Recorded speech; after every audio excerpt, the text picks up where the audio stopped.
Hey there, squad. Nice to see you. I am here to give you a little bit of a prep for the Tracey Grist trial day 2. Had a comment from one of you that it would help to have a little bit of commentary in these, even though I'm not streaming them. And so that is actually something that I can do for you. So let's get started. This is a little bit about the background day 1 and everything that happened on day 2. So this is the Tracey Grist murder trial. She's charged with murder, conspiracy, obstruction, and domestic violence counts. These all come from the July 12th, 2024 killing of her son-in-law, Matthew Restelli. This happened inside her home in American Fork, Utah. So what prosecutors say is that Matthew was lured to California. No, he was lured from California, believing he was picking up his wife and children. His wife, Kathryn, had taken their children, gone to visit his mother. They were having marital problems, but he thought he was coming to get her. But instead was shot almost immediately upon entering her house. He was shot 7 times by Kathryn's brother, Tracey's son, Matthew Restelli. No, Kevin Ellis. So Kevin Ellis shot him.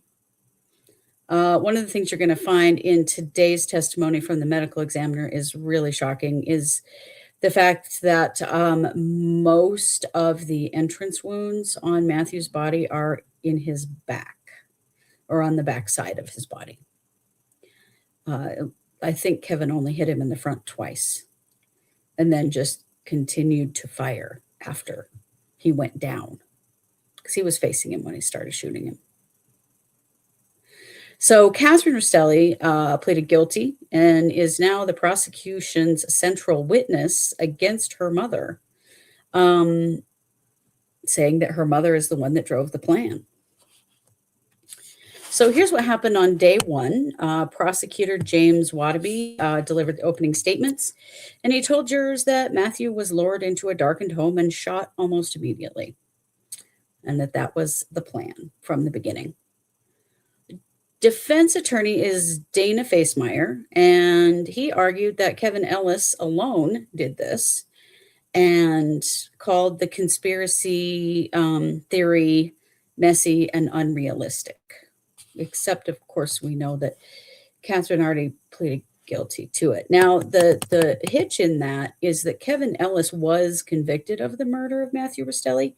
He was acquitted of conspiracy to commit the murder of Matthew Restelli. So is the conspiracy messy and unrealistic, or can they prove it in this trial? That's really important in order to convict Tracey Grist. On day 1, Kathryn Restelli was the first witness and testified that the murder discussion began as a joke before becoming real planning. Boy, we've heard that a lot of times. I think it's just not good to joke about killing people, is it? Because sometimes then those people end up dead. Kathryn also testified, and this is so ridiculous, that the family prepped the house. They put blankets over the furniture to protect from blood, and that Kathryn did overhear a discussion about placing a knife in Matthew's hand in order to make it look like he was a threat. She did also tell the jurors that she tried to stop this plan and that her mother said, "I don't care, I'm doing it anyway."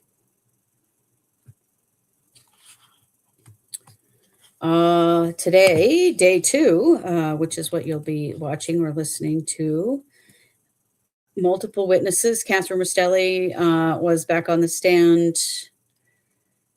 to continue her testimony. There was a lot of defense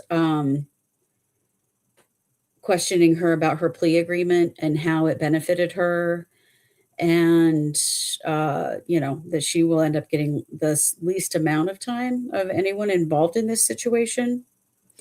He also addressed inconsistencies between this trial and Kevin and her testimony in Kevin Ellis's trial. Now, interestingly, apparently one of the big differences is that now she says that Tracy and Kevin and herself had a conversation in the backyard of the house prior to the shooting, specifically about what was about to happen. And she's never testified to that before. Not in her proffer, not in like her testimony in Kevin's trial, nothing. So she says that she's lied previously because even though these terrible things happened, she still feels some need to protect her family members. That was pretty bizarre, honestly. Then we get on the stand Caitlin Laney. Caitlin Laney was a neighbor of Tracey Grist's. She testified that she heard 6 to 8 gunshots on the night that Matthew was killed. She actually texted Tracey right after hearing the shots out of concern. Yeah. Jurors also saw a text that Tracey wrote to Caitlin that said, "He had a knife and my son Kevin shot him," setting up the conspiracy. Then we had Brent Laney, also neighbor, I think husband to Caitlin. He confirmed that he did hear gunshots from next door. And it just kind of was used to help establish the timing, which of course, they have to do. Very, very important. Then we have Dave Kruger, who is also a neighbor, with surveillance video, living across the street from Tracey. There was surveillance footage from his home cameras, and that helped establish arrival and movement timing outside the house. So more establishing of the timing of the shooting. Then we have David Guerra. He is the responding officer, or was the first responding officer to the house after Matthew was shot. He said that Kevin Ellis answered the door. He saw Matthew face down with a knife near his body. He checked for a pulse and began CPR until the paramedics arrived. And his body cam footage was played for the jurors. Now, listen, it was very obvious that there had been no life-saving measures taken prior to Officer Guerra arriving. Matthew was face down. That's pretty telling. Nobody tried to save him. It was pretty unlikely to save him after he'd been hit 7 times, but Officer Guerra did talk also about how the way that the knife was facing seemed weird if Matthew had been holding it like out in front of himself. It's not where the knife would be when he fell. So he didn't think that it appeared to be in any kind of like threat position, which seems to support the theory here. Then the next witness was Amanda Ho, who is the assistant medical examiner. She is who performed Matthew's autopsy. She testified that he suffered 7 gunshot wounds and described major organ damage, including lungs, heart, liver, spleen, and kidney. There was no way he was going to survive. She shows some images of just the placement of the gunshot wounds that are very interesting, because most of the entrance wounds are in Matthew's back, exit wounds on the front of his body. From what I could see, Kevin shot him sort of maybe in the chest and the abdomen from the front, and then all of the other hits were from the back. So in other words, Kevin's upright, or Matthew's upright, 2 shots, Matthew's down, 2 shots, 5 shots. So major overkill. Then we have Rachel Williams, who's from the State Crime Lab. She's a forensic scientist. She presented the DNA results. The DNA is important only really in one way in this case, and that is on the knife. The knife didn't really have DNA from any of them on it, but the knife was being kept like in a protected place prior, so it may have been completely wiped down, but it didn't even have Matthew's DNA on it, which doesn't bode well for the idea that he was brandishing it. Then we had Diane Restelli, who is Matthew's mother. She talked about his background, testified that he was one of 3 sons. Her testimony really humanized the victim and honestly was very sad. But she did say one really, really important thing, and that is that Matthew is left-handed. Guess which hand had the knife, guys? Right. Put the knife in the wrong hand. If you were really, brandishing a knife to hurt someone, would you hold it in your non-dominant hand? I don't think you would. So that's what you're going to experience. Of course, this is just a quick rundown. There's lots more. So check it out. And I'll be back afterward to tell you a little bit about what to expect on day 3.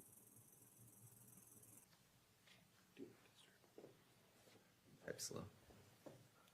Just wondering if he's checking his stock report or Scott. It is Scott. Your Honor, the issue with Mr. Williams, we're just texting with him right now at his available times. Looks like he's available at 10:30 and midday. I understand you've got 3 short witnesses. Do you want to do them right at midday at noon? Or 10:30? Which one? Let's do the 10:30 break. 10:30 break? That should probably give us our 3 witnesses and finishing up with Ms. Restelli. After would put it about right then. All right, let's plan on about 10:30 then for Mr. Williams. All right. So Mr. Brown, so Mr. Mike Brown in the back. So we're not going to call Ms. Restelli till 10:30. So you're welcome to stay and go. Probably 9:30. You think probably maybe even quicker than that, honestly. All right. All right. All right. With that in mind, then let's bring in the jury. Counsel, do you have any of your witnesses in the courtroom? We do have the exclusionary rule in play.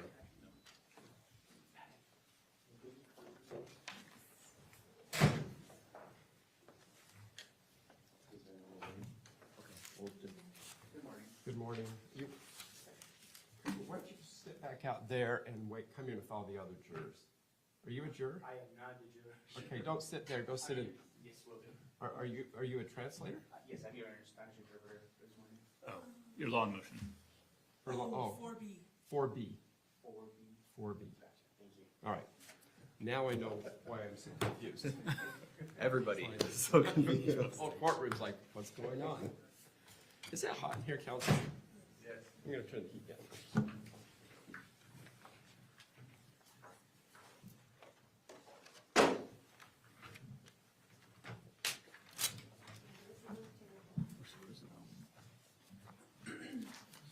Great question. I think they hit traffic too.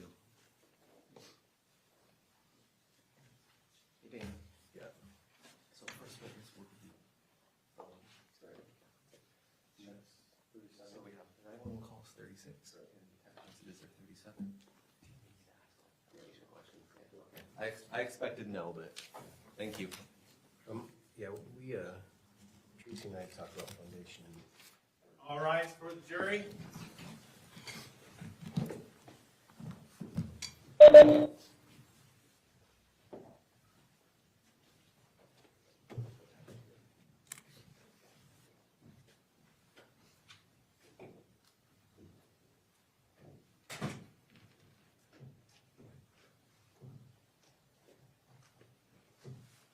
Thank you. Please be seated. Good morning, ladies and gentlemen of the jury. Thank you for being here on time today. A couple of housekeeping matters. Some of you have indicated, and one of you actually did bring your computer to work, so to speak, today. You're welcome to use any electronic devices in the jury room during breaks, subject to my admonitions about doing research about the case, using social media about the case. Any of that type of behavior would be inappropriate and shouldn't occur at all.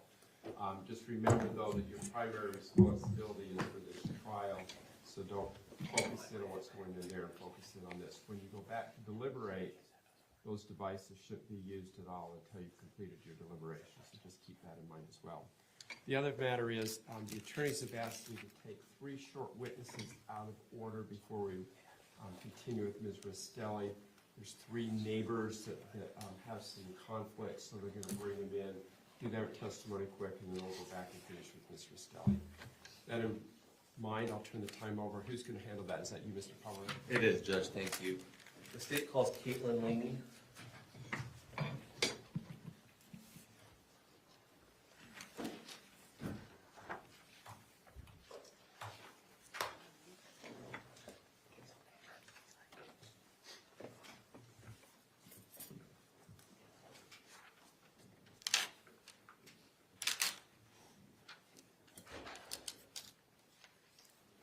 Good morning, Ms. Laney. If you come stand in front of me, I'll swear you in. Just raise your right hand right there. Works. Do you swear or affirm under the laws of the state of Utah on penalty of perjury that the testimony in this matter today will be true and correct, so help you God? Okay, you can have a seat up there. If you spit out your gun so you don't shoot through that, make it difficult to understand you, that'd be helpful. I know you've testified before, but please keep in mind to let the attorneys finish asking the question before you respond. Please give them a direct response. We don't need long answers. Short yes or no, that's appropriate. It's just give us verbal responses. I know you're not in your head right now, but we don't have Yes. a video recorder, so just keep that in mind. Thank you. Mr. Pomeroy. Thank you, Judge. Ms. Laney, would you please introduce yourself to the jury? I'm Caitlin Laney, And for the recording, how do you spell Laney? Laney. And what would you like to call us? What would you like us to call you today? Caitlin's fine. Thank you, Caitlin. Now, Caitlin, where did you live in the summer of 2024? And Haymaker. Okay, and where is Haymaker? It's in American Fork. And you say Haymaker, is that the name of a community? Yes. And what type of community was it? It's a townhome community. Okay, was it gated, not gated? It was gated. And did you have a neighbor by the name of Tracey Grist? Yes. Okay.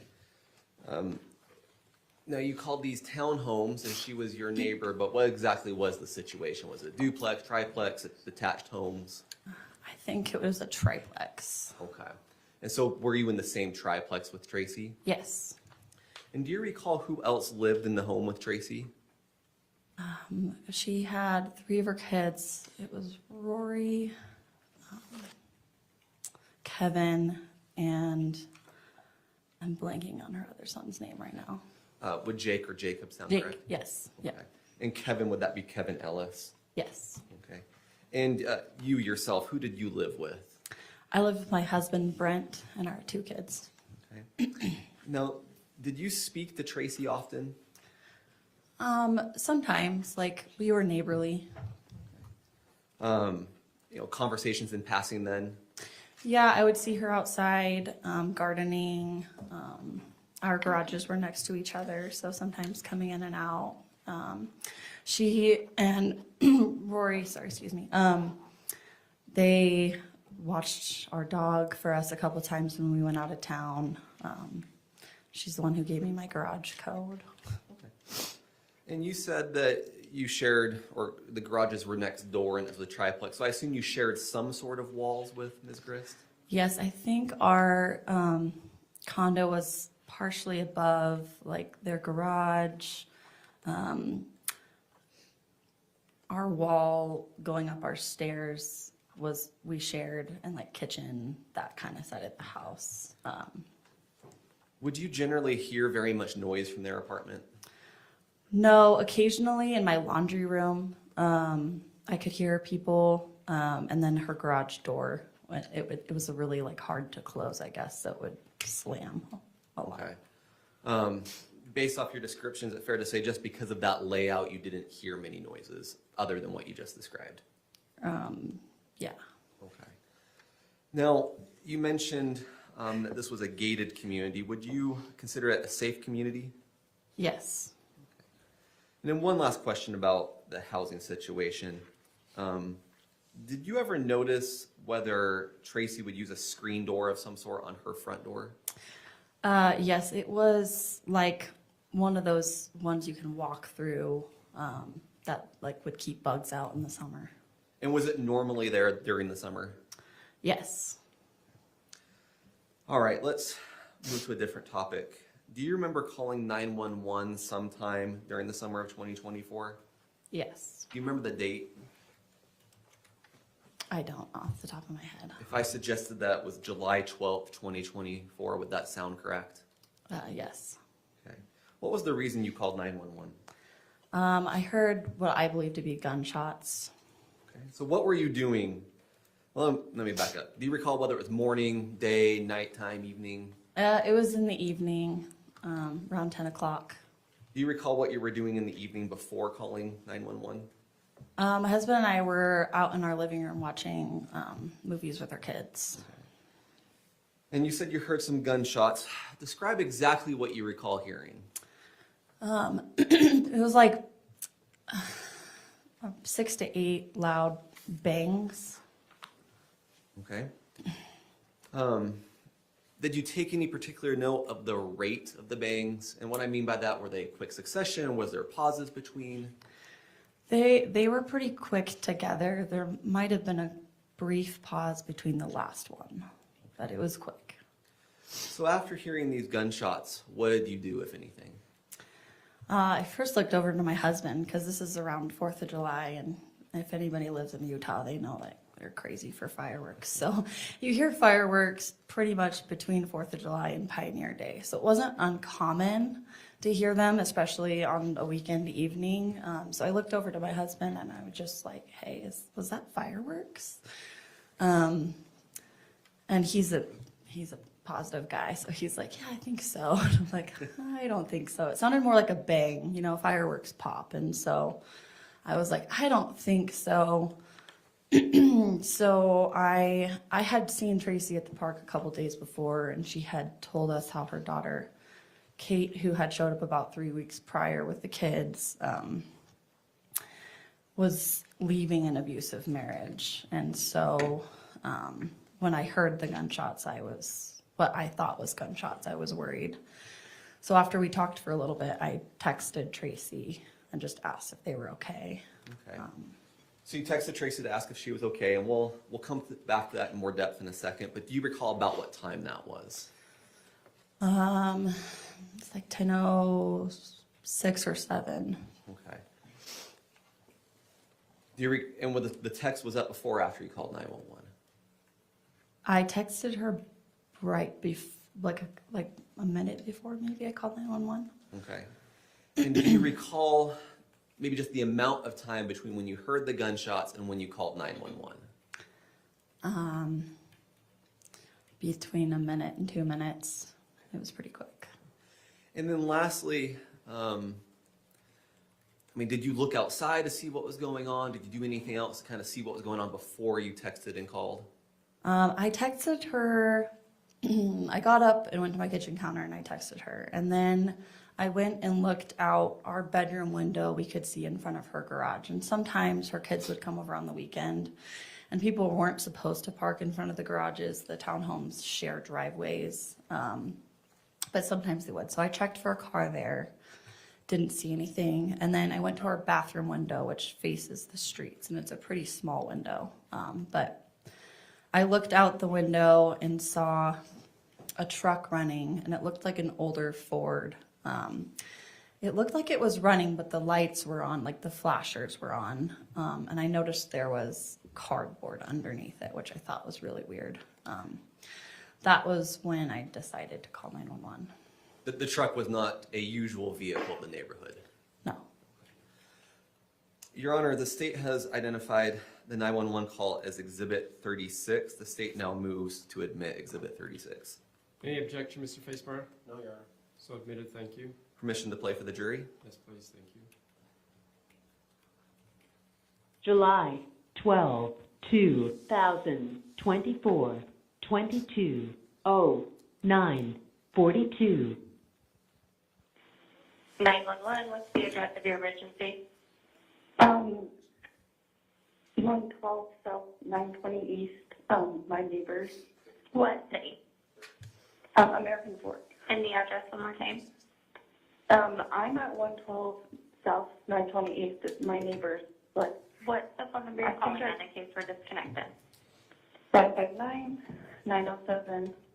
Okay, so the address is your home, it's your neighbors, and tell me exactly what's going on with them. I'm pretty sure I just heard gunshots, and Okay, there's there's a car with flashers. I know that her daughter just left her husband in California. Okay. But I tried getting a hold of her and I haven't heard anything, but. Okay. And you said it's the neighbor's daughter is going through a divorce, or? She left her husband. Okay. In California? Yeah. Okay. But there's a sketchy truck in front of her house and it sounded like gunshots. Okay, what kind of truck is that? It looks like a Ford. What color? Silver, older, got a lot of rust on it. I can't tell if the plates are California. Okay. Mm-hmm. And then, do you know what direction your neighbor's house is from your house? I think she's 114. Okay. At 114 South? Yes. Okay. And you're gonna what? I'm gonna see if my husband can try calling her, but I don't know. And you still see the truck outside? Are you Yeah, able to see a license plate? I really can't tell. Like I can see it from my bathroom. Okay. And it's dark outside, so I cannot tell where it's from. And the gunshot, was it one shot? Did you hear multiple? It sounded like what did it sound like to you? It sounded like I talked to you too. It sounded, I don't know, maybe 6. 6 shots? I think. I don't know. I don't think it was fireworks. Okay.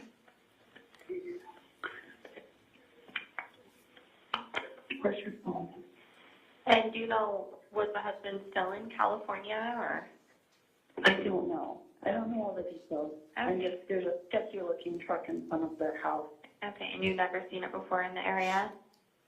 Yeah, I'm gonna try to call her from my husband's phone, but Okay, yeah, I'm gonna keep you on the line, keep me updated with that.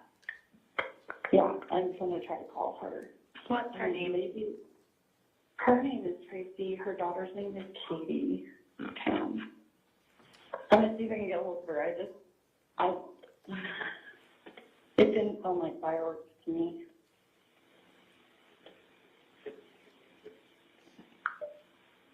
And what's your name? It's Caitlin.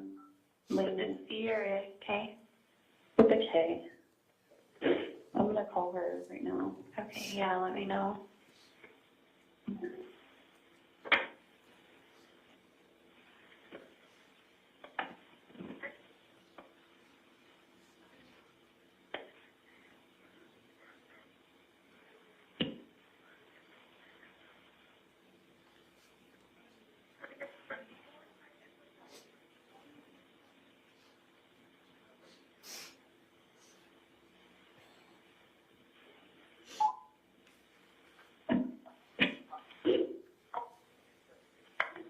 She didn't answer. Okay.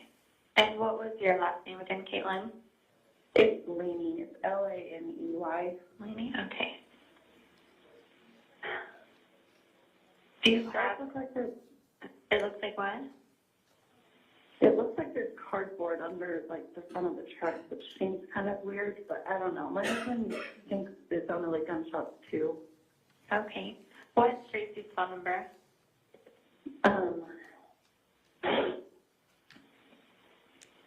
801-651-2695. Okay. And we're getting an officer sent into that area now. If anything changes or escalates at all, just go ahead and give us a call right back. Okay, Caitlin? Okay, there's a gate code. It's pound 1212, if you want to let the officer know. Pound 1212? Yeah. Okay. All right, we'll get them sent into that area. Okay, thank you. Yeah, thanks. Bye. Okay, thank you. Caitlin, do you see a binder in front of you? Yes. Could you please turn to tab 37? That's what's been marked as States Exhibit 37.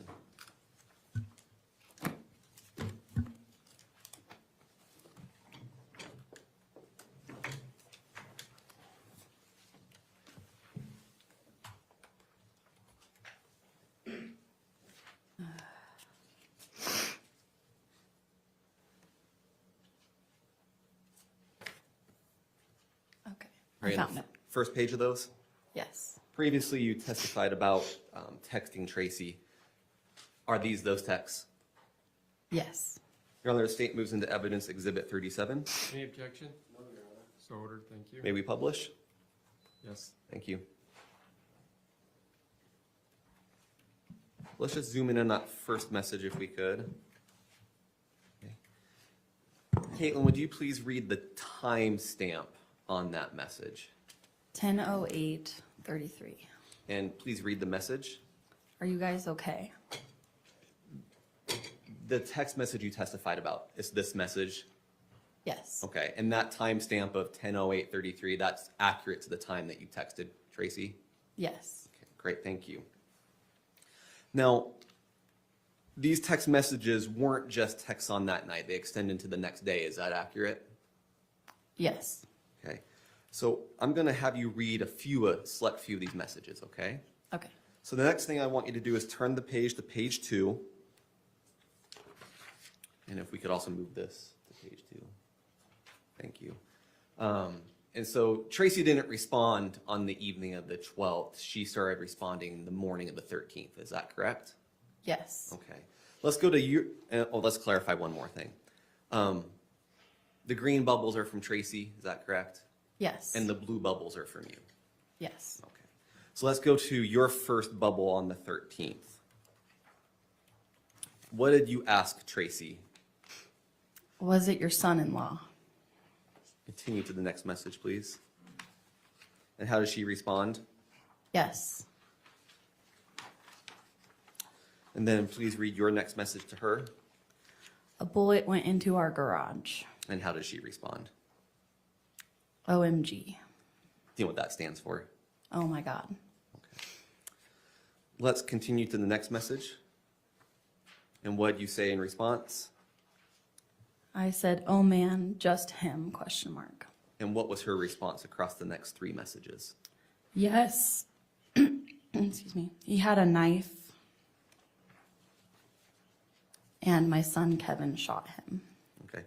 And that message, again, the time on that one was? 6:58 a.m. in the morning. Okay. Yes. So I'm going to ask you to just skip forward to page 8. Sorry. Let's go to page 9. The first green message from Tracy on this page. What's the time there? 7:02 a.m. Okay, so this is just a few minutes after that prior text. Yes. So it's the same conversation. Yes. Okay. What did Tracy ask you? What time did you call 911? Okay. And then this next message, this just appears to be out of order. You're responding to something previous in the conversation. Is that correct? Yes. Okay. So Tracy asked, what time did you call 911? And then her next message to you is what? Did you call 911 or did another neighbor? And what's her next message to you? I was on the phone with 911 and they were there so fast. And then let's read your last text message on this exhibit. I called at 10:07, I think. We were in the living room watching a movie with the kids and I heard the shots and texted you. And then I saw the truck with Cali plates and called. I was on the phone with them when I called you. Thank you. You can go ahead and put the exhibit aside now.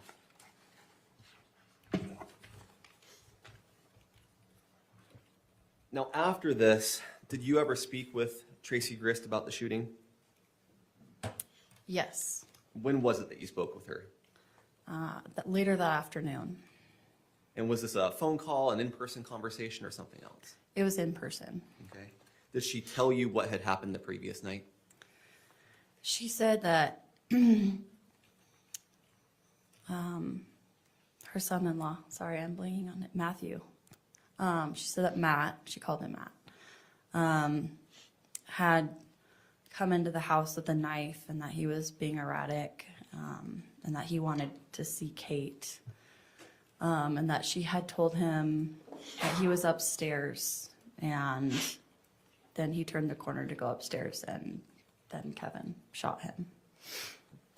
Did Tracey tell you where she was when this all happened? She said she was in the kitchen by the fridge.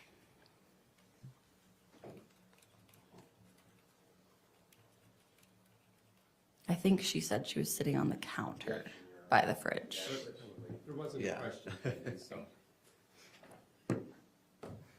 That's fine, but let's just clarify that point is where I was going next. She was in the kitchen. Did she say specifically where she was in the kitchen? Yes, on the counter by the fridge. Okay. And did she, let's just be a little bit more detailed if you can from your memory.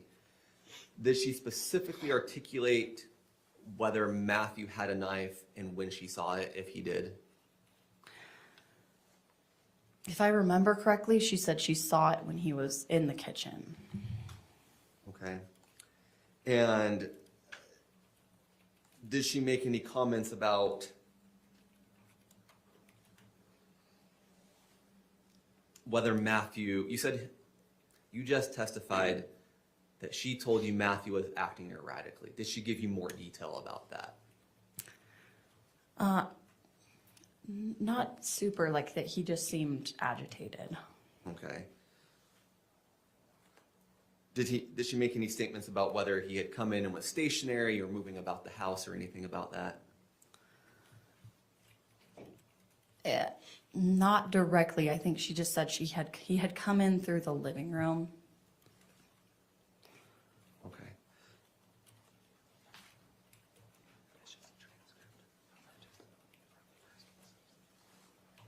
You remember testifying at a previous hearing? Yes. Okay. Judge, may I approach the witness? Yes, thank you.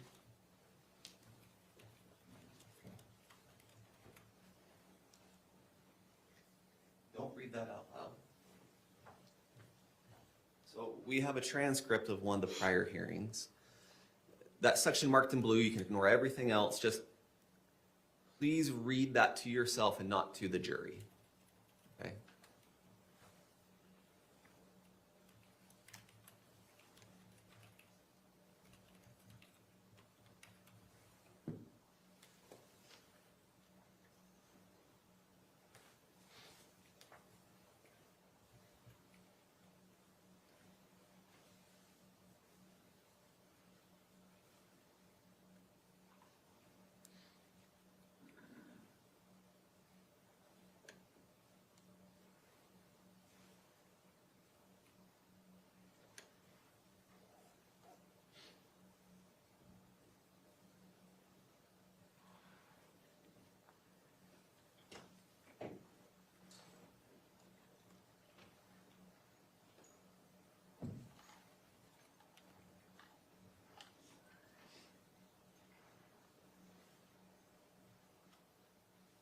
Okay. I'm gonna come grab it from you.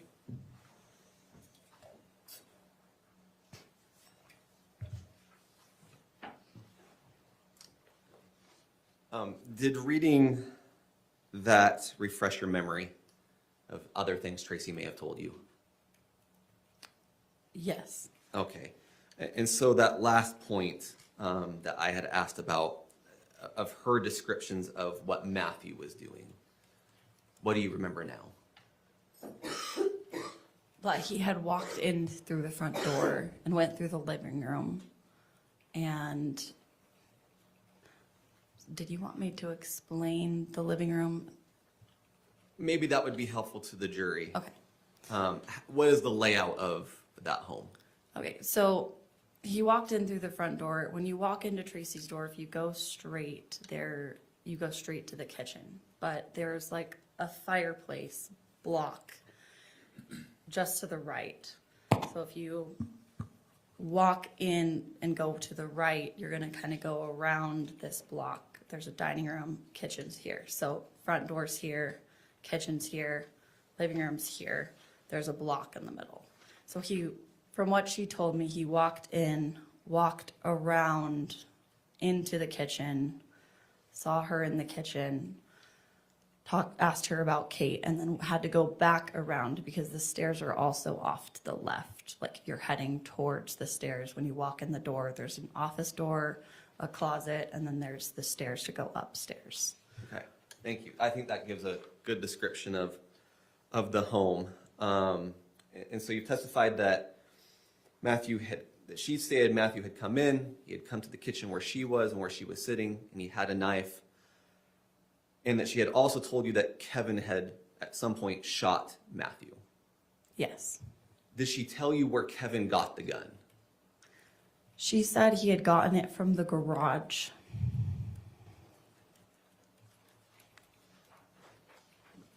And where is the garage in relation to these rooms? The garage from the front door would in the living room. If you walk in and towards the kitchen, before you hit the kitchen, there's a hallway. You walk straight down the hallway, and then the garage door would be there. Okay. And did she say whose gun it was? Hers. Okay. And did she say whether she had it stored in any particular way? She had it in a gun case. And did she show you that gun case? Yes. Okay. When she showed it to you, did she have to obtain it from any part of the house? I think she grabbed it from the garage. Okay. Thank you. No further questions. Ross?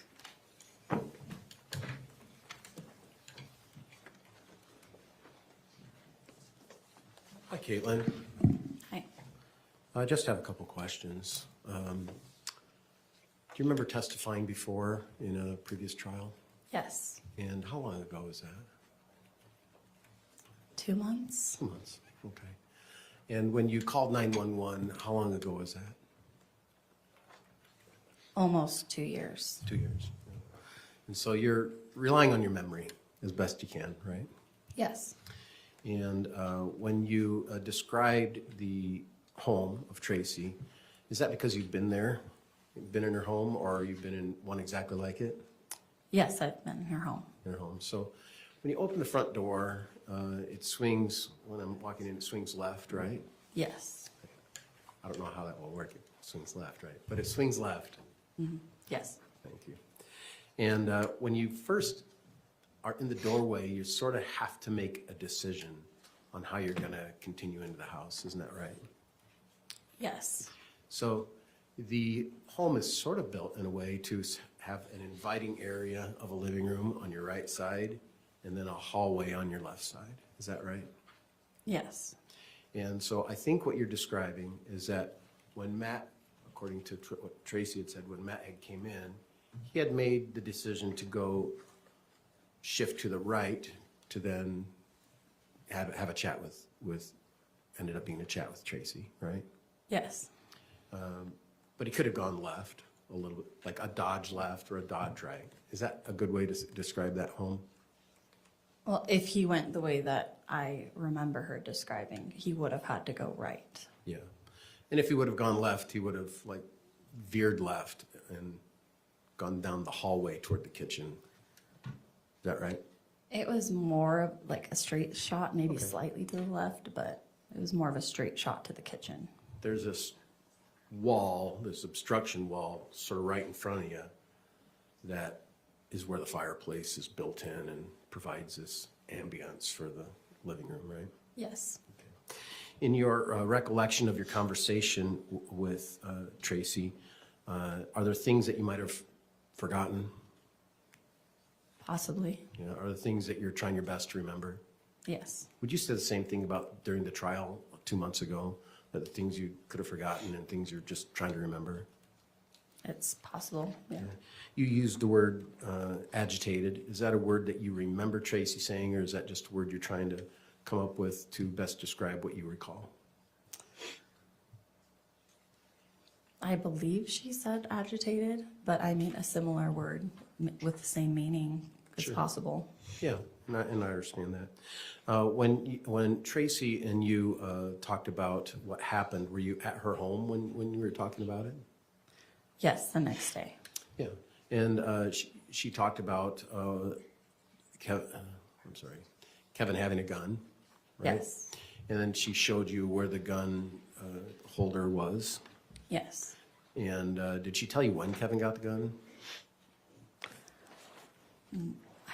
I want to say when Matthew got there, I don't remember if it was when he saw him pull up or when he came into the house. Do you remember whether she said either? It would have been that day, So she said he got it that day. that evening. He said he got it that evening. Do you remember her saying that, or are you just trying your best to understand the story? No, she did say that he went and got the gun after Matthew arrived. I don't remember if it was when he pulled up or if it was when he came into the home. Okay.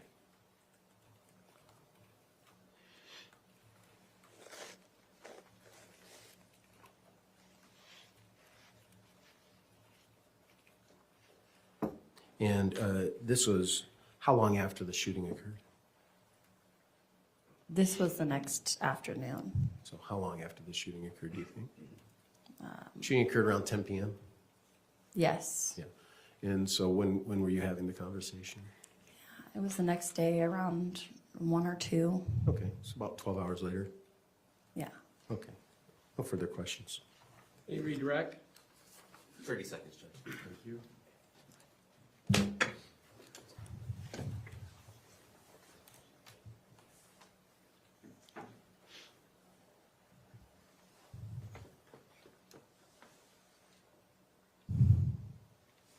No further questions. Thanks, Judge. Thank you, Ms. Laney. Thank you for coming today. Please call your next witness. State calls Brent Laney. Thank you.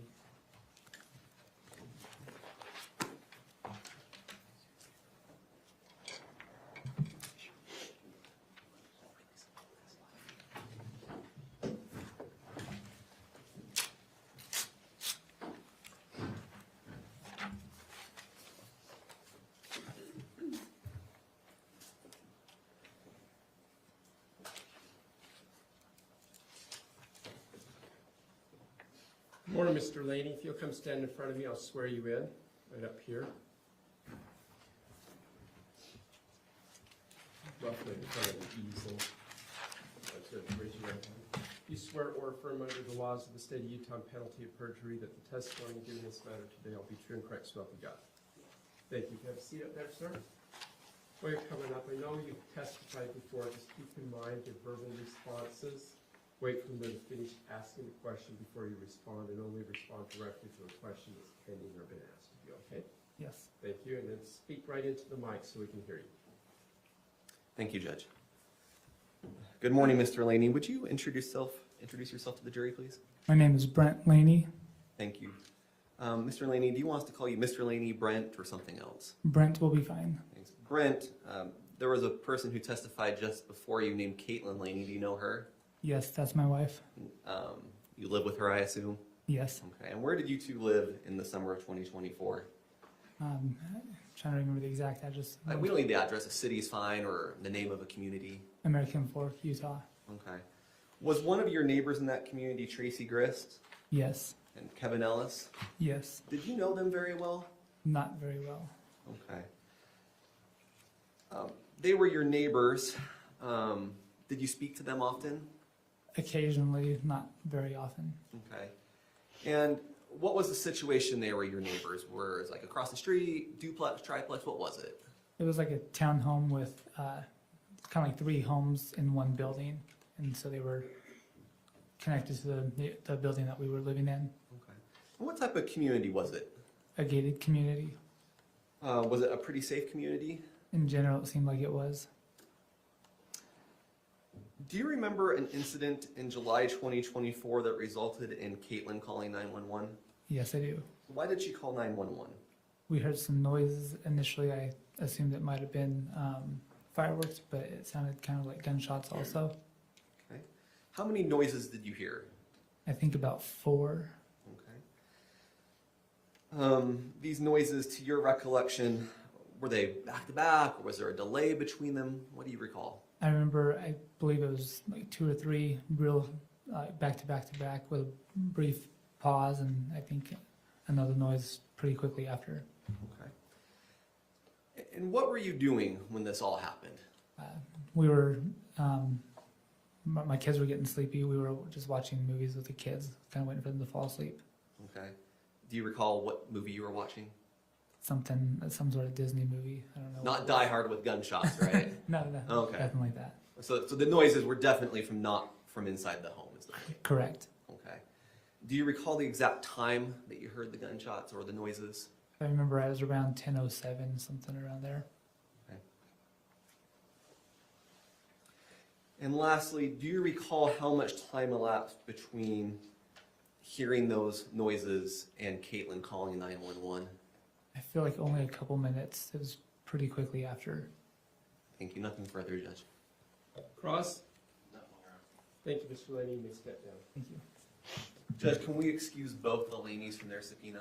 Any objection, Mr. Facebar? Thank you. You and your wife are free to go. Thank you. Next. State calls David Kruger. Are you ready?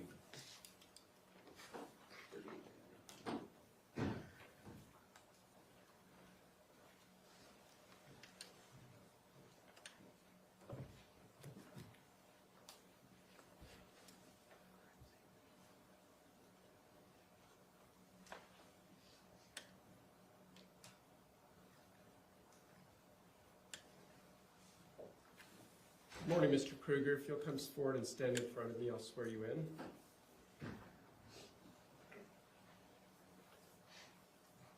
No, that's just fine. If you raise your right hand, do you swear or affirm under the laws of the state of Utah on penalty of perjury that the testimony given in this matter today will be true and correct, so help you God? Yeah, that's one. Thank you. Have a seat up there. I know you've testified before. Just a couple of reminders. Please give verbal responses. Only respond to the questions that's been asked of you to give a direct response, please. Yes, sir. Thank you. And speak into the mic as well directly. Mr. Pomeroy. Thank you, Judge. Mr. Kruger, please introduce yourself to the jury. My name is Dave Kruger. I live in American Fork. Great, thank you. Would you prefer that we call you Dave, David, Mr. Kruger? Dave works. Okay, thank you, Dave. Dave, more specifically than American Fork, in the summer of 2024, did you live in American Fork? Yes. Okay. Did you know a Tracey Grist at that time? Yes. How did you know her? She was my across the street neighbor. Okay. And did a Kevin Ellis live in her home with her? Yes. Okay. And you say across the street, could we be a little bit more specific of how that was?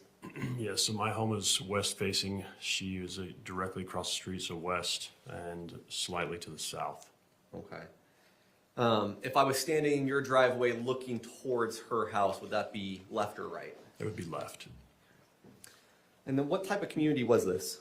Yeah, it's a small gated community. Okay. Was it a nice neighborhood? Yeah, nice neighborhood. Was it a safe neighborhood? Yeah. Did you have any surveillance cameras on your home? Yes. Was that just kind of a routine thing you did? I mean, you called it a safe neighborhood. Yeah, it was. I take extra precaution just for out of convenience. Okay. What type of cameras were they in the summer of 2024? They were, let's see, ADT Blue. It was the name of the devices, or that was the service. Is that one of those paid services where they come do everything, or is it more of a do-it-yourself setup? Do it yourself. Okay. And these particular cameras, how would they work? Off motion sensor. So anything, they don't work extremely well, but they'll, when something, it goes by that sets off the motion, starts recording. Okay. And the cameras that you had on your home at the time, where were they pointed? The one above the garage was pointed just in front of the driveway. Had another one right by the front door that was pointed just, in front of the front yard. Those were both pointed to the south towards Tracey's home. At the time, were both of those working? Yes. Okay. Does this system record the time the videos are taken? Yes. Is the reported time on the video accurate? Yes. To your knowledge, does the system record only to the hour, to the minute, to the second? It's to the minute. I don't believe it counts seconds, so just every minute. So it's not going to record seconds. Okay, so like if we're looking at this clock, it counts down each second. If you're looking at these videos, it flips every minute. Every minute, yeah. Okay, thank you. Do you recall police reaching out in July 2024 to obtain some of your surveillance footage? Yes. Do you recall the date and time for which officers were looking for? I don't recall the exact date or time, no. It was a couple days after. Does the evening of July 12th sound about accurate? Yeah. Okay. And did you provide that footage to the officers? Yes. Would you recognize it if you saw it again? Yep. Okay. Your Honor, the state moves into evidence exhibits 38, 39, and 40. Any objection, Mr. Facebar? No objection. Thank you. Exhibits 38 through 40 are admitted without objection. Thank you both. Please publish 38. Okay, what is this? This is my app that shows security footage. Okay. And specifically, I see a couple different things here. Which is the one that was of interest to the police? The driveway motion detected. Okay. That would be the black and white image kind of in the middle. Yep, Okay. And what's the timestamp of that? 10:06. And that would be the timestamp of when it activated. Correct. Okay. Let's move to exhibit 39 and 40. We Okay. blow those up for the jury. Thank you. So this is 39. And are you able to, is that already playing? Thank you.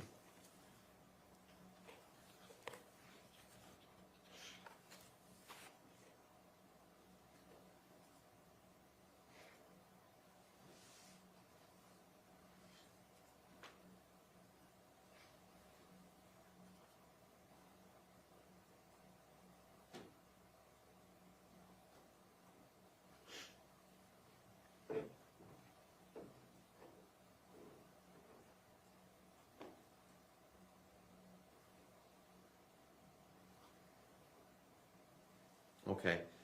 Could you get that up, but then pause it?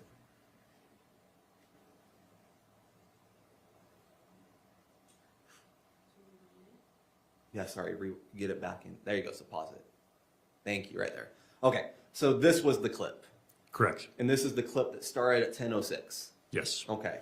And we saw the entirety of it just now. Yes. And how many seconds is the entirety of this video? 30 seconds. Okay. And were you able to see the object that caused the movement that triggered the camera?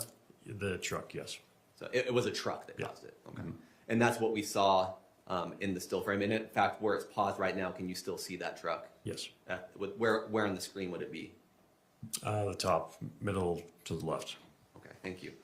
Now we could go to exhibit 40. Is this that same video, Yes. just enlarged? Yep. Thank you.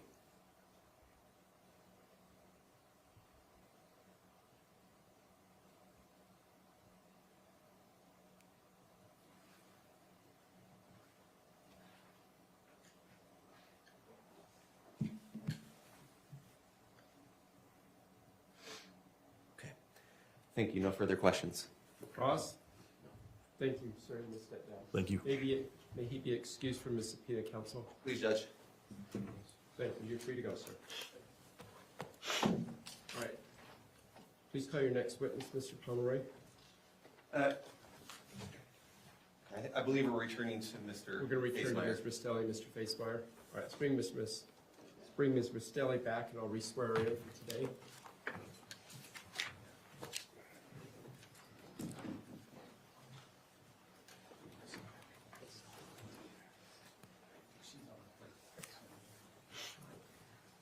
It'll take just a minute. They're bringing her down from another floor, ladies and gentlemen of the jury.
raise your hand. I'll swear you in for today. Do you swear or affirm under the laws of the state of Utah, penalty of perjury, that the testimony you give today will be true and correct, so help you God? I do. Thank you. Please have a seat.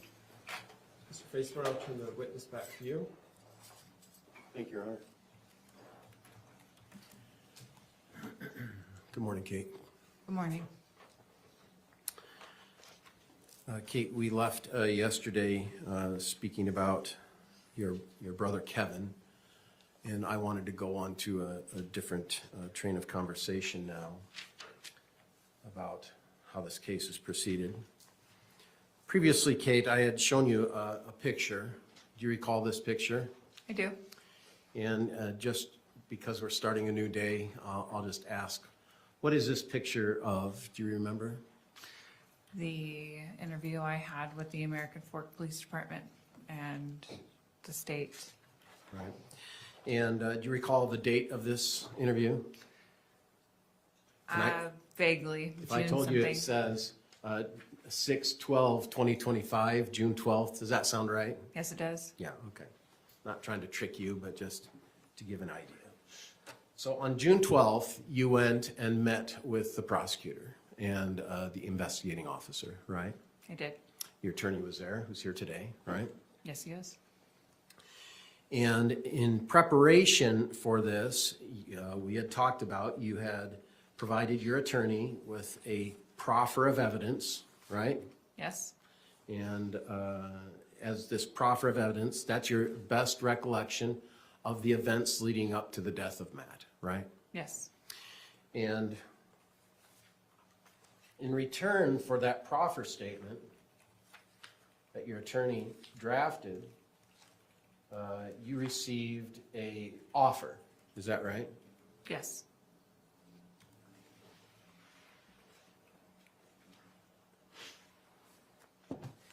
And indeed, there was an offer provided to you by the prosecution even before your proffer statement. Were you aware of that? I'm sorry, say that again? May I approach a witness here? Of course. Proffer letter.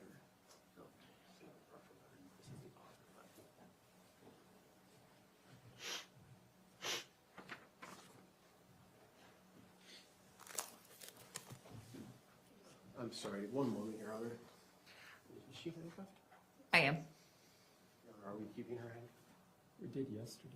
She was looking through exhibits. I was handcuffed in the front yesterday, but today it has to be. So she can look at exhibits like we did yesterday. We'll have to bring her downstairs for our policy. We're not allowed to have our weapons on us while we're restraining, so we'd have to go download and then. All right, let's take about a 10-minute break and do that then. All right, we'll be in recess while we get that taken care of. All rise for the jury.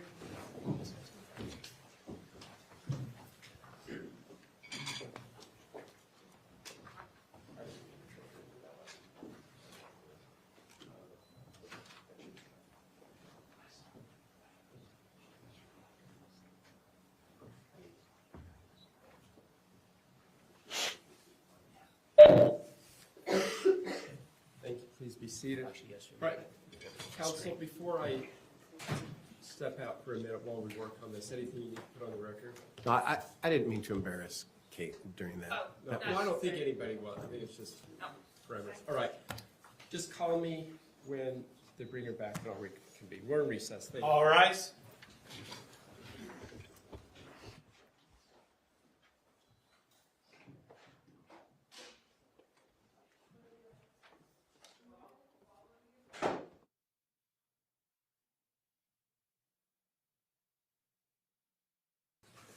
Thank you. Please be seated. Let's go back on the record of the matter of State versus Grist, case number 241101170. You ready to bring the jury out again?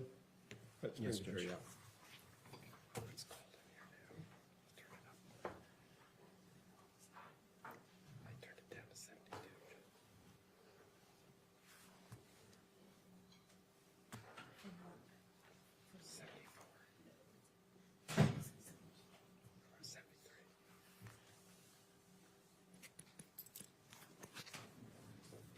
Check, check. Yep. All rise for the jury.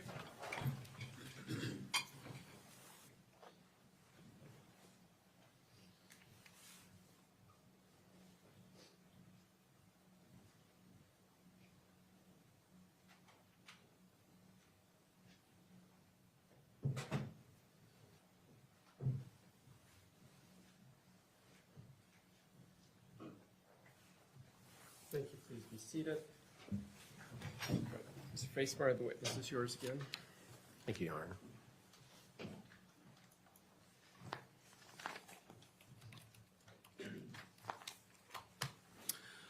I'll approach the witness, Your Honor. Of course. You have ongoing permission. All right. So Kate, I've provided you page 1 of a letter, and at the top of that letter, it says what? The very top. Plea offer letter, Correct. And what's even above that? Utah County Attorney. Right. So this is a letter drafted, it appears by the Utah County Attorney, is that right? Yes, And it's a plea offer letter to you, right? correct. And what's the date of that letter? May 16th, 2025. All right. I'd like to offer this as an exhibit, Your Honor, Any objection? No objection. and to publish that to the jury. What exhibit number is this? 2, I think. Okay, defense exhibit 2 is received without objection. Thank you. And as a published, Your Honor, I think my witness will have that available to her on screen as well.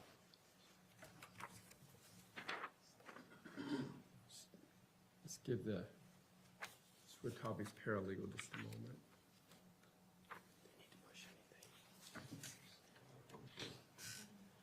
As they prepare that, I just want to ask a couple questions, if Of we're okay. course. Excuse me.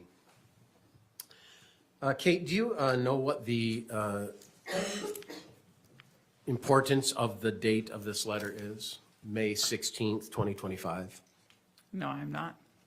Are you aware, or let me better state, do you recall what your case was doing in and around this time of May 16th, 2025? I don't recall. Do you recall coming to court with your attorney and scheduling a preliminary hearing? I believe I was scheduled for a preliminary hearing. And do you know when those preliminary hearing dates were? No, I do not remember. If I told you that those preliminary hearing dates were May 20th and 22nd, would you have any reason to disagree with that? No, I would not. Does that sound right? I honestly, I don't recall. Do you recall that we scheduled 2 full days for that preliminary hearing? I don't recall. Do you understand what a preliminary hearing is? I do. And what's your understanding? That all the evidence and discovery is presented to the court, and they decide whether or not they have a case against us. Excuse me. Right. And so at that hearing, evidence would be presented to your honor and not to a jury, right? Correct? And the purpose of a preliminary hearing is not to determine guilt or innocence, is it? Correct? It's just to determine whether there is sufficient evidence for you to be charged with what you're charged with. Correct. And that hearing was coming up on May 20th, right? Yes. Thank you. I would ask the court to take judicial notice that there was a preliminary hearing scheduled on May 20th, 2025, scheduled for 2 days in Mr. Restelli's case. Any objection? to No that? objection. So noted, thank you. Just so we don't have to worry about that any longer. Are you aware that there was a preliminary hearing that took place in relation to your mom, Tracy, on May 20th? I'm aware that she had a preliminary trial, yes. I do not remember the day. Sure. And so this letter, now we have it exhibited before us, was before that date of the prelim, right? Correct. And as you see, this letter is an offer for a settlement, right? Yes. And is it your understanding when this letter was presented to your attorney, it says, "Dear counsel," that this was in and around the time that you were preparing yourself to cooperate to then tell your story of the events surrounding the death of Matt? Yes. Excuse me. Thank you. I don't think that was you, but thank you.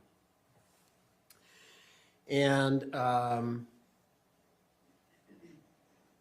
takes a lot of work for a prosecutor to put on a case for 2 days, right? Correct. Object to speculation. You see a lot of work being done Thank you. I'll accept the objection. You see a lot of work that's being done by the state presenting this case today. Is that right? I can assume so. Yeah. They have lots and lots of exhibits. Yes, they do. They have a binder full of stuff for people to look at, the jury, myself, yourself, the court, correct? Yes. Doesn't take 10 minutes to put this kind of stuff together, does it? No, it does not. Right. And so the state made an offer prior to your preliminary hearing and prior to the time that they had to present these exhibits for the preliminary hearing, correct? Say that one more time. I can't. I'm sorry. Oh, I'm going to have to rephrase it. okay. Your Honor, I do think this was asked and answered. She said the date was the 16th. We have an admission that the preliminary hearing was on the 20th. Do you remember what you did on May 20th? I was taken to court and I met with Judge Griffin in his chambers and forewent my right to a preliminary hearing. Thank you. In the law, we call it a waiver. Is it true that on May 20th, you waived your right to a preliminary hearing? Yes. And did you waive your right to a preliminary hearing because of this offer that you received from prosecution? I did. And you did not have to go through a preliminary hearing and endure the evidence that they were going to present to the court at that time? No, I did not. But you did know at that time that you waived your preliminary hearing, the evidence that they were going to present on your case. Is that right? I was given discovery, yes. And so you knew the evidence they were going to present at the preliminary hearing. Not all the audio or picture files, but yes, the discovery. You certainly were aware that you had taken texts and you had done your texts and you had sent them to Tracy and Tara Lynn and you had taken copies of phone recordings and you knew of that, right? Yes, I did. And you knew that the police had that. Yes, I did. Yeah.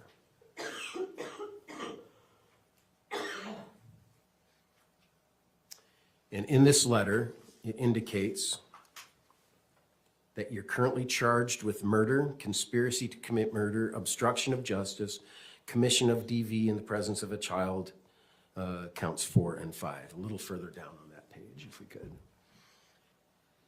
And so you were informed that that's where your charges, which you already knew of, correct? Yes.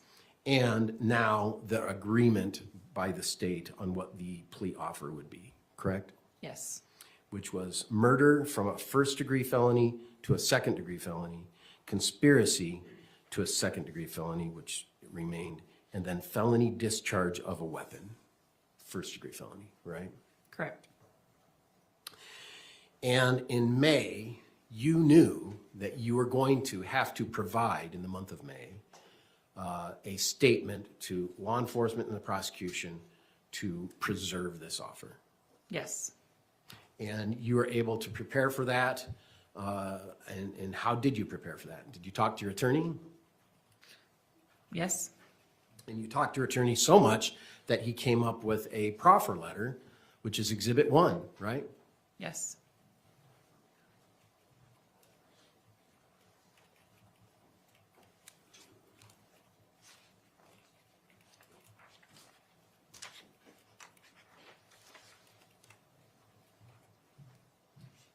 And the proffer letter was drafted on or about June 6th.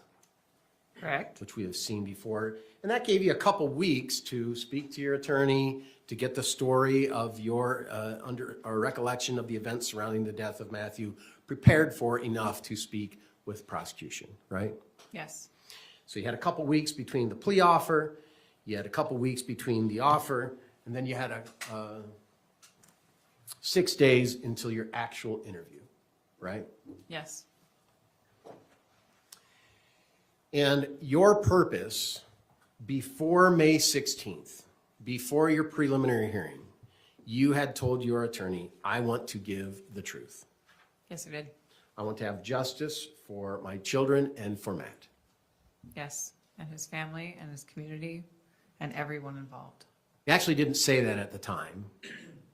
You actually said the truth and justice for Matt and your children, right? That was my main reason, yeah. Okay.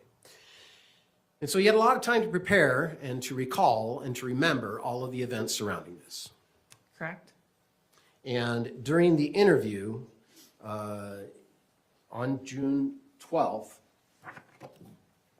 the prosecution asked you questions. Yes, he did. Based on that interview, you ended up entering a plea. I did. And in the plea, you pled, as shown here in this report, this letter, to murder and conspiracy and felony discharge, right? Correct. And then after the plea, the court set it for sentencing. Is that right? Yes. Did you know what the benefit of pleading to these 3 charges would be as opposed to the 5 charges that you were charged with originally? No. You didn't. I knew that some charges were removed. I don't know what every charge carries. When you pled, were you aware of the benefit of, well, let me ask this question. I would strike that. Did you know that when you were pleading to the 3 charges in this letter that are indicated right there, that you would be going to prison? Yes, I did.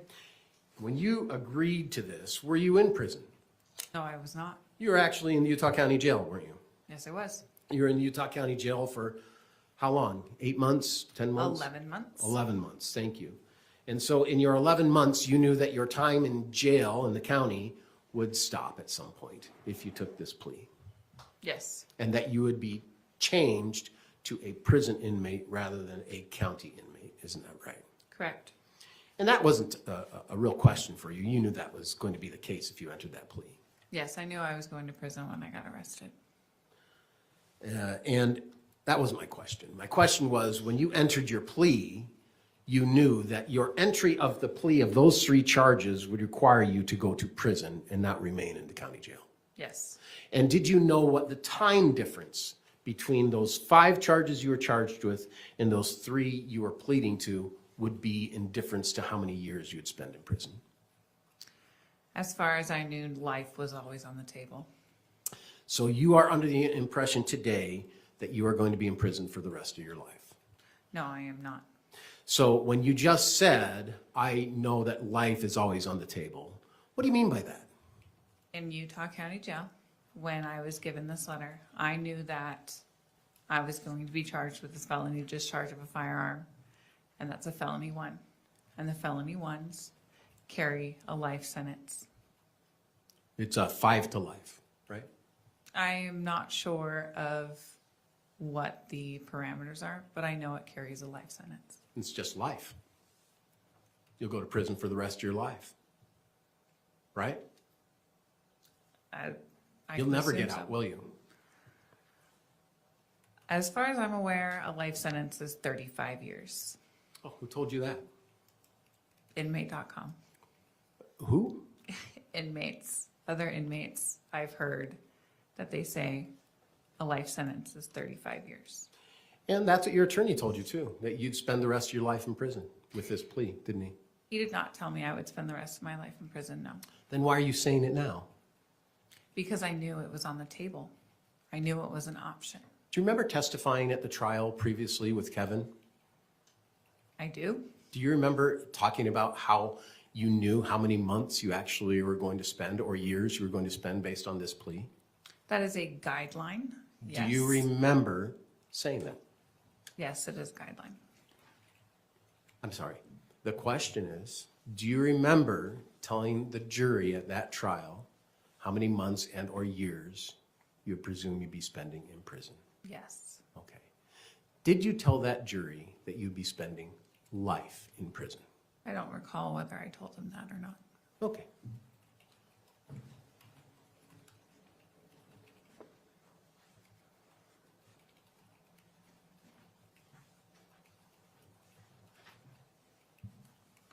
This will take me some time, Your Honor. That's fine.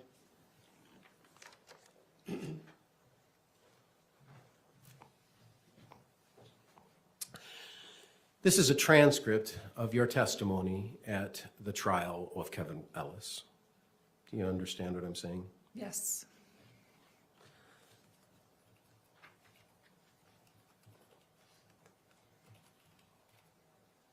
Oops.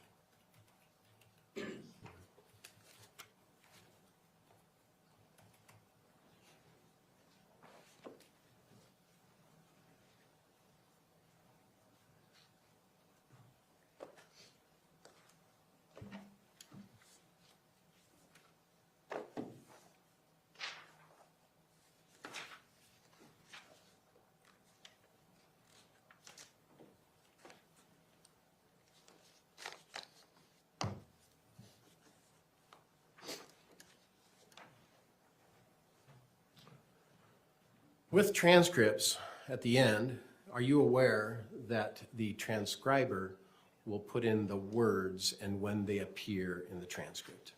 No, I am not aware of that. Would you like to see it? If you think it's necessary for me to see it.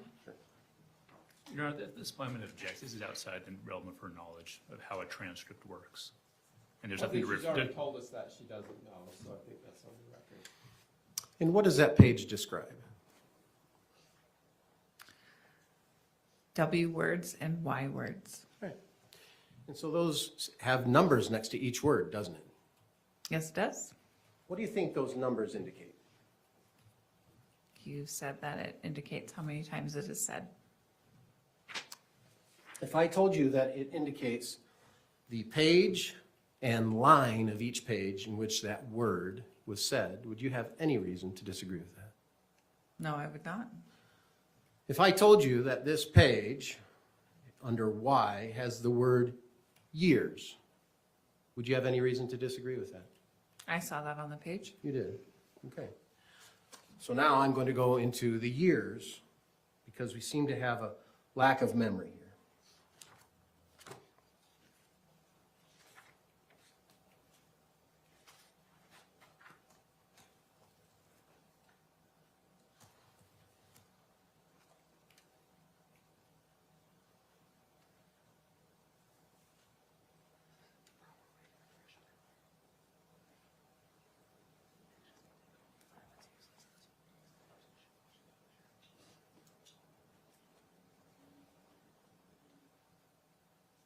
And do you know why I'm doing this?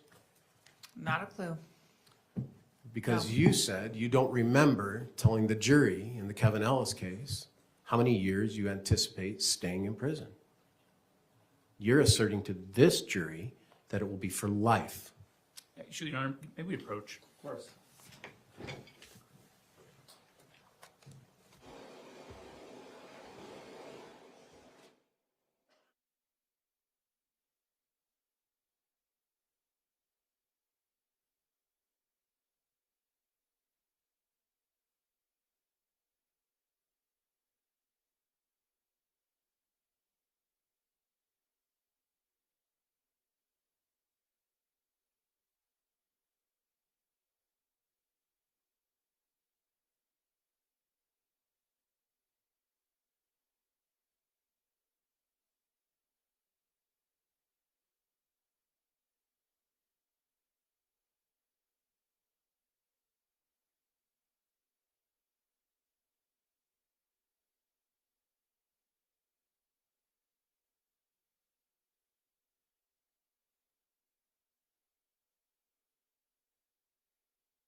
Kate, I'm going to show you a document. Okay. Let me pull up the trial for the matrix.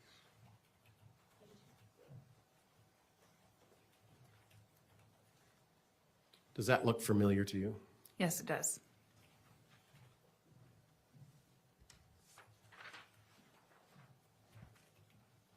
And what does it look like to you? It is a page from my pre-sentence report. And when you have this page from your pre-sentence report, what is it indicating? It is interesting. It You can it do the whole is page. the criminal homicide matrix. And when you were sentenced, was this matrix used in your sentencing? I believe so. Were you aware at any time before your sentencing that this would be an approximate amount of months and or years that you would spend in prison? Yes. Yes.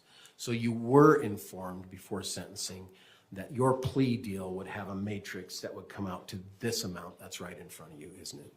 Correct. And in that box that you see squared off, I would ask for the court to allow this as exhibit number 3, defense number 3, No objection. Thank you, so noted and admitted. and to publish, Your Honor. We'll publish it.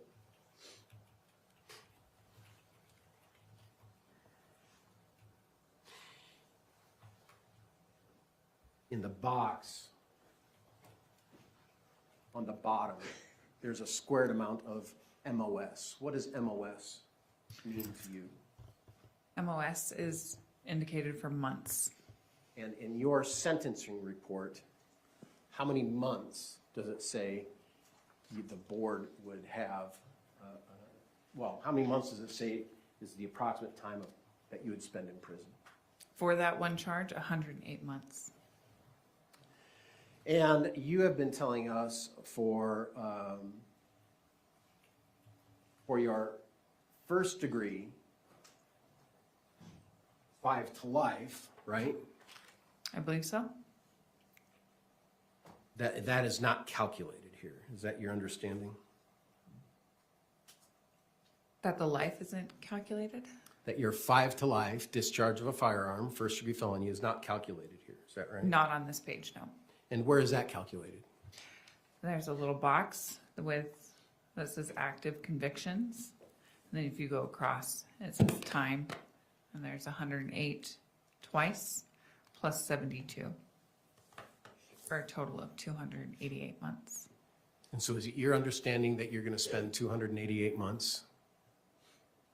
Yes, if the board allows me to be released. Do you remember saying something completely different to the prior trial? No, I don't. Do you remember saying that you would spend about 11 years in prison, but it's up to the board? That was before I was fully knowledgeable in how the board works. Do you remember saying that to the jury? Yes, I do. But you now, once again, are changing your testimony? Because I have new knowledge of how the board works, and I have spoken with my case manager in prison. And you didn't know that at the time that you accepted your plea, did you? I didn't know what. Of the new knowledge you now have. No, I did not know that. Matter of fact, when you set your plea, you were looking at the 108 months, weren't you? As a guideline for the board to review. When I set my plea, the guideline was 288, but I knew that life was still on the table. I knew that I could still spend a possibility of life in prison. Why did you not tell the jury in the Ellis trial that? Maybe the question wasn't asked in the way that I understood. I'm not sure.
Judge, I'm gonna ask that we take a break. I don't want to waste the jury's time watching me look through papers. I'm gonna ask that we take a break. Let's take a recess. All rise for the jury.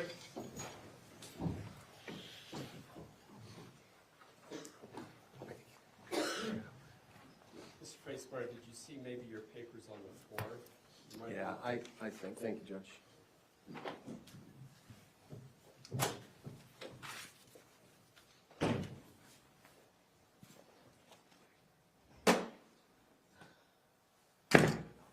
Please be seated. All right, counsel, we'll be in recess until Mr. Faceberg found the information that he needs. Thank you. All rise.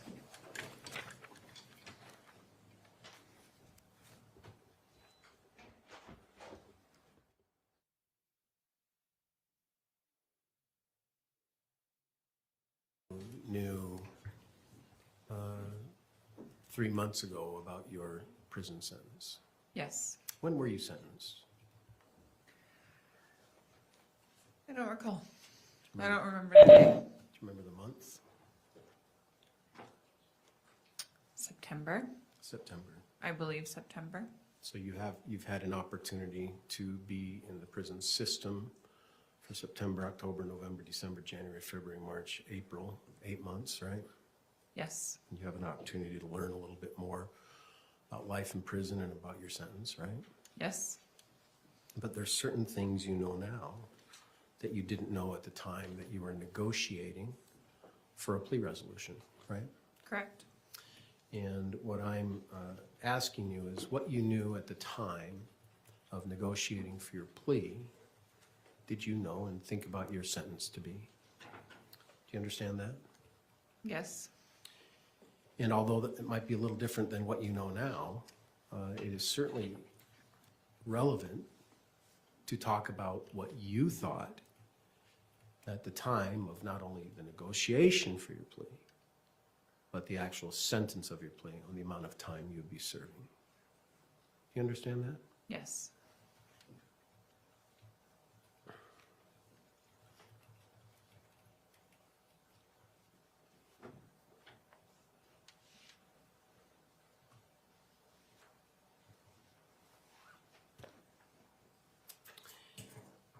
In the offer letter, you would get the offer to plead to murder from a first degree to a second degree.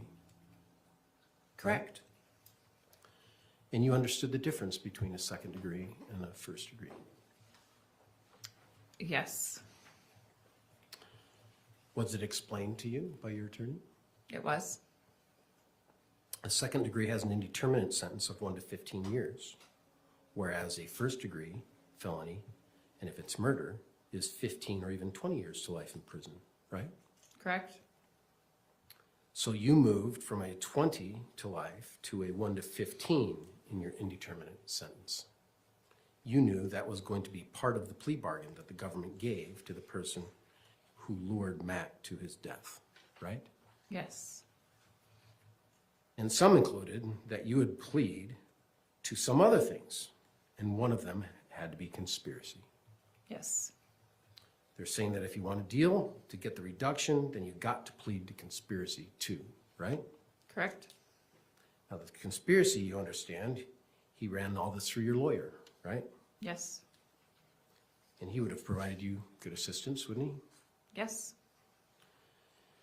And I think he told you, he understood, he answered all your questions, and you thought you understood the legal process and the fact process and the plea bargaining process, right? Yes. So with these other offenses, again, they're reduced. Now the felony of discharge of a weapon, that says felony 1, right? Correct. Now felony 1 is a 5 to life, right? Correct. However, there are matrices that give you an idea, at least, of what kind of sentence might result from one kind of plea, right? Correct.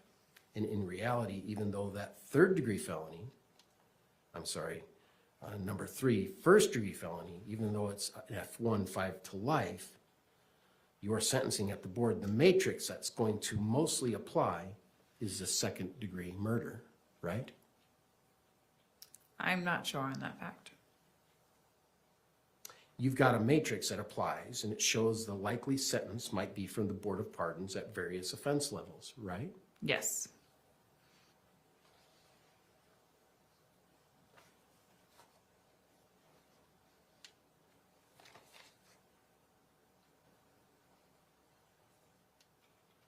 So as we have the matrix before us, you can publish that, please.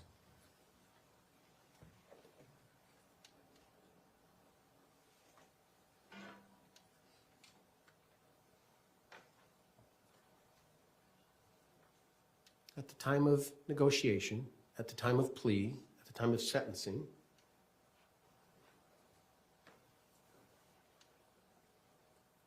after discussing matters with your lawyer, matrix.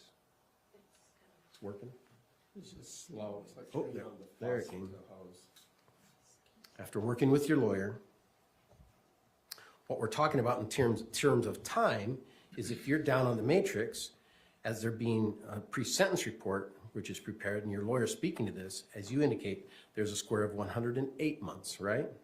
Yes, That's because you were allowed to plead to a second degree that resulted in death, right? yes, And you were shown that if you were given a first degree murder, that it's 11 years, that 11 years goes to 240 months, right?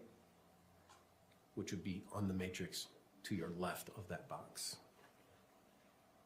Do you see the 240 months, first degree murder? I do. And what is the months in that? 240.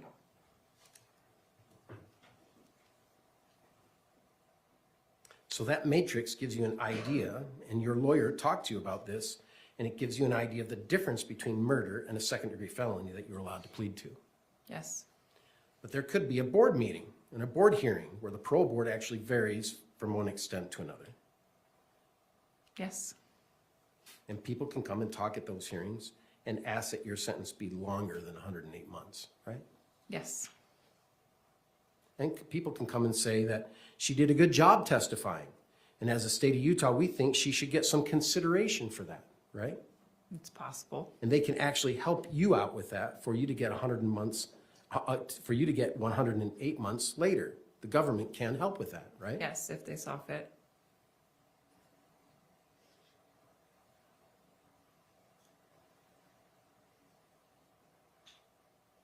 And so at the time of negotiation, at the time of plea, at the time of sentencing, it was your understanding that you were moving from a murder, 240 months, to a second degree death, 108 months. Isn't that right? Yes, Now, today, you don't agree with that. Is that right? I'm agreeing. You are agreeing. And so your board review of 108 months is still standing, isn't it? I will see the board. I have a tentative board hearing in June of 2036. 2036, Yes, sir. which is approximately 108 months. I'm not sure on the math. It's 10 years from now, 11 years. 120 months would be 10 years, right? I don't know. 10 times 12, 120, Sure. so 120 months. Is that a yes? Yes. Thank you. A lot different than the 240 months if you're convicted of murder. Correct. So there is a great advantage to enter into the plea in which you did enter into, isn't there? Yes, there is. And you took advantage of that by cooperating to tell the truth, right? Yes.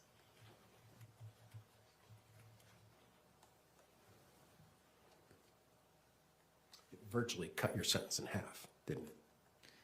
I'm not sure of the math on that. Well, 240, that's 20 years, right? If life is still on the table, there's nothing cut in half. 240 is 20 years, right? Yes, Thank you. And you said you have a board date in 120, right? yes, And the recommendation on the matrix is 108, right? correct.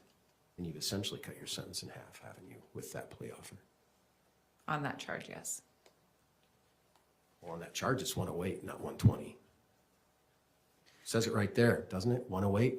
I have 2 charges of 108 and 1 charge of 72 months. And your 2 charges are concurrent with one another, aren't they? I'm not sure how the concurrent and consecutive work. If I told you that concurrent means they go as you're sentencing at the exact same time, would you have any reason to disagree with that? No, if I told you in your plea statement that you made, it talks about concurrent, meaning the time goes at the exact same time with one another. Would you have any reason to disagree with that? I was under the assumption that 2 run concurrent and 1 runs consecutive. Do you remember my question? No. My question was about concurrent. Do you remember me saying the word consecutive? No. Because I didn't. So, Object argumentative. I think we're getting a little argumentative, Mr. President. thank you, Judge. So in your plea statement, it describes the difference between concurrent and consecutive, doesn't it? Yes, it does. And in concurrent, it describes your sentence as concurrently would, not does, but would concurrent run together at the same time. Correct. Right.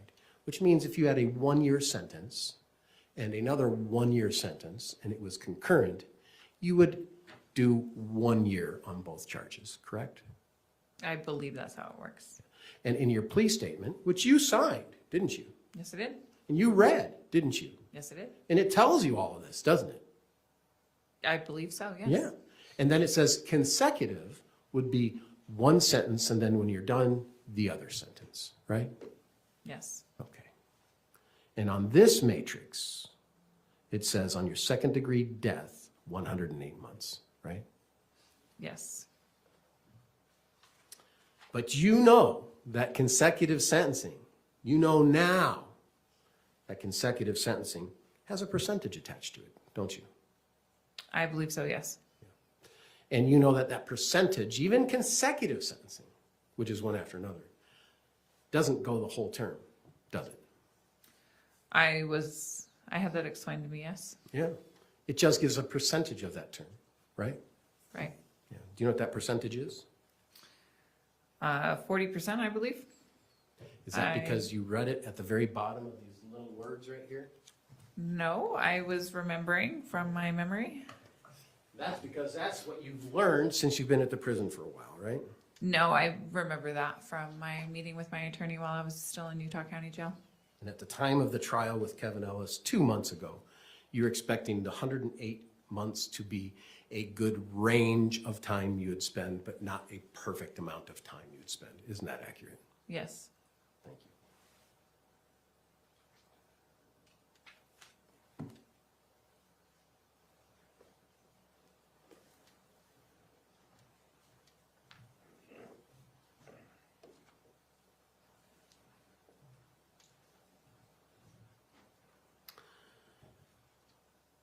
Kate, I want to go back in time a little bit now to June and May of 2025, okay?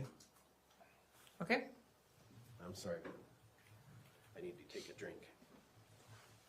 I apologize, Your Honor. Oh, take it up there if you want. Get smart water, it helps.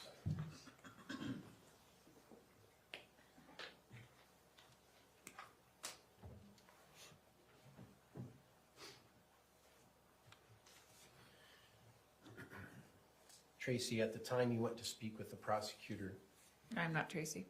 sorry, I apologize. I did not mean that intentionally. Kate, at the time that you went to speak with the prosecutor and the investigator, June 12th, were you prepared to tell the truth? I was.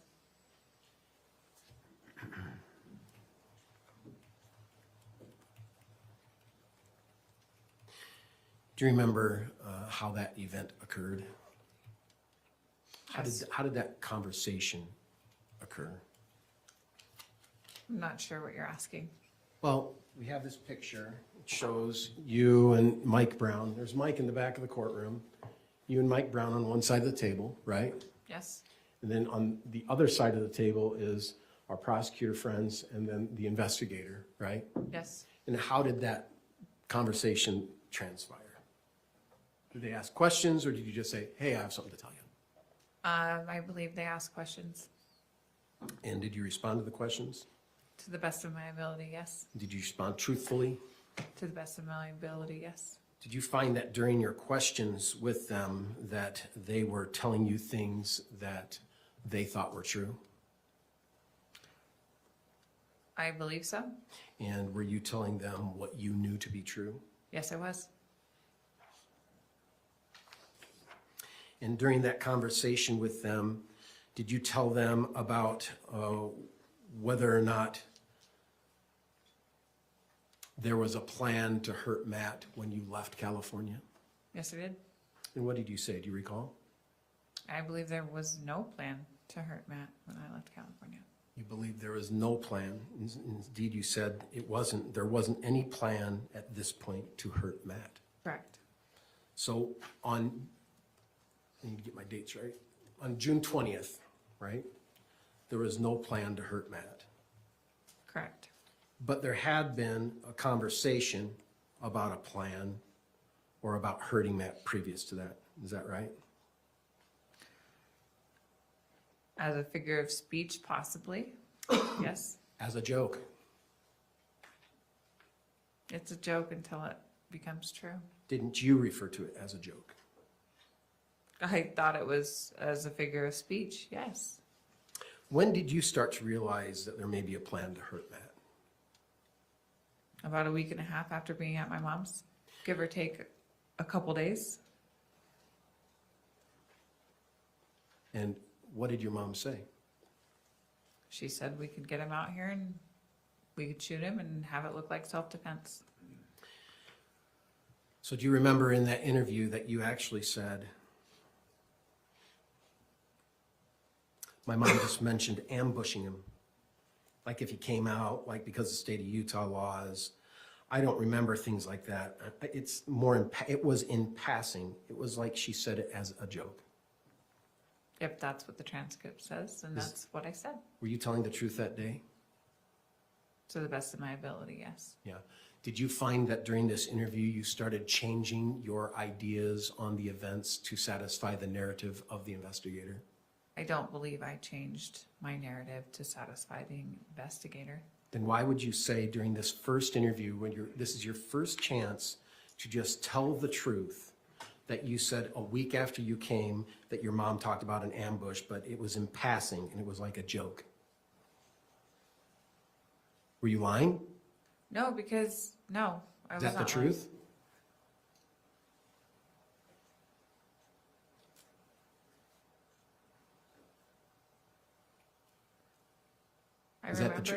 I remembered a lot even after the interview. So you're saying what you were saying to the prosecution was not the truth that day? To the best of my ability, I was trying to recollect the truth. You said it more than once, that your mom said it in passing as a joke. But like I said, my mom mentioned it in passing as a joke. Are you saying that that's not the case now? It may have started as a joke, but it ultimately became the plan to murder Matt. Well, I didn't ask about what it ultimately became. I asked about when you said she first mentioned it a week after you got there, that she said it in passing as a joke. Yes. And then you doubled down saying, but like I said, my mom said it in passing as a joke.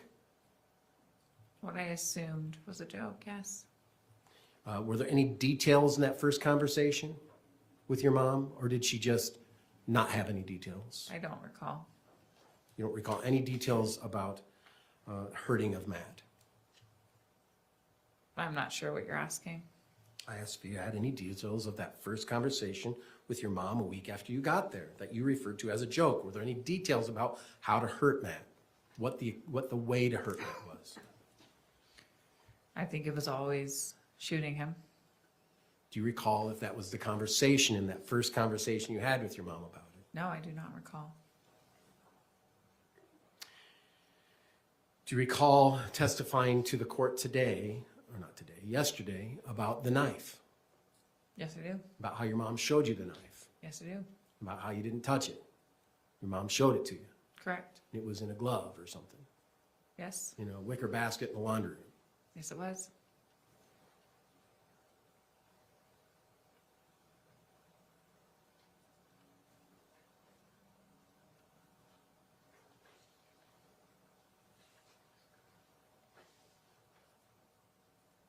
Do you recall talking about the knife when you were with the prosecution and the investigator on June 12th?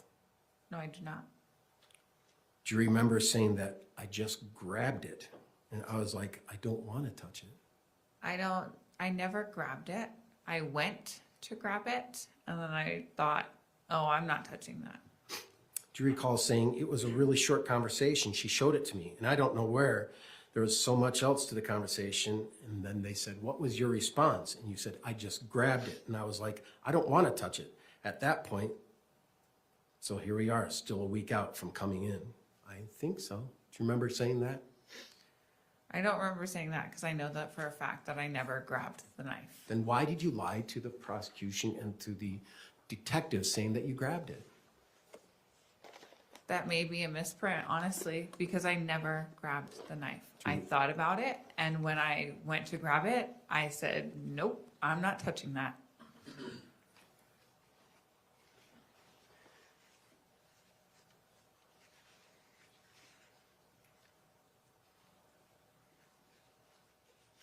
So you had the first time about a week after you got to Utah saying that your mom was going to ambush or hurt Matt or something. You said it was a joke. When was the second time? I don't recall. When was the next time? There was many little conversations about it.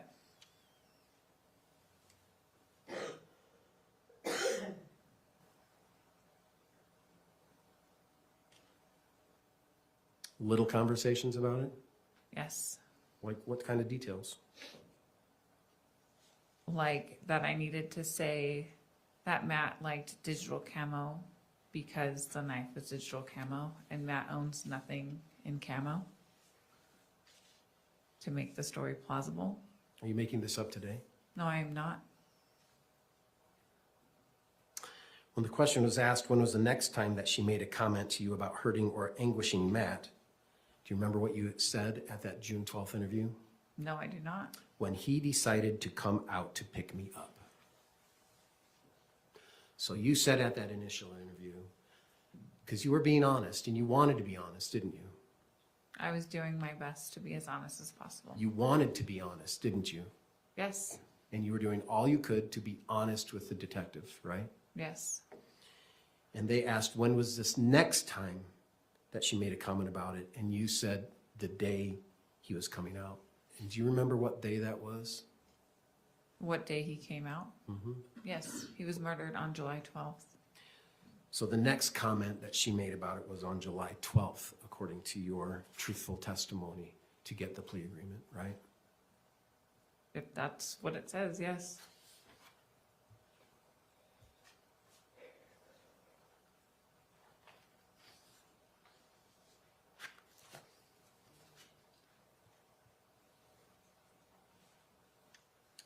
And on that day,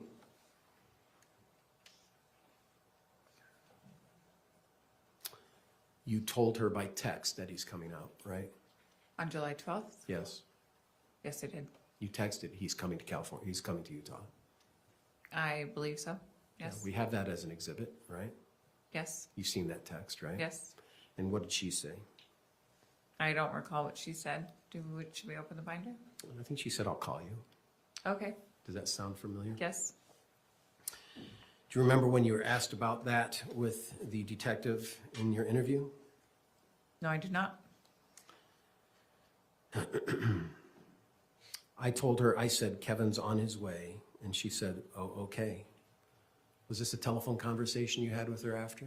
You told her that Kevin was coming, or Matt was coming? Yes. And we've seen the reports of the telephone conversation, right? Yes. And what did she say when you told her? Did she say, I'm coming home? On the phone call? Yeah. Yes, she said that she was coming home. She was finishing up her appointment that she had, canceling her appointments that she had in the afternoon, and that she'd be home in the early afternoon.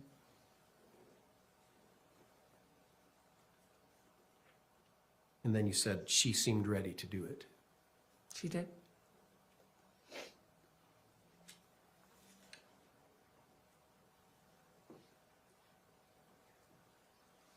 Why did she say that? That she seemed ready to murder Matt? Oh, yeah, why did you say she seemed ready to do it? because she seemed ready. She seemed like she was preparing herself mentally to pull the trigger if she had to. Okay, that's not what you said in the interview. In the interview, you said, because they said, why did she say that? You said, because she was prepping the house. She was putting blankets on the couch. So you talked about a telephone conversation you had with her, and then you automatically revert to many hours later where she's prepping the house. And so you said she seemed ready to do it. She did. So why did you say she seemed ready to do it at the telephone conversation? I don't recall what was said in the telephone conversation. Isn't it true that Per word. Isn't it true that at this point in your conversation with the detective that they were getting frustrated with your lack of insight to this case? I cannot speak on how they were feeling. Didn't you hear them say their frustration with you about lack of insight and being honest during this interview? I don't recall them voicing their frustration, no.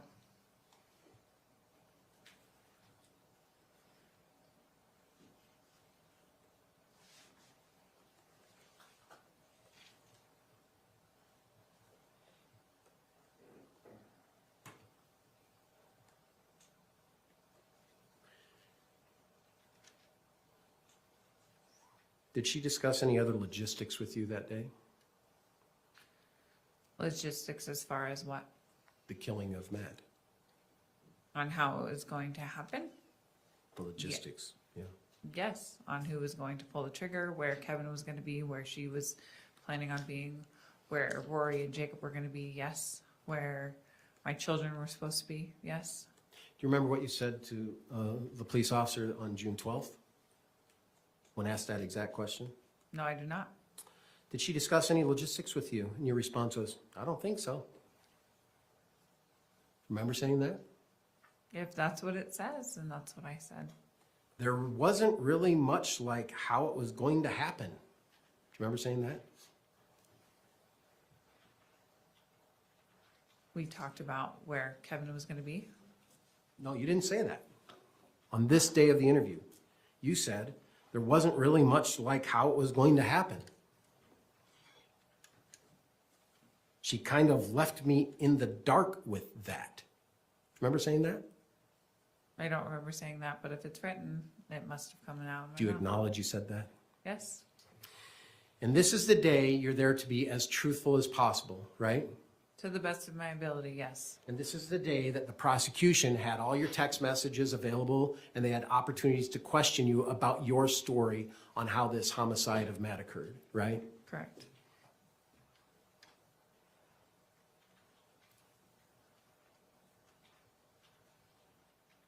And then right after you said, she left me in the dark, then they asked, like Kevin was going to be downstairs and I was going to be upstairs, is that what she told you? And you said, yeah. You said she was making preparations. What other preparations? She removed my kids' toy baskets in front of the fireplace. My son steals toys. And so she moved those into the garage so they'd be out of the way. Remember saying that? Yes. But she didn't talk to you about what was actually going to happen in relation to his homicide, did she? I mean, you said she left me in the dark on that. I'm going to object to vague. Is he asking for what she said then, or is she asking for now? What she said then. All right, let's rephrase it so with it being understood what you said then allegedly. State that one more time, please.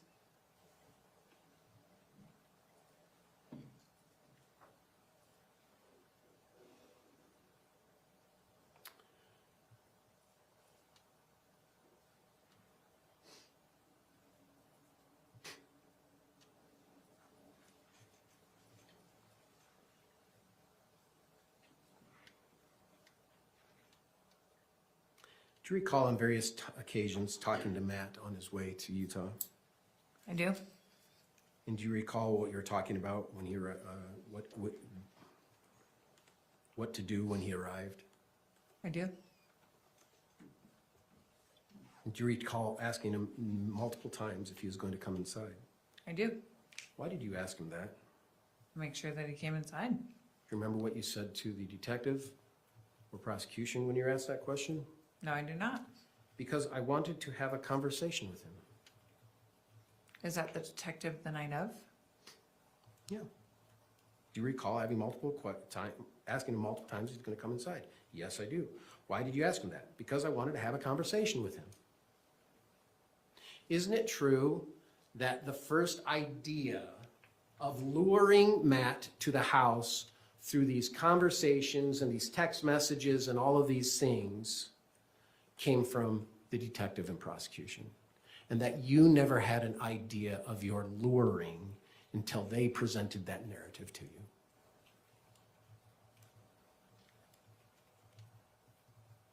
I knew I was luring him to Utah. I didn't acknowledge it. You acknowledge it after your plea when you got a reduction in your sentence, though, don't you? Yes. And you acknowledge it when you're here today, don't you? Yes. But you didn't acknowledge it when you're being as truthful as you could, right? Yes. Until it was first presented to you that you were luring Matt to Utah. Yes. Did you want Matt to come to Utah? No, I did not. So the whole idea of luring him to Utah had nothing to do with any plan. Your plan was to keep him in California and avoid him, right? I wanted that as an option. Yes.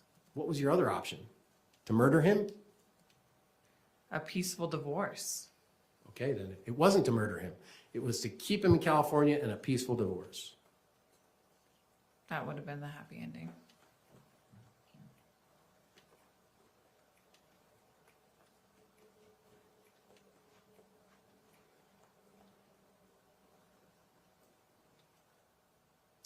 What did you think was going to happen when Matt finally said, I'm driving the truck, the 250? I knew what it meant.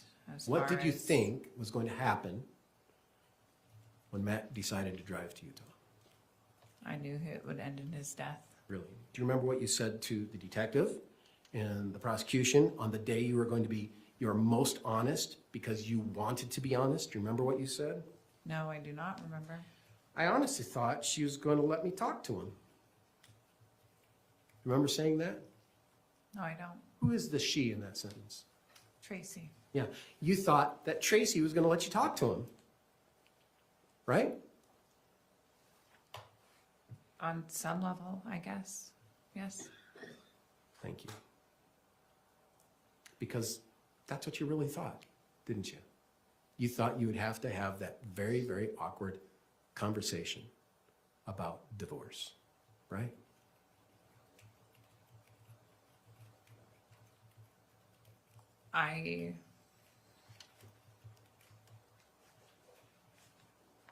She told me not to come downstairs. She I'm told me. I'm asking what you thought.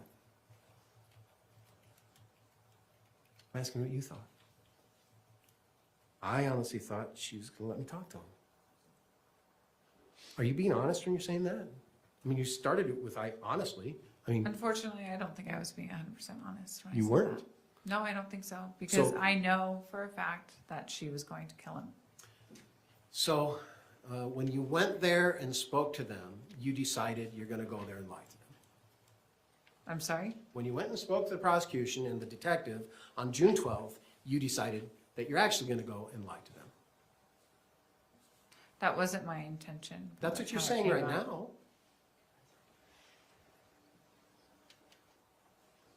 Isn't that what you're saying right now? Yes, that wasn't my intention, but it's how it came out. I honestly thought she's going to let me talk to him. And then they said, what do you mean? I didn't think that she would ambush him like that. Is that a lie? Were you lying on June 12th on that one too? Honestly, I didn't think that she was going to ultimately kill him. I didn't Thank think that you. she would actually pull the trigger. I asked her not to do it that day, and she told me she was going to do it anyway. Do you remember my question? Nope. Okay, I'll rephrase my question. I'll restate my question. Was that a lie? I didn't think that she would ambush him like that. Was that a lie? Yes. So you actually went to the state and to the detective to lie. It wasn't my original intention. It's how it came out. And maybe I was being stupid and trying to protect my mother and my brother.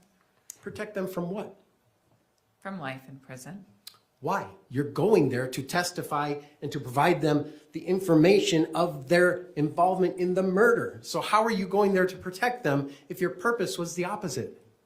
That doesn't make sense, does it? No, it doesn't. You're Then right. why are you saying that?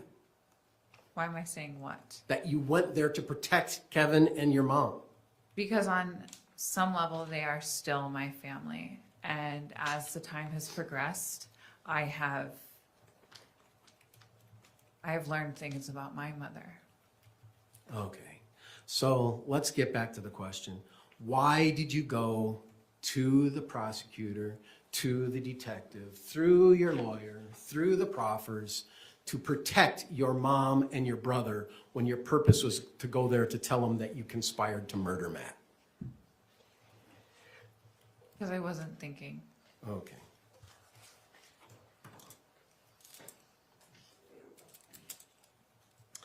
I thought that I would be able to at least talk to him and have a little conversation with him. I'm trying to get to you, Kate, is you're telling the truth here. You actually did think you'd have an opportunity to have a conversation with him, didn't you? No, I did not. Okay. Even though you said it 3 times to these detectives, to these prosecutors. But I also said it. Asked and answered several times. Let's move on.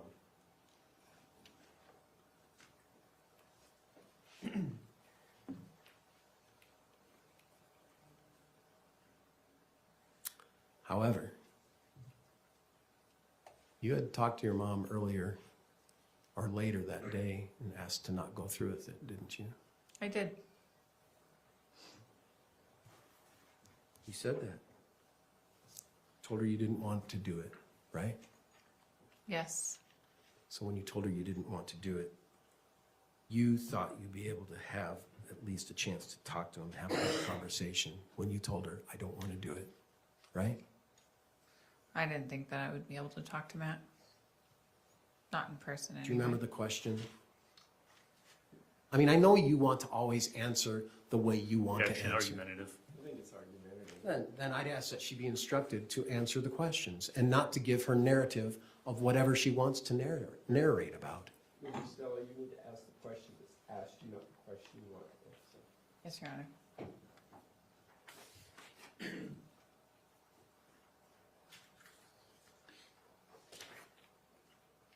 So, isn't it true that you wanted to talk to Matt and that's why you said to her, I don't want to go through with it?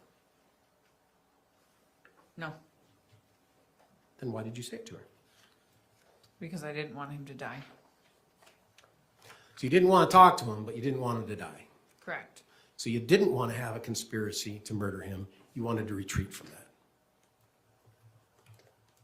Yes. Thank you.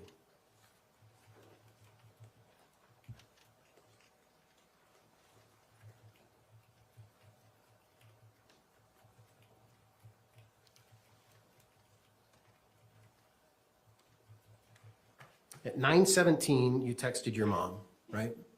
AM or PM? AM. July 12th, 9:17. Right? Yes. And then she said, I'll call you, right? Yes.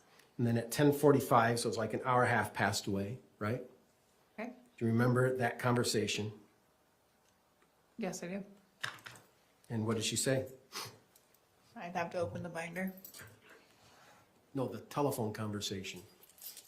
She said she was coming home early. She was canceling her appointments and that she'd be home. Do you remember saying, she said, don't worry, we'll handle it, just don't worry about it? Sounds plausible. Sounds like something she would say, yes. Is it something you said, she said? Yes. Yeah. And did you indicate you were troubled and upset because you didn't want him to come out? I believe so, yes. And right at that point is when the prosecution and the detectives were just sort of fed up with your lack of accountability, weren't they? Object to speculation. Sustained. Argumentative as well. And right at that point, they said, I'm going to object to hearsay if he's going to quote something we said at this point. didn't they say to you, we need you to be truthful? I believe so, Why did they say that, do you think? for that exact reason. They What- needed me to be truthful. Well, you had just spent 11 pages on talking to them. Why are they now saying you need to be truthful? I don't know. Well, maybe it's because you said that I Objection, only Your had, Honor. I'm sorry, didn't hear you, Mr. Brown. Objection, he's testifying. Yeah. He's speculating as to what her reason is for her answer. Yeah, that's sustained. thank you. Do you think they asked you to be truthful because they weren't believing your story? Quite possibly. They weren't believing that you said, she said it as a joke? I'm not sure what they were not believing. Do you think it's because you said, she said, don't worry about it, it will be okay? I don't know. Do you think it's because you said, honestly, I wanted to talk to Matt and I didn't want it to happen? I don't know. Do you think that they said that because they had a conspiracy charge and they wanted you to confirm the conspiracy charge? More than likely. Yes. And so you started changing your story at that point, didn't you? I'm not sure. Including today, changing your statement. Being more truthful, yes. And including the day of the Kevin Ellis trial, when the last thing you said on one day was, really didn't talk to Kevin. And then the very next day you said, oh, I had a full conversation in the lawn right after sushi. Right? Is that a question? Yes. Yes.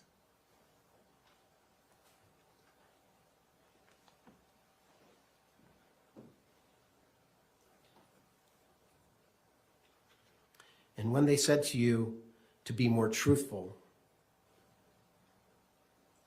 they asked, you didn't have a plan in place. Right? I believe so.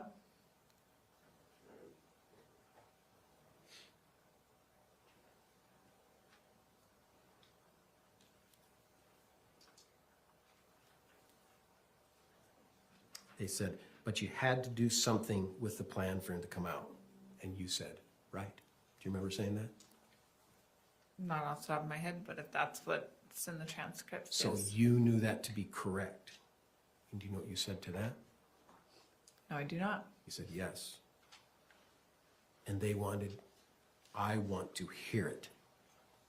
And you said, yes. Their narrative for you to comply with. Correct? Yes. Yes.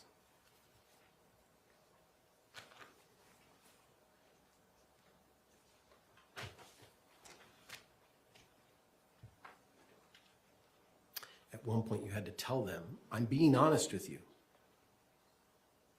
Remember that? No, I don't. I'm being honest with you. And that's what happened.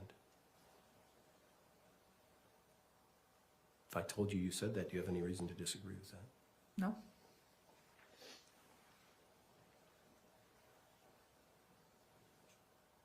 And then they said, you keep saying I didn't want him to die. And then you said, I didn't. Was that a lie? No. Because I didn't want him to die.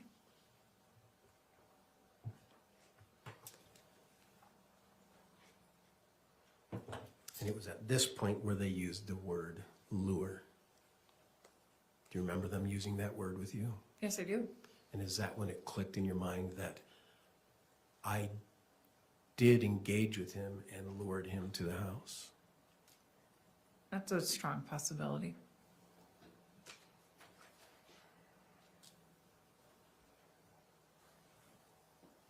Do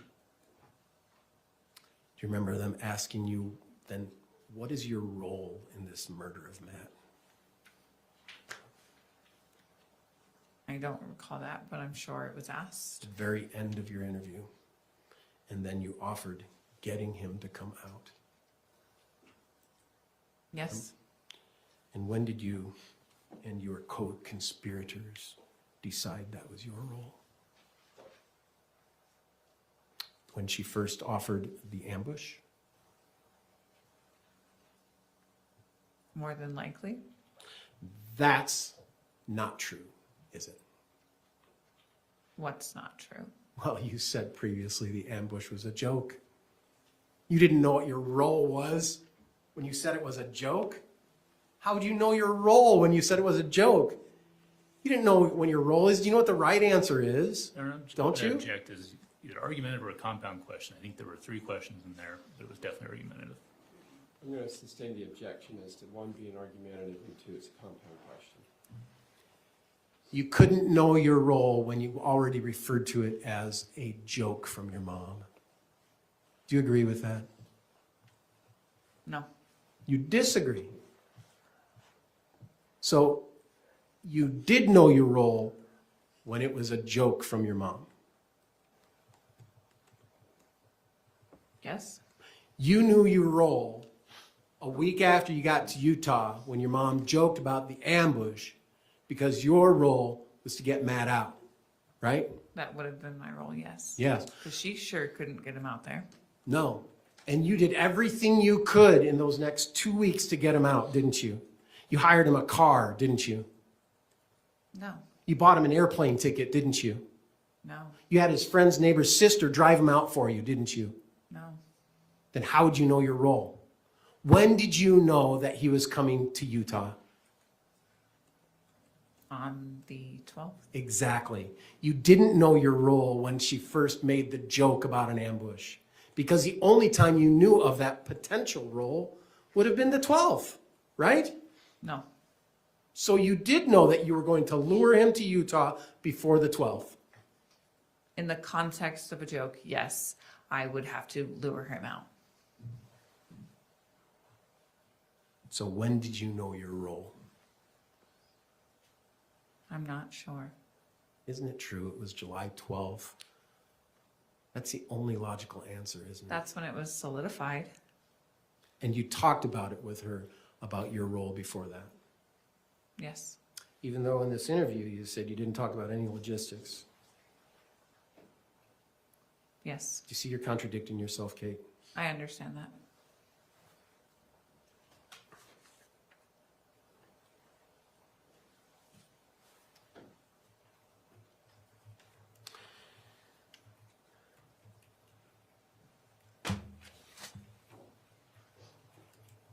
I'm just going to show this picture. Here's a second picture. Do you recognize that? Yes, I do. And what is that? That is, I believe, the second interview I had with Detective Nordine. Same day as your interview, right? Is it the same day? I know that I had a follow-up interview with Detective Nordine. Do you consider these to be the same day? Yes. And so after you concluded your interview with Detective Nordine and the prosecution, there was a break in the interview, wasn't there? I believe so. And then you waited, and then at least Detective Nordine came back in to talk to you again. Do you remember that? Yes, to ask follow-up questions. This was after you came to be truthful, right? Yes. And after you said your story in the beginning, right? Yes. And after they then had to remind you, you're here to be truthful, right? Yes. And then after you said, I'm being honest, right? Yes. And then you came back for your second batch of conversations.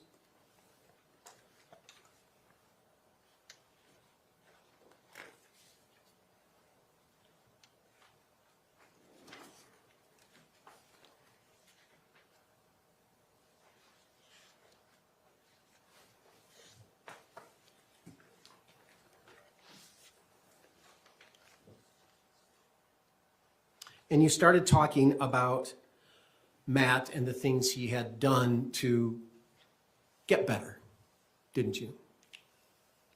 I don't think I know what you're talking about. Stop drinking. Yes, for 2 weeks. Yeah. So while you were gone, Matt made an attempt to improve himself. Yes, that's what he claimed. You just can't say yes, can you? Nope. Why?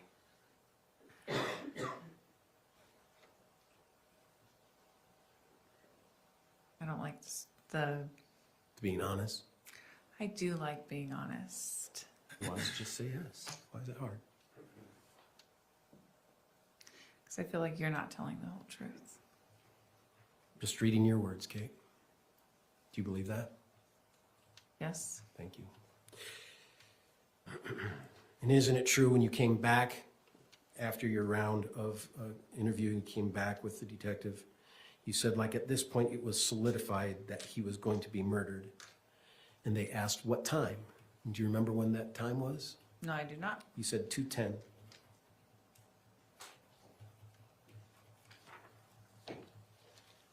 Why would you say 2:10? I was assuming the time. I misspoke. You said, like, at this point, it was not solidified that he was going to be murdered. Do you remember saying that? No, I do not. And what time was that? And you said 2:10. Do you know what 2:10 was referring to? No, I do not. It's referring to July 12th, wasn't it? If that's what it says. Well, do you have any reason to disagree with it? Did you say, I was super happy I'd stopped drinking? I was hopeful, yes. Did you say, I was super happy that he stopped drinking? Yes. Thank you. And were you being honest about that? Yes.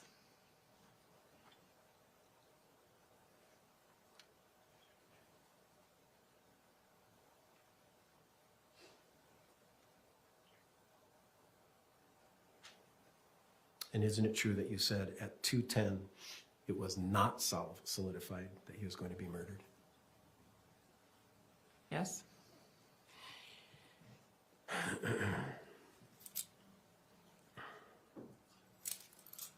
And then a little bit later, you talked to the detective about the hotel money that your mom offered. I'm sorry? You talked to the detective about the hotel money your mom offered. Oh. Do you remember that? Yes. And your mom offered to let Matt stay at the house, right? She told Is me. that a yes? She told me to tell him yes. Yeah, okay. So your mom offered that, right? Yes. Thank you. Your mom also offered, instead of staying at the house, that she could provide a couple $100 for hotel if needed, right? Yes. Your mom also indicated she knew he had driven 10 plus hours, right? Yes. And that if you're leaving right away, there might be a hotel maybe in St. George that she would provide for, right? Yes. Your mom knew that he was coming for a long drive, right? Yes.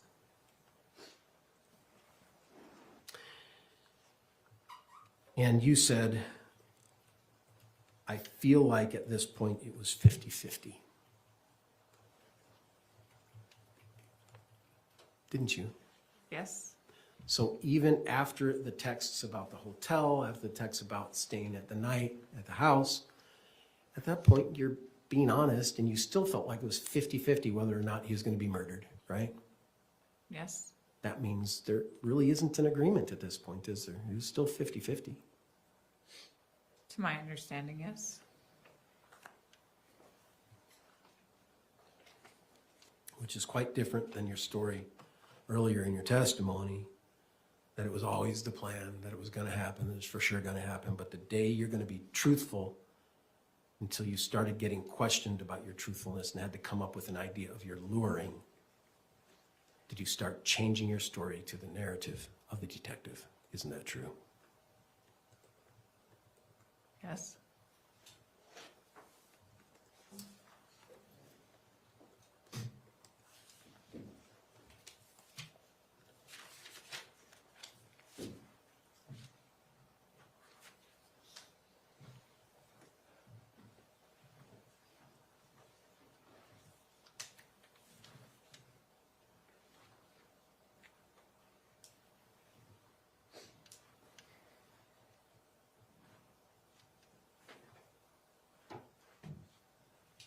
Sorry.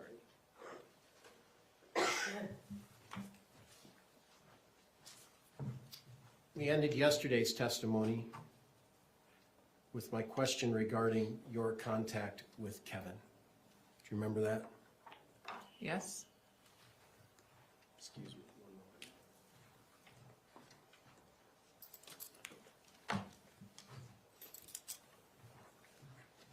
And the last question, virtually, asked in your testimony,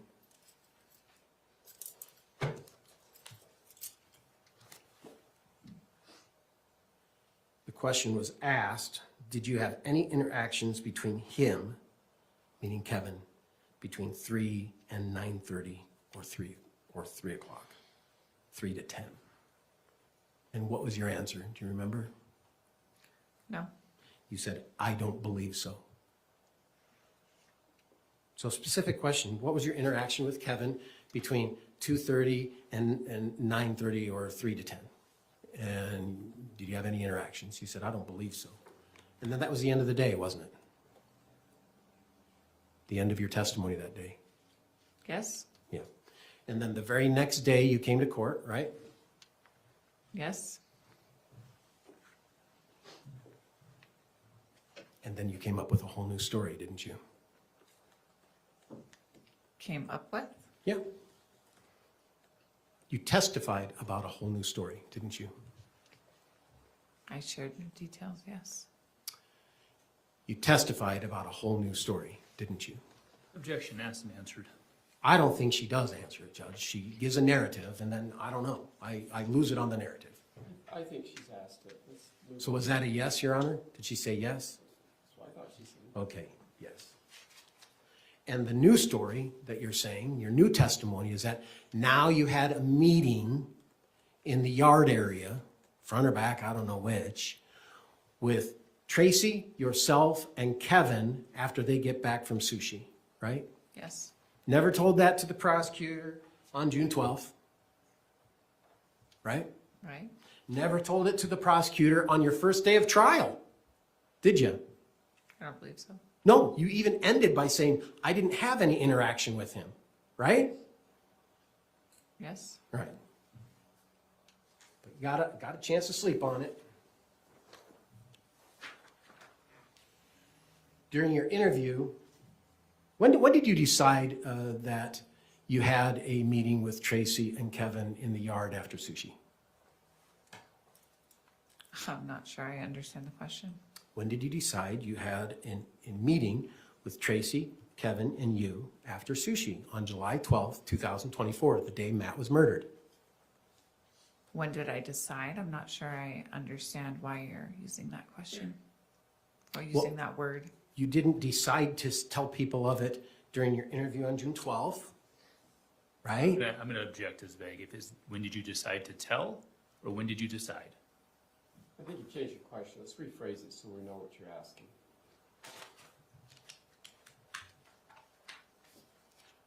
Well, I didn't say, when did you decide to tell, Judge, because, It's vague. so now I'm going to make some argument. I didn't ask, when did she decide to tell? Because we all know when she decided to tell. It was the next day at court. My question was, when did you decide? When did you decide what? To tell the story that you said the second day of court. All right, we'll say that question so it's clear what you're asking. When did you decide to tell the story about a meeting between you, Tracy, and Kevin in the yard after sushi? I don't recall.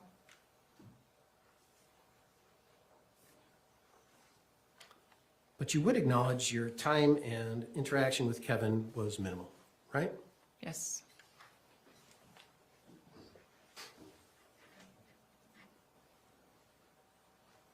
Did you ever have an occasion to talk with your mom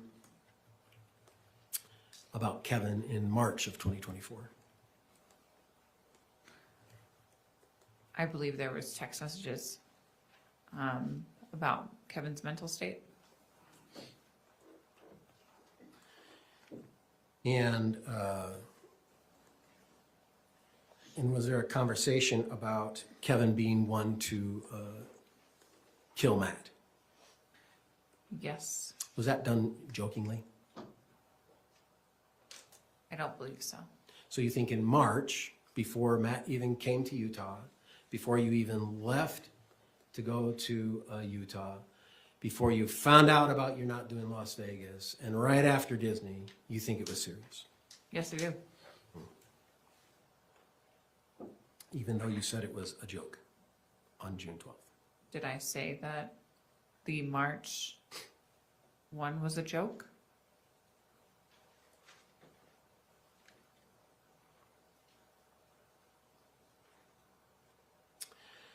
Well, the question was asked. That's a good question. Even though you're not allowed to ask me questions, but that's a good question. You were asked, what was the context of that conversation? You said, just simply that. It was sad. She was talking about Kevin feeling, how Kevin was feeling, and it was, again, she made it sound like, what do you think I'm going to say? A joke? Yes, like a joke.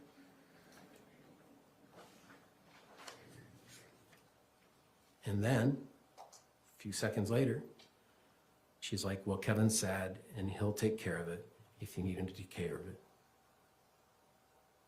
As a joke, right? I mean, time to be honest, so. What she was thinking was probably a joke, but I knew that she was serious, and I know that I shared that information with Tara Lynn, and we both thought it was very sad. You can't talk for Tara Lynn, Your Honor, and I ask that she not talk for someone else. She can only talk for herself. Let's hear say, only talk about you, please, thank you. I know when I spoke with Tara Lynn that I thought it was very sad. And you considered it a joke. I don't think it was a joke. Okay. At that time, you were sending texts like, I hate Matt, right? Yes, I can't stand having kids with him, right? I believe is I hate the fact that I have kids with him. Right. Yes.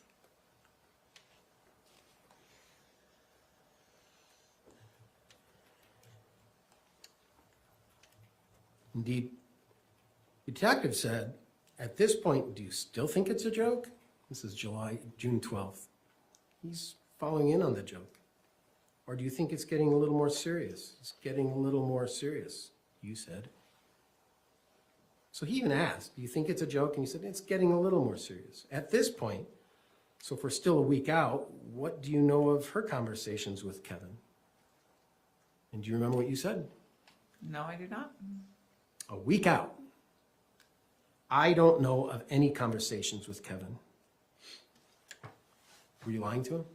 I was not a part of any conversations between my mom and Kevin. Well, you know of a conversation between your mom and Kevin on the day of sushi when you had it in the yard that you decided to drop a bomb during the last trial. Yes, that is true. Weren't you just really being honest here when you said that? In which? When you said, I don't know of any conversations with Kevin. No, I don't believe I was being honest.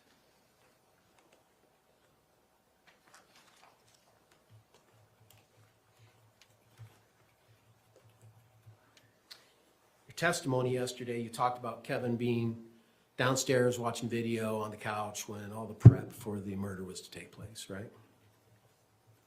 I don't believe that's what I stated. What did you state? That he was downstairs on the couch watching movies when Matt was said to arrive, not during the prep of the house. Do you remember being asked, did Kevin watch Mom make any of the preparations? No, I don't remember that question. And do you remember what your response was? Nope. I don't believe so. I think you Sorry, still. I'm just gonna ask for clarification on I'm sorry? when that question was being asked. June 12th. The day she was before the prosecution and the detective, to be honest. Remember that conversation? No. You remember that day and that conversation with them, right? Not the I specific. remember having that conversation, yes. Yes. And you said, I don't believe so. I think he was still upstairs in his room. Did you see Kevin that day? Do you remember what your response was? My response was no. Your response was, in passing. Not in the front yard having a conversation about the murder. On the day you're there to be most honest, on the day you're clinching your plea. Your Honor, I'm going to Is that object a to, question? I'm going to have to Yes. strike that. And that was the day in which you were clinching your plea, wasn't it? I'm not sure I understand your question. You were there for the interview based on the information you provided the prosecution to clinch your responsibilities related to your plea, to provide them a statement of the truth. Yes. And you said, I saw him in passing. Correct? Yes.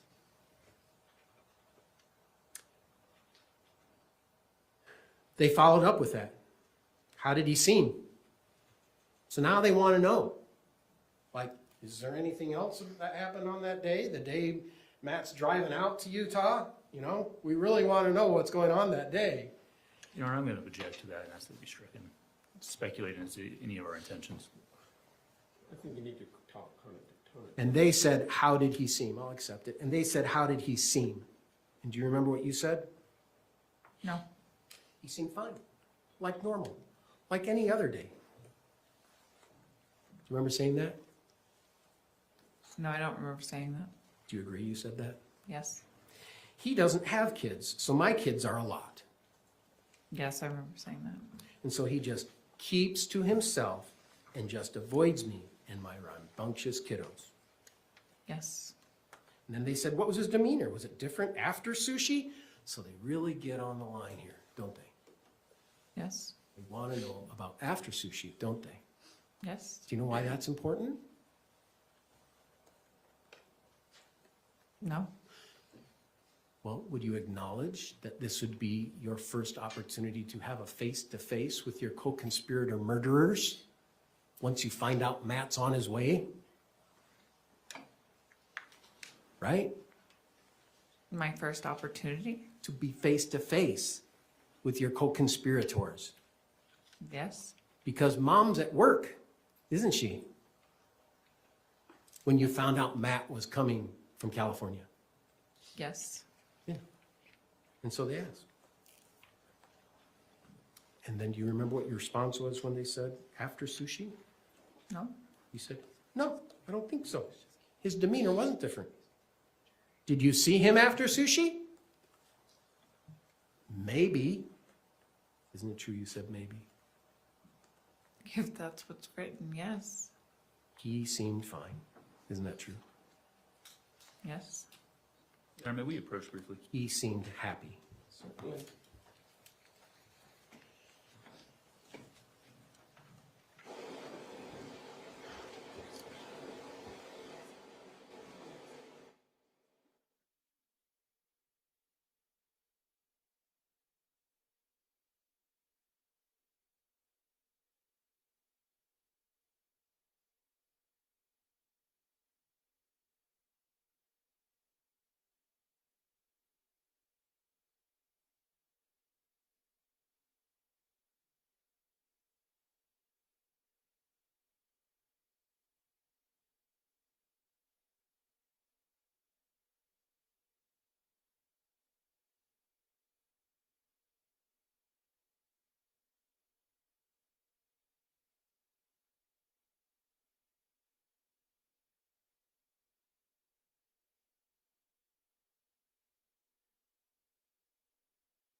So, during your interview, June 12th, you voluntarily come forward to be honest.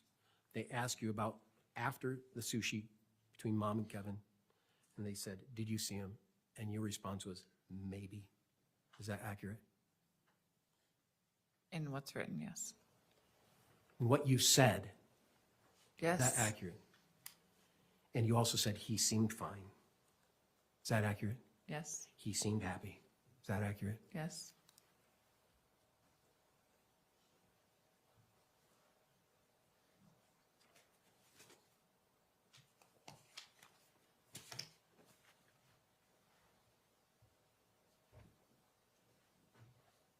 Sorry. All right. Judge, I just taken the whole room here, sorry.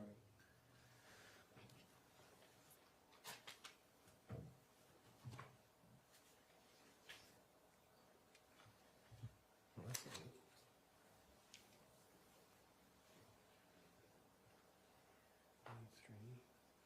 Sorry, Judge, I've misplaced.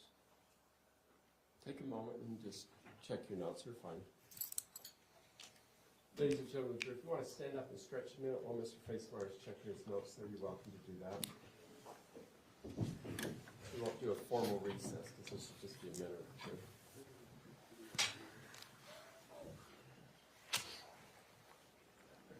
I didn't say counsel.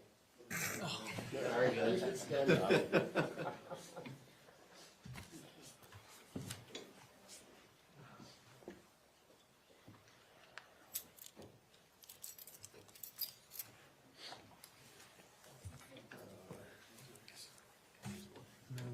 It's gotta be here. Was it the paper that maybe fell on the floor, Mr. Facemeyer? Oh, I actually just had it, and someone confused it by underneath my pictures. I found it, I'm sorry. That's all right. A lot of moving pieces, you understand. There it is.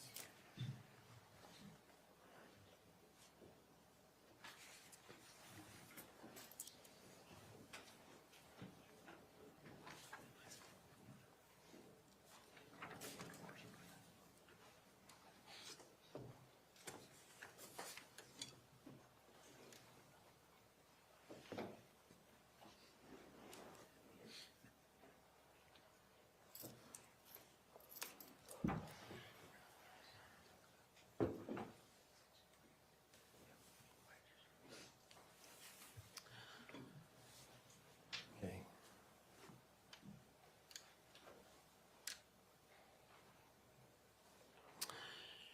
And then further, there was a lot of questions that the detectives and the prosecution had about Kevin, right? Yes. And the reason they had questions about it was because we all know Kevin is the one who shot the gun, right? Yes. And so they want to know, obviously, what your communication with Kevin is like. So they asked those questions, didn't they? Yes. And they said, tell me everything about that part of it. And do you remember what you responded to by saying? No. You said, I didn't talk to Kevin that much. Remember that? Yes.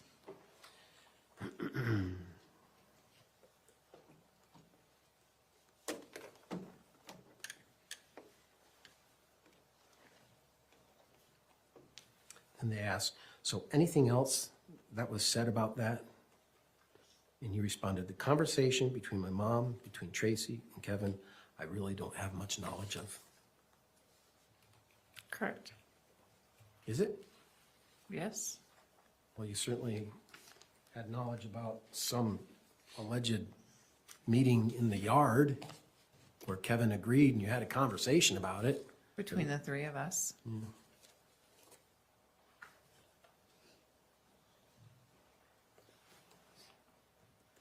Is there something you didn't know about Kevin as a result of this case?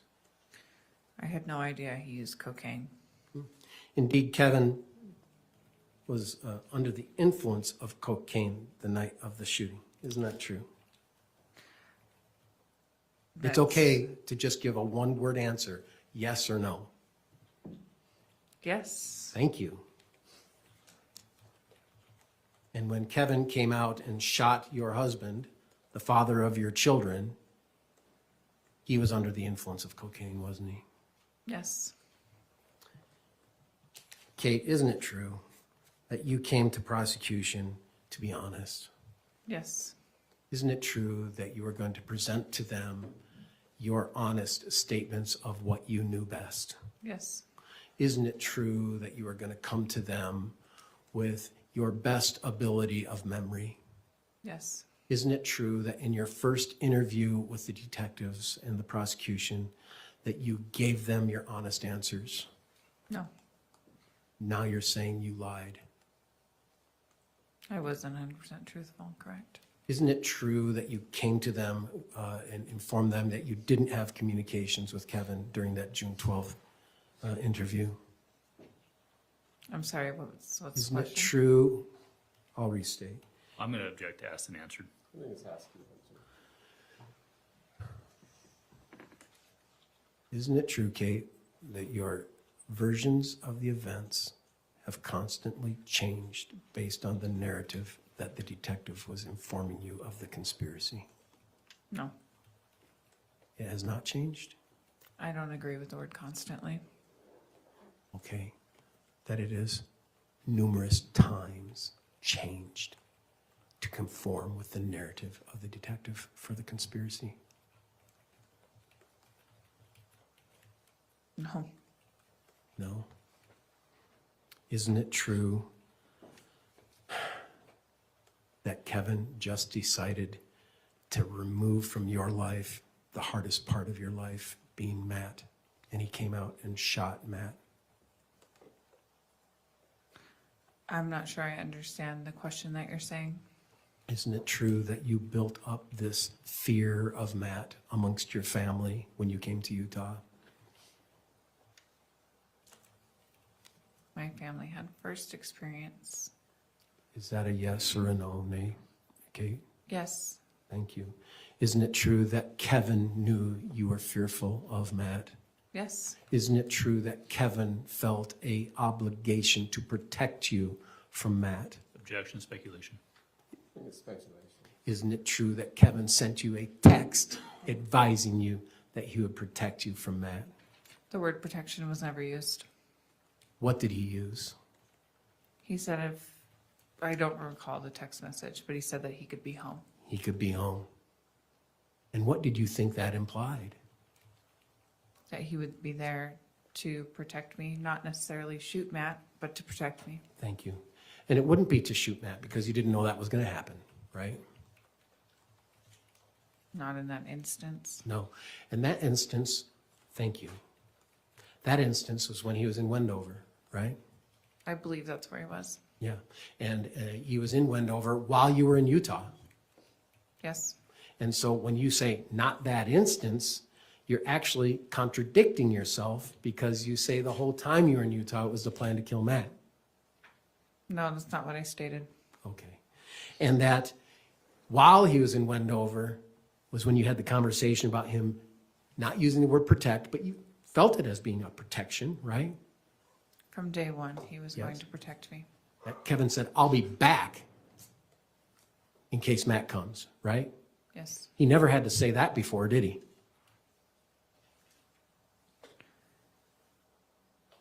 You can say no if that's the truth. On the very first night I got there, Kevin told me that he would sleep on the couch. Because So Judge, I would ask that you strike this because she is not answering the question. It's non-responsive. You need to ask the question, answer the question that's asked you. So re-ask the question, please, Mr. Case. Your understanding of that text was that Kevin was going to be a protection for you when Matt came to the house. Yes. And isn't it true that when he was in Wendover, Matt was not coming back at that time? Correct. So your inclination or your statement that him shooting Matt is just not an accurate statement, is it? I'm not sure I understand your question. I think is a poorly phrased question. I'll retract. When Kevin was in Wendover, you were texting with Kevin, and we've seen the texts in this trial, correct? Yes. And part of those texts was he offered to bring you weed, didn't he? I asked him to bring me weed, yes. So that's a yes. He didn't offer to bring me weed. I asked him to get it. Okay. Because at that time you're still smoking daily? Yes. Didn't have your trailer though, did you? Nope. So you're just still a daily smoker? Yes. So much so that at one point Kevin had to send you a text saying, hey, I smell it, right? In the house. Yes. Yeah. And isn't it a fact that Kevin was there to be your protector because of the fear of Matt that you presented to your family? Yes. You presented it to Tara Lynn. Is that accurate? Yes. You presented it to Tracy. Yes. Physical fear, right? Yes. And you presented it to Kevin. Yes.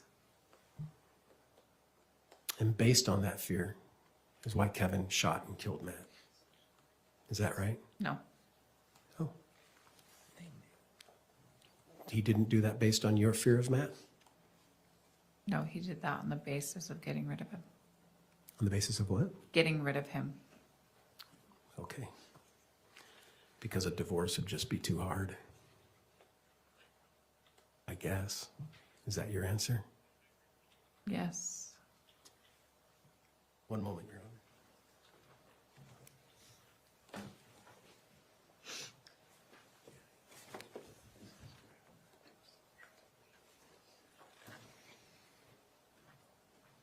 Okay, I have no further questions.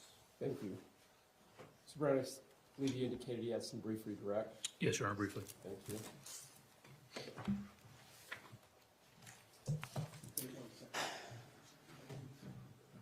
Sticky. Okay, thanks. I'm good.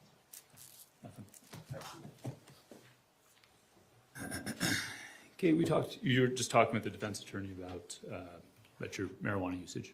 Right? Yes. You testified yesterday that the marijuana usage caused you memory issues. Is that correct? Yes. And did marijuana cause you to make up memories? I don't know. Or just make things fuzzy? It makes things fuzzy. It doesn't create memories in your mind, does it? No. You were also just asked just a second ago, divorce would have been too hard, right? Yes. You were asked extensively yesterday by Mr. Facemeyer about Tracy's several divorces and how those seemed fine, right? Remember that line of questioning? Yes. You talked to a divorce attorney. Yes, I did. It wasn't just Google, as you were asked. Google wasn't your lawyer, was he? No. You talked to a lawyer. Yes, I did. And you told the lawyer about your financial situation, right? I did. About your DV conviction, right? Yes, I did. About all the concerns that existed, right? Yes. And how did you walk away from that consultation feeling? Defeated. Was divorce an option? In my head, no. The recording of that call, you sent that to your mother, didn't you? I did.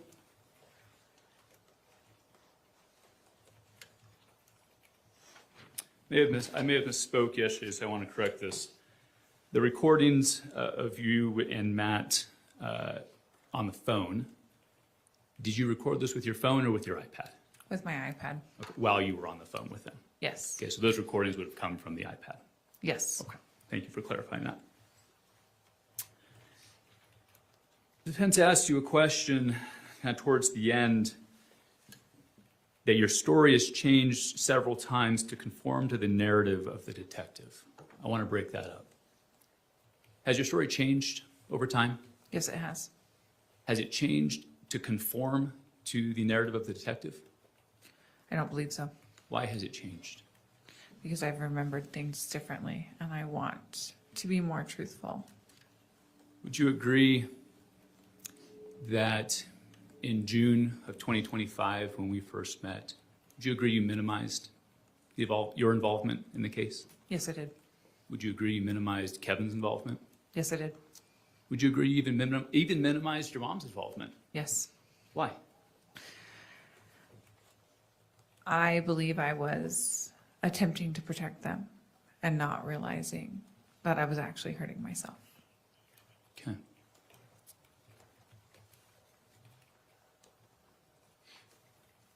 Would you agree that even up through the first day of Kevin's trial, you minimized Kevin's involvement? Yes. Why? again, I wasn't thinking, and I was trying to protect him. Do you feel bad for Kevin? Yes, Why? because he put his life on the line to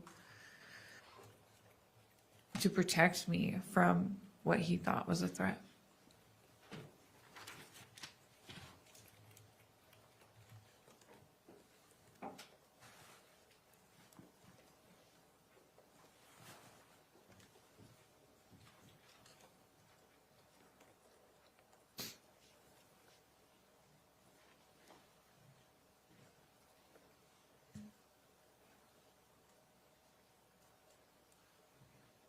Brother. Thank you. Any recross? Thank you. All right, Ms. Restelli, you may step down. Counselor, can I see you up Thank here you. for a moment, please?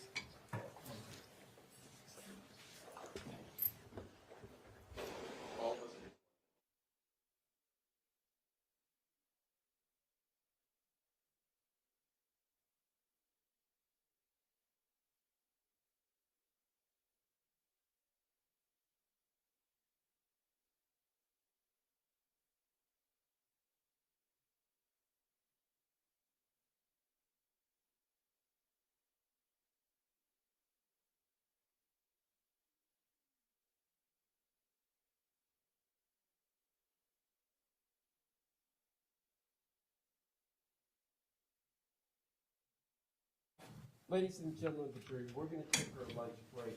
Well, you're... Yeah, we know.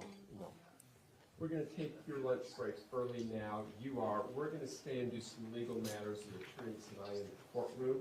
So just keep my admonition in mind about forming an opinion about the case, talking about the case, doing the research. Just be back in time so that we can start hopefully about 1:30 then. That in mind? All rise for the jury.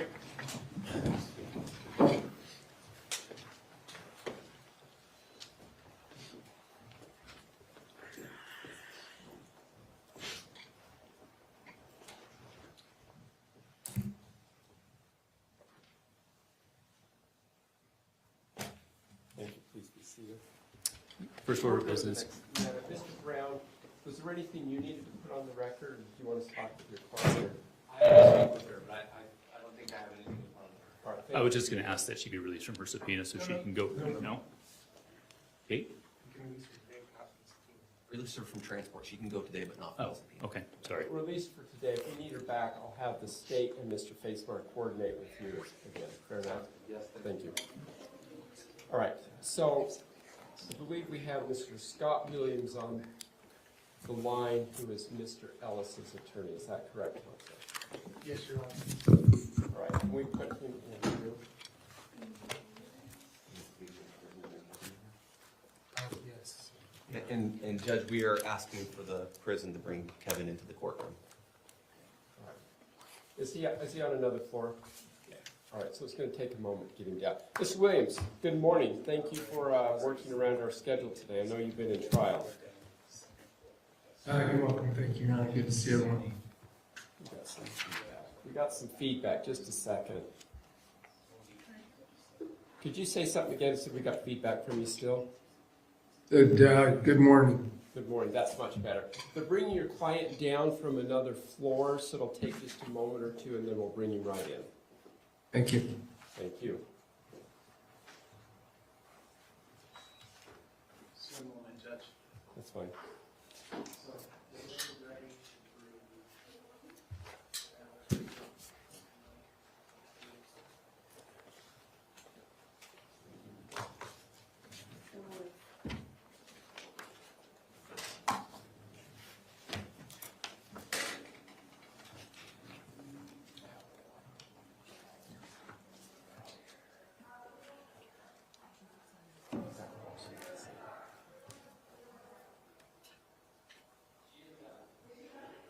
It's going to take a moment because we can't have them cross paths. So, isn't she locked up in this holding cell? Yes, but Mr. Brown is talking to her right now. So Well, they can't bring Kevin down and bring him straight in. we're just keeping them separate so that they don't have the ability to talk to each other. So, We gonna. deputies coming to do this, it's just taking a moment. All right. Why don't we do this, council? Let's just take a brief recess, Mr. Facemeyer, so it's not everybody here. Probably about 5 minutes to get him down, and then I'll come back in as soon as I get your client. Did you hear what the problem was? Yes, Judge. I'm asking Scott, Mr. Scott Williams. Did you hear what the problem was? I did, yes. All right. So let's take that brief recess, and then when you've got Mr. Ellis here coming, I'll come back right immediately. Thank you. We're in All recess. right.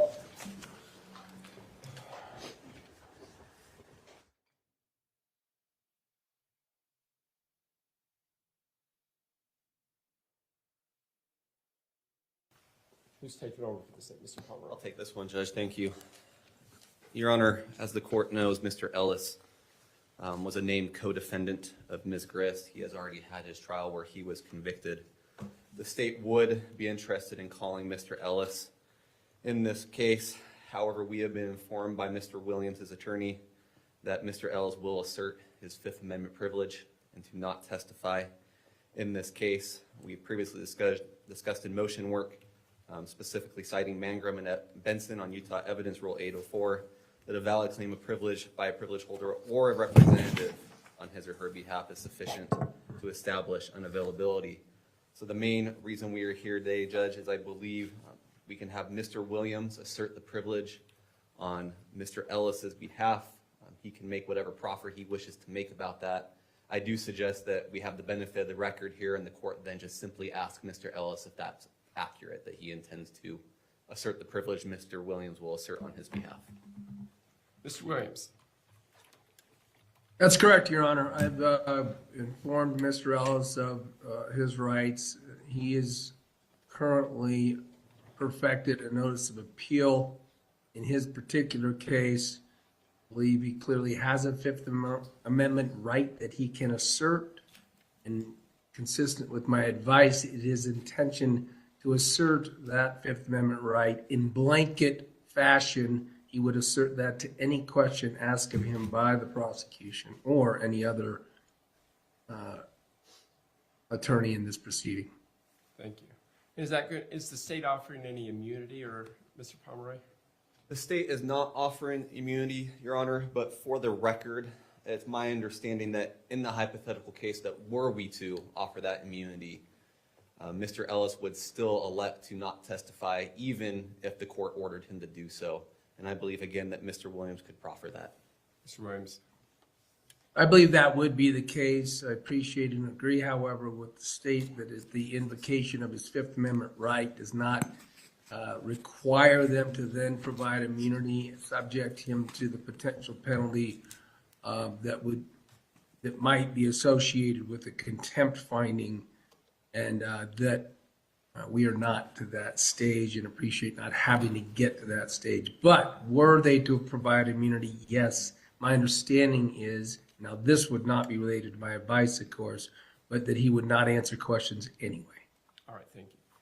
And Mr. Ellis, do you wish to abide by your client's, or excuse me, your attorney's advice and assert your Fifth Amendment rights? Yes, I do. All right, thank you. All right, the record reflect Mr. Ellis is asserting his Fifth Amendment rights as advised by his counsel. Anything else you wish to put on the record, Mr. Pomeroy?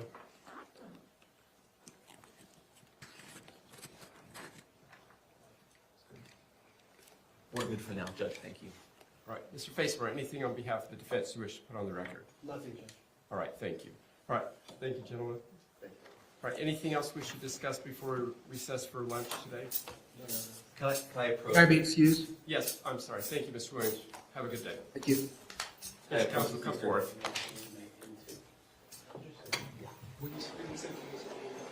Yeah.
All right, Mr. Pomeroy.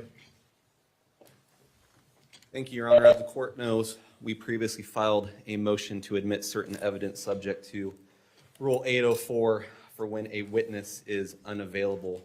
We're asking the court now, based off of the invocation of privilege, to find that Mr. Ellis has asserted his Fifth Amendment privilege, and Mr. Ellis is now an unavailable witness pursuant to that rule and its exceptions.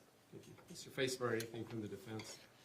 Nothing, Your Honor. It's been briefed and discussed and anticipated how it would go as outcome. All right, thank you. All right, so as the court had discussed with the parties in chambers on the first day of trial, with us moving to this point today, I will find that the defendant is an unavailable witness based upon his exercising of his Fifth Amendment rights in totality. I think there's a few cases that allow us to move forward with the proposed testimony or the recording that we're going to use that I've referenced.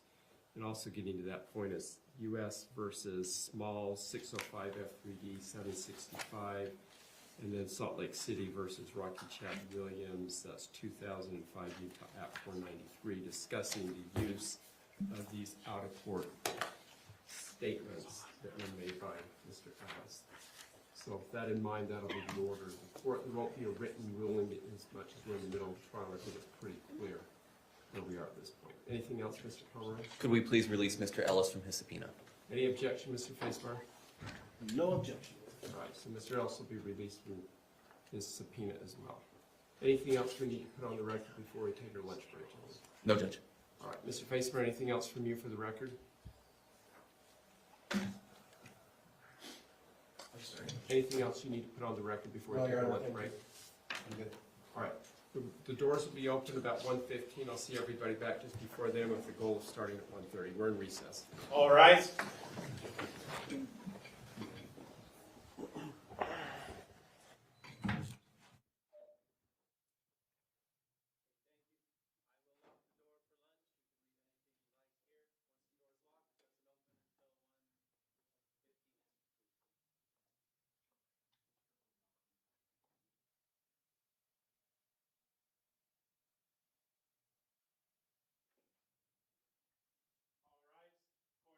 In session, Judge Roger Griffin presiding.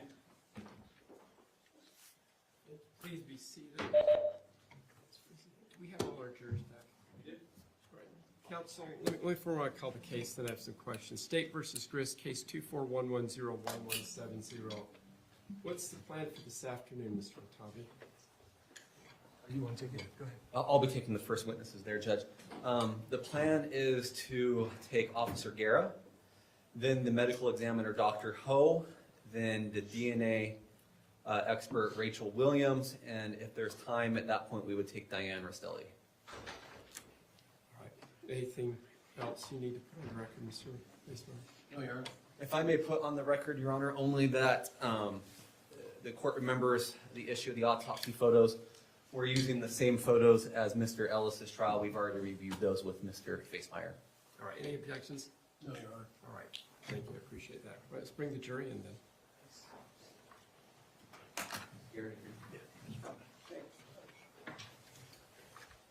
Just probably look around the room before I ask.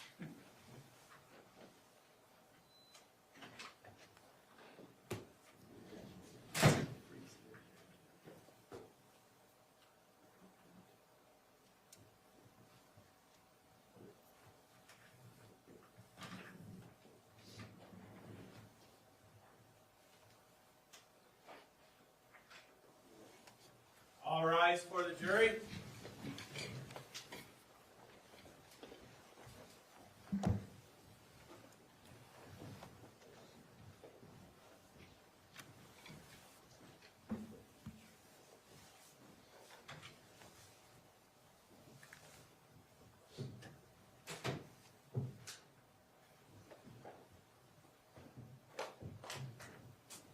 Welcome. Please be seated. Ladies and gentlemen of the jury, I hope you had a pleasant lunch. We're going to jump right back into it. Mr. Pomeroy, I'll let you lead off with your next witness. Thank you, Judge. The state calls Officer Guerra. Officer Garrett, if you come forward, please.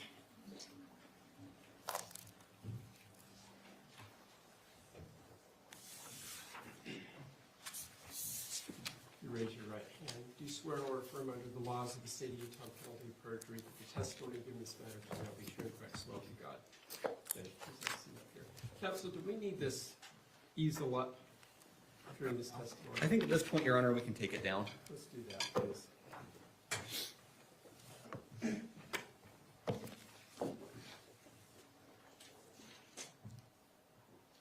Excuse me, Judge. Were you needing this piece of paper, or was counsel needing this? Mr. Basebar, I believe that's his exhibit. Thank you. Please grab that.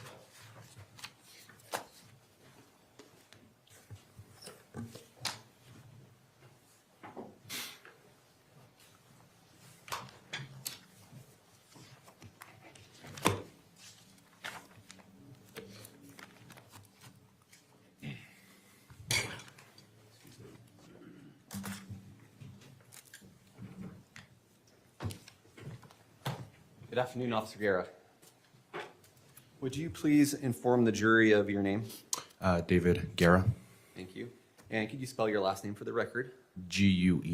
And I know I've called you an officer and we can make assumptions, but tell the jury where you work. American Fork City. As a what? As a patrol officer. How long have you been a certified law enforcement officer? A little over 3 years now. Okay. And were you a patrol officer in July of 2024? Yes. Okay. And what does it mean to be a patrol officer? Patrol officers take calls for service for any citizen within our jurisdiction. And that could range from a crime to a medical emergency to welfare check. That's correct. Lots of different things, right? Yes. Okay. Were you on duty July 12th, 2024? I was. In that evening, were you called out to reports of a gunshot? Yes. About what time was that? A little after 10 p.m. Did you write a report about that incident? I did. Did you review that report before coming to court today? Yes. And in fact, you've already testified about this in another case, haven't you? Yes. Does your department issue body cam to patrol officers? Yes. Were you wearing a body cam on July 12th, 2024? Yes. And did you review that footage? Yes. And the state identified a file as Exhibit 41. Had you had a chance to review that before today as well? Meaning the body cam? Yeah, your body cam. Yes. Okay, and was that an accurate copy of your body cam? Yes. Okay. Your Honor, state moves into evidence Exhibit 41, Officer Guerra's body cam. Any objection, Mr. Facemeyer? No objection. Thank you, so ordered. Thank you. And we'll play portions of that in a minute, but I have a few questions first. Okay.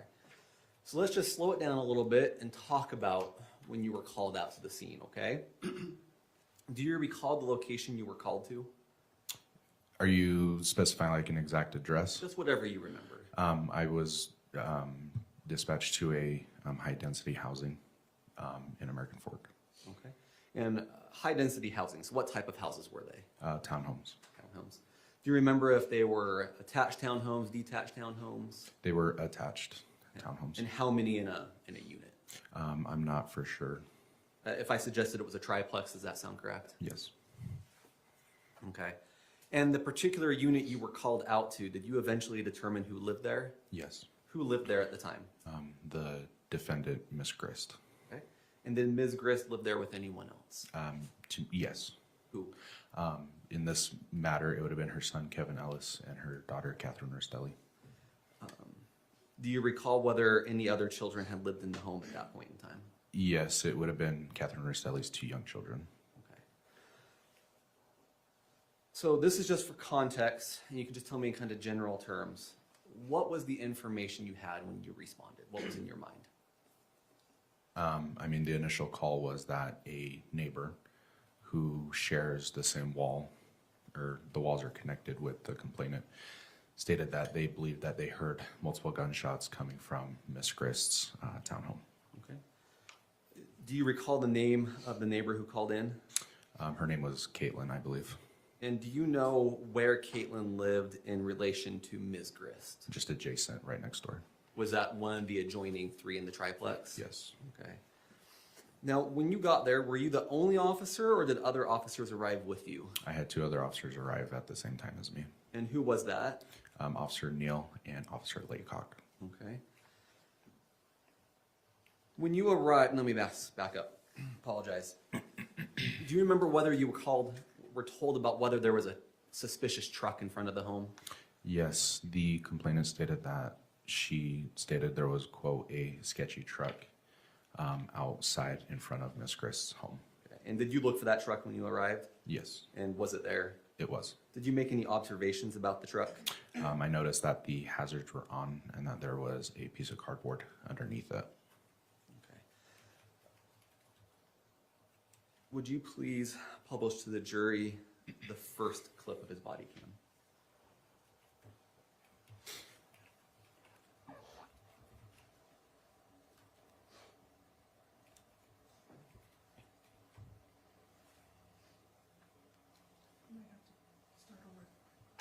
Okay. Yeah, pause it. I'll tell you when to start over. So we're gonna have to start over because the screen didn't quite get it. But before we do that, do you see a date and time stamp in the top right corner? I do. Are those accurate dates and times for the body cam that your department issues? Yes. Okay. If we could start it over so the jury can see the whole thing.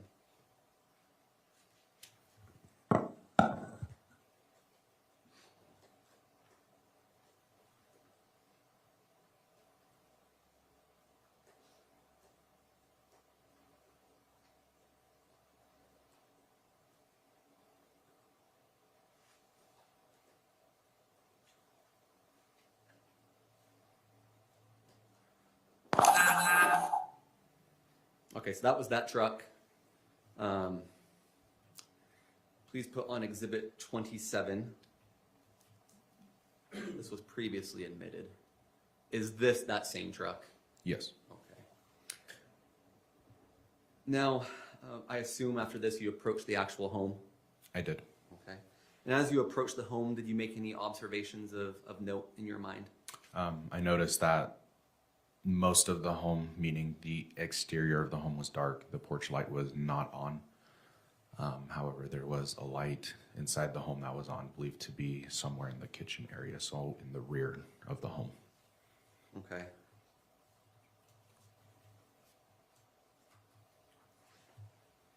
Please put on exhibit 42.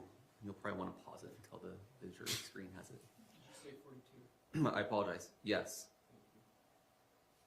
Actually, 42 is a still image, so if you just put 42 on. Okay. This is a still image of your body cam. Is this what the house looked like when you first arrived there? Yes, it is. I apologize. The porch light was actually on at this time. That's perfectly fine. So from the exterior, their porch light was on.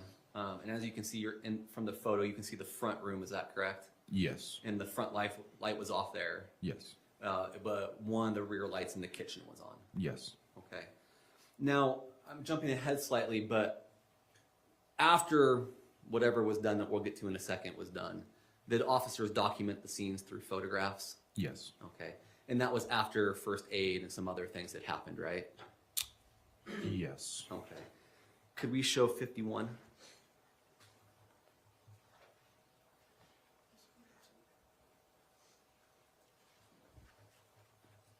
Okay. Do you recognize this one? I have not seen this photo until today. Okay. But is this a photo of that residence? Yes. Okay. But it is slightly different than how the residence was when you first approached.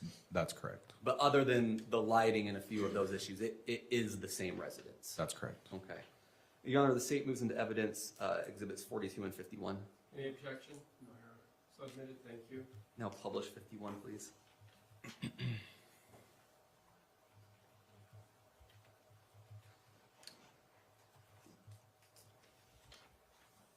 Okay. And you'd agree this is a clearer shot, but the lighting is not the same. That's correct. All right, let's take that down. We'll talk a little bit about your entry into the home. I assume that you got into the home. Yes. Okay.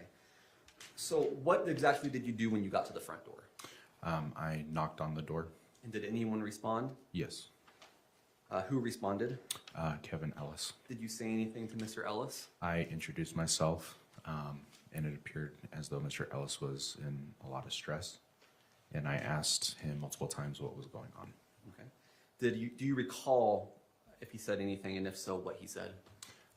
He very quietly said he had a knife. And I'm assuming this would have been recorded on your body cam? Yes. We could publish the second clip from his body cam.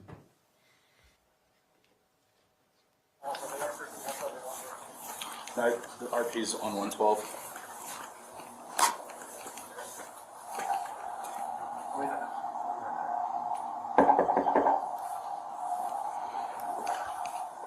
How's it going?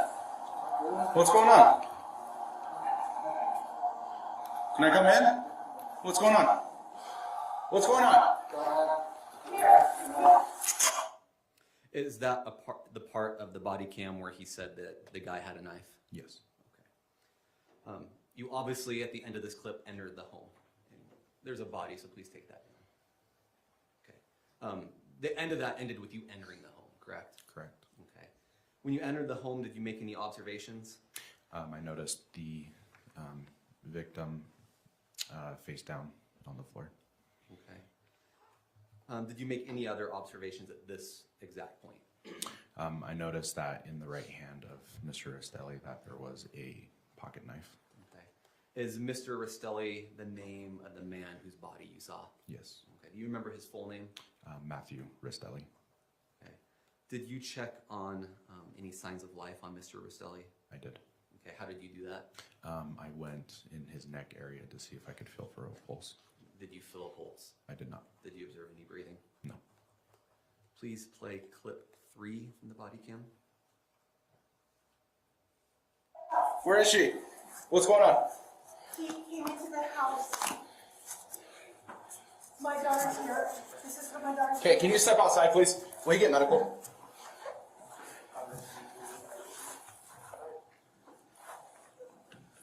Ma'am, go outside. Go outside, please. There's a gun right here. There's a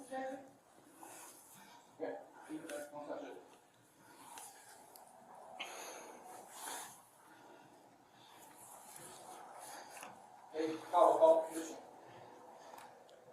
5J46, we have a man down. He's possibly echo. What does possibly echo mean? In police terms, there's no signs of life. You called for assistance, but acknowledged there was no signs of life. That's correct. And in that body cam, we heard a woman's voice say a couple things, one of which is he came into the house. Whose voice was that? That would have been the defendant today, Ms. Grist.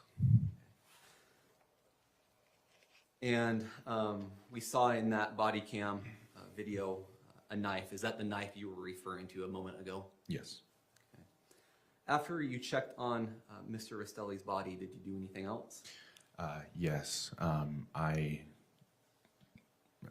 in a very loud voice, called out who I was, meaning I was a police officer with American Fork, and that if there was anybody else inside the home, to make it known.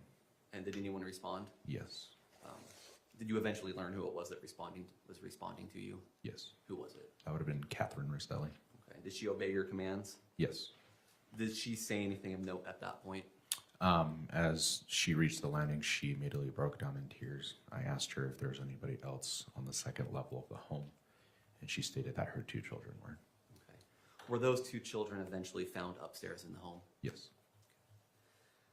Was she escorted out of the home at that point? Yes. Okay. After Ms. Restelli, I guess we have some overlapping names. So to clarify, Kathryn Restelli, after she was escorted out of the home, do you recall checking Mr. Restelli's pulse a second time? Yes. Okay. Play clip 4, please.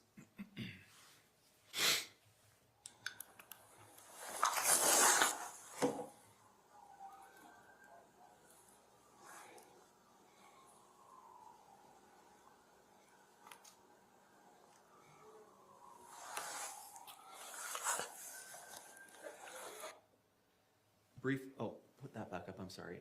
Briefly pause it about halfway through. Okay, right there. Very quickly here.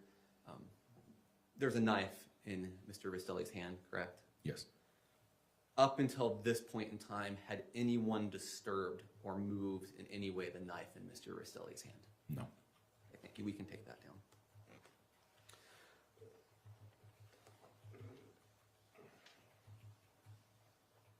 After Mr. Ellis and Ms. Grist and Ms. Restelli were removed from the home, were you asked to do anything else? I was asked to start CPR on Mr. Restelli. And to administer CPR, did you have to move his body? Yes. Did you have to move the knife in his hand? Yes. Was that you who removed it? Yes. Where did you place it? I placed it on a kitchen counter that was behind me. How long did you administer first aid to Mr. Restelli? Less than 2 minutes. And to clarify, you were the first person to start that process. That's correct. Did it appear to you that anyone had attempted to administer first aid to Mr. Restelli prior to you? No. Why not? Just with my experience, I have performed CPR on multiple individuals, meaning being the first person to administer CPR. And when you first start CPR, you will hear some bones crack in the sternum. And that is what I heard. And as you continue to do CPR, the chest gets, per se, flatter. But again, I heard the cracking of the ribs and the sternum. And then as I was continuing my chest compressions on Mr. Restelli, I felt as though I was getting lower into his chest. And yeah. Please play clip 5. Compressions? Yes, compressions.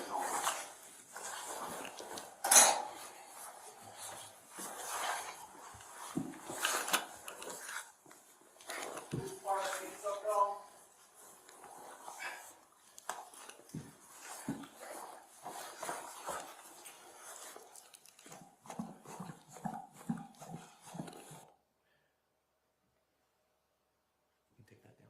Thank you. So that was the clip of you removing the knife and then beginning CPR, correct? That's correct. Okay. Before you removed the knife, did you or another officer document that knife in a photo? Yes. Okay. Do you recall who it was that did that? That was Officer Laycock. Okay. Can we show the witness exhibit 43, please? And then just the witness. Can you see that on your screen? Yes. Counter may approach. Sorry.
think that got cut off.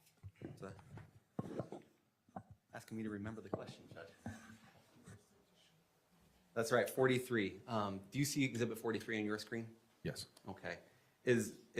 That's a photo from, or a still frame from your body cam, correct? Yes. Okay. If we could show the witness Exhibit 44.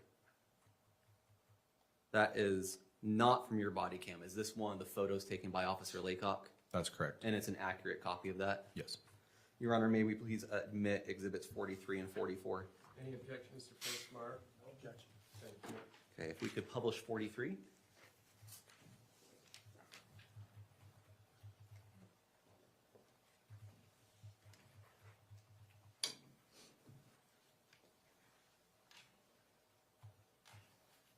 Okay, it's on. Now, if you could please move to 44.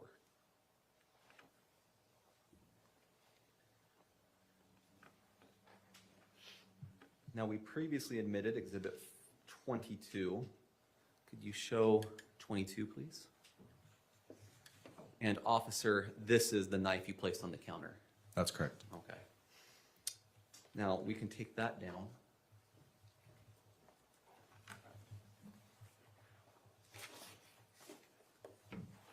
May I approach the witness? You have ongoing permission. Thank you, Judge.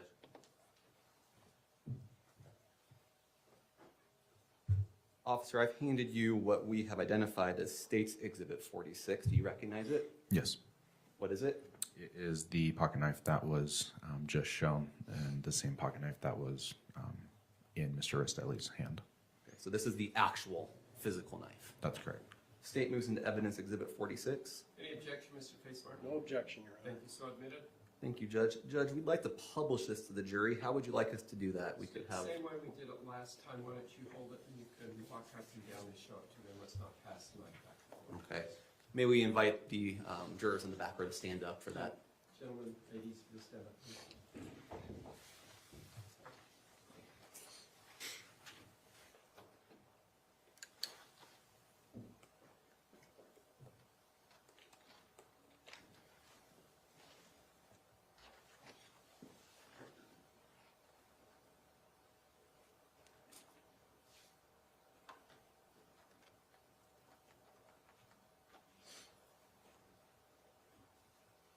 Maybe walk around to the other side so the back row and that corner can see it easier as well, please.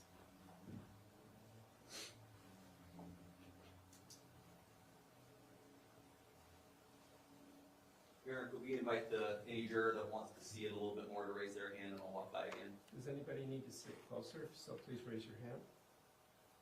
All right, thank you. Please be seated.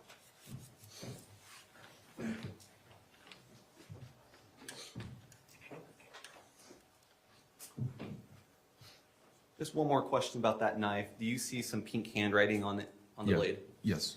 Do you recognize what that handwriting is and what it's identifying?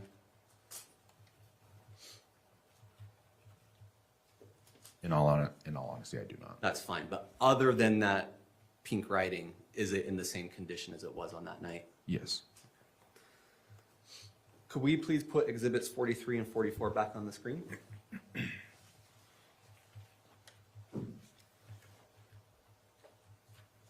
And publish as well, there we go. Okay. Did you make any observations about the position of the knife in Matthew Restelli's hand? It wasn't until after things were cooled off, meaning when tensions weren't so high, when the adrenaline wasn't running. Yes. Okay. And what was that observation? That the knife was, meaning the blade was pointed towards Mr. Restelli. Okay. Does that have any significance to you? Just with the circumstances after hearing that Mr. Restelli was presumably coming to maybe, quote, burglarize the home, and that he was, shot in self-defense from Mr. Ellis. I believe the knife could have been pointed a different way, meaning in a more aggressive way. Okay. the knife, I mean, you have it right in front of you. Does it have essentially a hand grip or a finger grip or anything on it? I do observe a hand grip. Okay. Given how you would have expected a knife like this knife to be held, does that match how it's actually being held in this photo? Yes. Okay. And in the photo, you just think that the blade is turned not in a direction you would have expected? Yes. Okay. We can take that down. After the paramedics had taken over the first aid, did you do anything else on the scene? Yes. I exited the residence so that the paramedics could have their space and perform life-saving measures. During that time, I exited the residence and got out some yellow caution tape and set a exterior perimeter of the residence. Okay. And other than the perimeter, was there anything else you did on this case that night? Later on, during the investigation, I was approached by another detective to re-enter the home, to go onto the second level, along with Ms. Restelli, to gather the children. Okay. And anything else? No. Okay.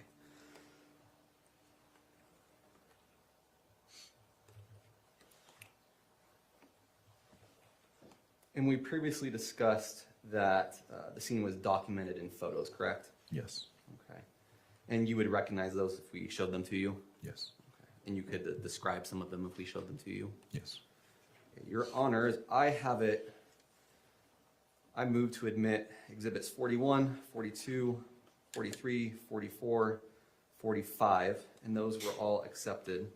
Just to make this easier, I'm now moving to admit in a batch exhibits 47 and then exhibits 51 through 85. Any objection to that? Your Honor, those were discussed prior to them being introduced and have stipulated to such. Thank you, Mr. Facemeyer. So ordered. Thank you both. Please publish 47. Okay. Sorry, wait a moment. No, you go ahead, we're waiting for the screen to show it. Okay, there it goes. What is this an image of? This is the common area or the living room of Ms. Grist's home. Okay. And specifically, it's from your body cam? Yes. And this is as you were leaving the home after completing your CPR responsibility? Yes. Okay. Show 51, please.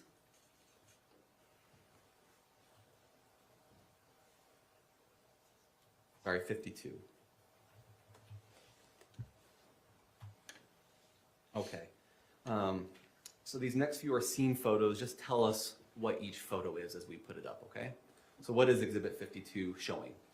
It's just a different angle of the common area living room of Ms. Grist's home. Specifically, is it the angle from the front door? Yes. Okay. 56, please. And this photo? It's a very similar still shot from my body cam. This is pointing to the front door. Okay. This would be the angle, say, from that dining area towards the front door? Yes. Okay. 55, please. Okay. And this one, what is it showing? Again, a different angle pointing into that little hallway that I initially walked into. Okay. And you can barely see some feet in the photo. Is that Mr. Restelli? Yes. Okay. 57, please. And what part of the home is this a photo of? The kitchen and dining area. We can take that down.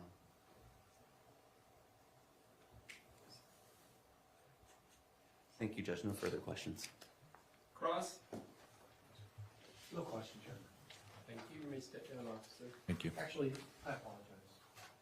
I do have a few questions. Okay. Just short. Just kidding.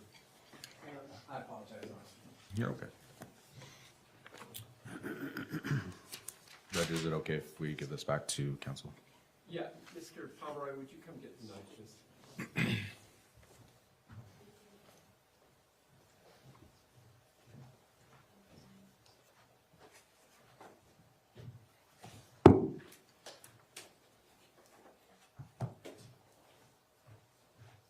Mr. Pomeroy, put her over there. You want, or I can give it to the case officer. All right, that's fine too. Thank you. Sorry about that, Judge. That's fine. Officer Guerrero, good afternoon. Hello. You stated at the time of this event that you were an American Fork police officer, is that correct? Yes. And you remain such? Yes. And you've been an officer now for 3 years. Yes. And to be an officer, did you go through post-officer training? How did you become an officer? I went through a satellite academy through Utah Valley University. Okay. Did you get a certificate or a degree or? A certificate. Certificate? Great. And from there, you got hired on by American Fork City? Yes. All right. And as you concluded your responses to this event, you have responsibility still after you leave the scene, isn't that right? Yes. And as part of your training, you're informed that you will write police reports related to stops and to your police work, correct? Yes. And in this case, we have a police report from you that you drafted, correct? Yes. And in this police report, and it says American Fork City Police on the front, and then you assign it your personal case number, I guess, and then write a report. Is that right? Yes. And when did you draft this report? Do you recall?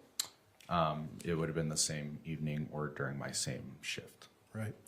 And do you ever, not ever is a bad word, but is it often that you will complete reports same shift and get them completed? Yes. And what's the reason that you do it so close in time? So that you don't forget the details. So you Just don't based on forget. just based on my experience. Yeah. And you were probably instructed that as part of your training as well, weren't you? Yes. That the longer you go, the less details you remember. Exactly. And that if you wait for a long time to write or think or talk about details, you forget the details. And so you're instructed as a police officer to write them as close as possible so that you have good and best memory. Is that accurate? Yeah. I have no further questions, Your Honor. Redirect? No, Your Honor. Thank you, officer. Thank you, Judge. Please call your next witness, Mr. Pomeroy. State calls Dr. Amanda Ho.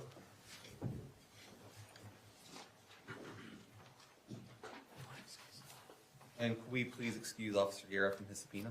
Can you be excused? Yes, sir. Thank you, sir. You're doing a good job.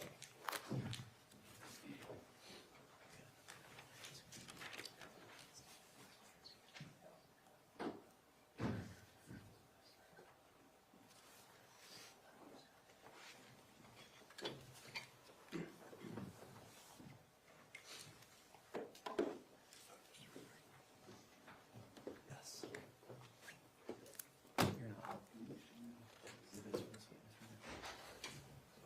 Good afternoon, Dr. Howe. If you'll come stand roughly in front of me, I'll swear you in.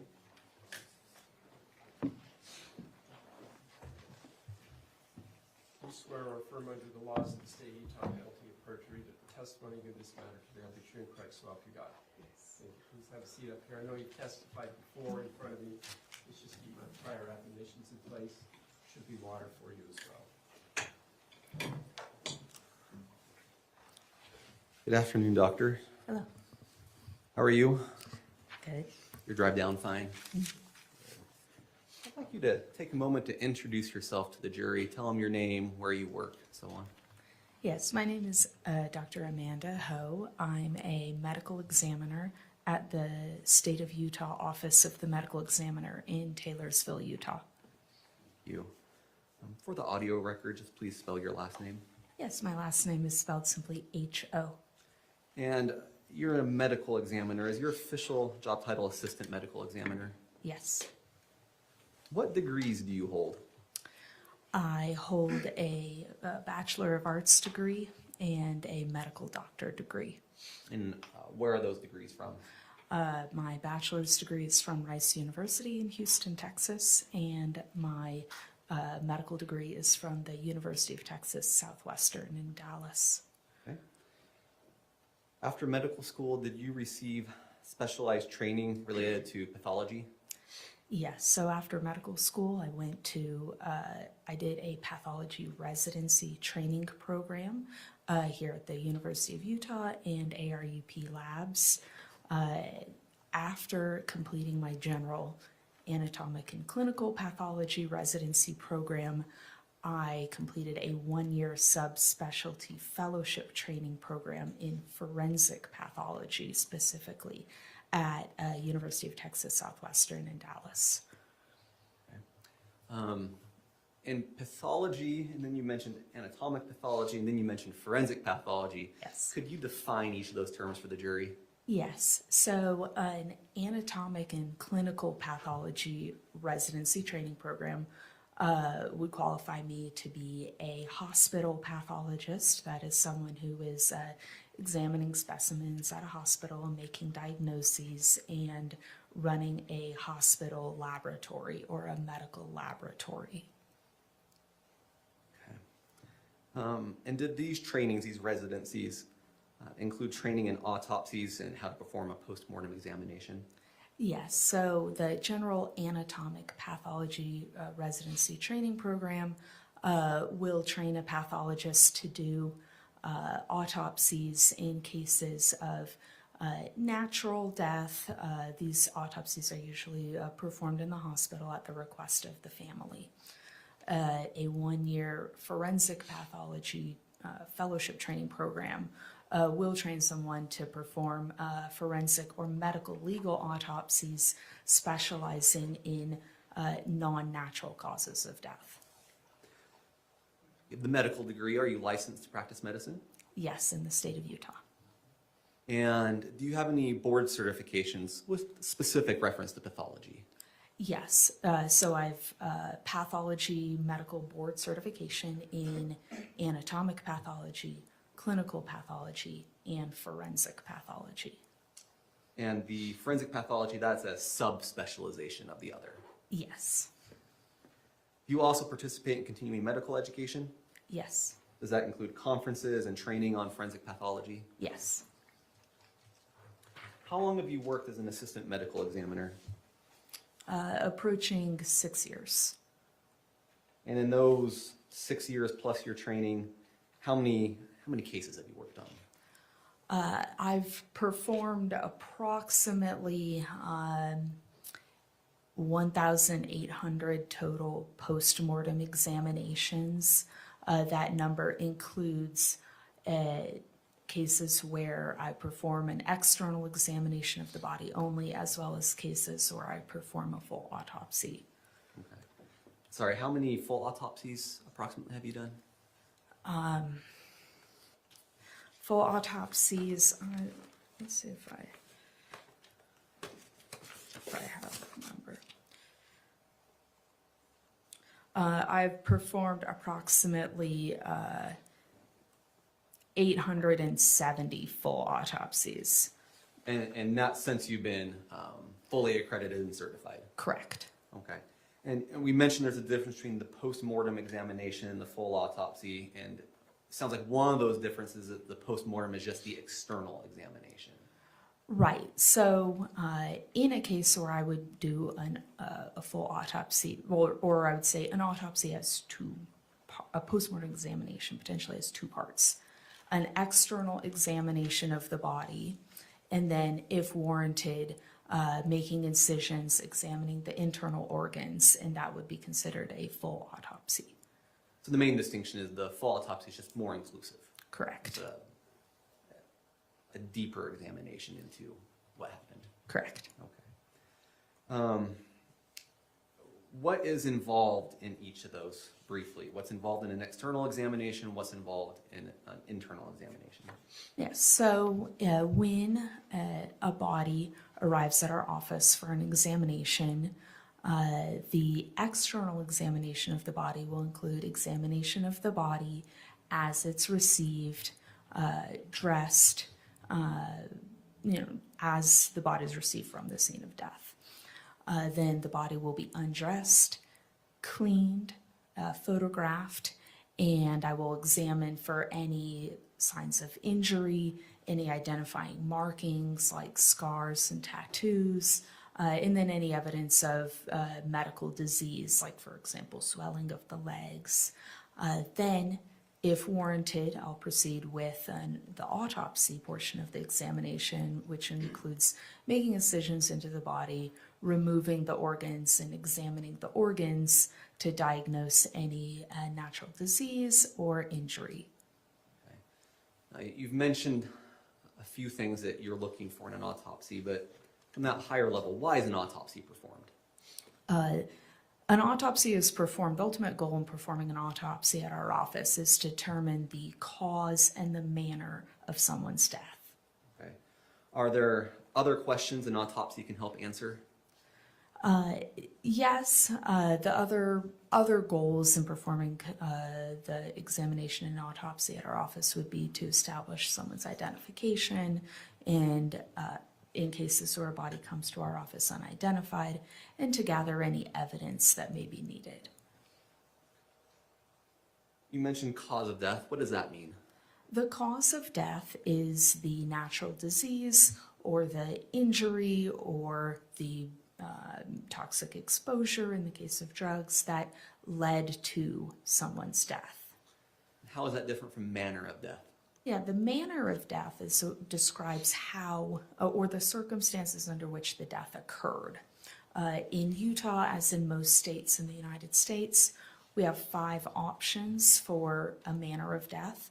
The death can be natural, accident, suicide, homicide, or undetermined, if there's not enough information to choose one of those preceding 4 options. Let's just take a hypothetical really quick. If someone died by a gunshot wound, that would be the mechanism of death. Yes, that would be the mechanism or the cause of death. And then you potentially could determine that it was accidental, it was suicide, it was homicide, or it might be undetermined. Correct. And then obviously, probably gunshot wounds aren't natural, but there may be times that you find someone, it's a natural cause of death. Correct. Maybe a heart attack or something. Correct. Okay. Now, when you're making these 2 determinations, what type of information do you consider? We consider investigative information that was gathered at the scene of death or gathered from law enforcement investigation into the circumstances of death, information from medical records, any background information that we can obtain. Consider autopsy findings and examination findings, and then any laboratory results that we order as part of the examination. And that would include potentially photos from the scene of the event. Correct. Let's move on more specifically to this case. Did you perform an autopsy related to this case? Yes. Was that on Mr. Matthew Restelli? Yes. When did you perform that autopsy? I performed that autopsy on July 15th of 2024. And where was it performed? That was performed at our office, the Office of the Medical Examiner in Taylorsville, Utah. Does every autopsy follow a standard process? Yes. Did you follow that process in this case? Yes. Please explain to the jury what the standard process is. So the standard process, as described before, involves examining the body as received, dressed with any EMS or medical resuscitative paraphernalia present, taking photographs at each stage, so photographs of the body dressed, photographs of the body undressed, cleaning the body, photographing the body again, noting any findings on the body such as injuries, measuring, describing them, taking notes, then proceeding with the internal autopsy examination of making incisions, removing the organs, examining the organs for medical disease or for injury. I believe a moment ago you mentioned photographs. Are photographs part of the autopsy process? Yes. Okay. And were photographs taken during Mr. Restelli's autopsy? Yes. Okay. We're going to show these only to the witness. If we could show her exhibits 95, then 96, then 97.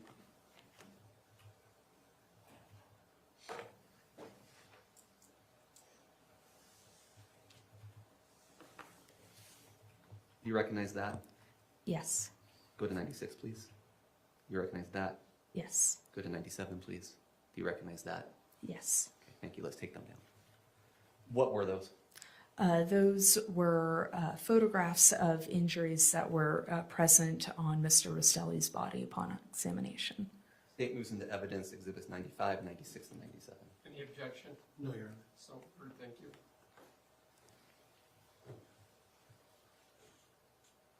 During the process, I'll ask that differently. What is a body diagram in the context of an autopsy? A body diagram is a sheet of paper on which we can make handwritten notes or sketches, drawings to aid in our written report, to aid in understanding of any injuries, disease, or findings on the body.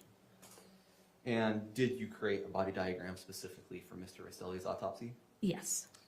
Please show the witness 94. Is this an accurate copy of the body diagram you created in this case? Yes. State moves into evidence exhibit 94. Any objection? No objection. Thank you, so ordered. And before we get into a discussion of this autopsy, you eventually produced a report about the autopsy. Correct. Stating your findings and conclusions. Correct. And if we could show the witness 93.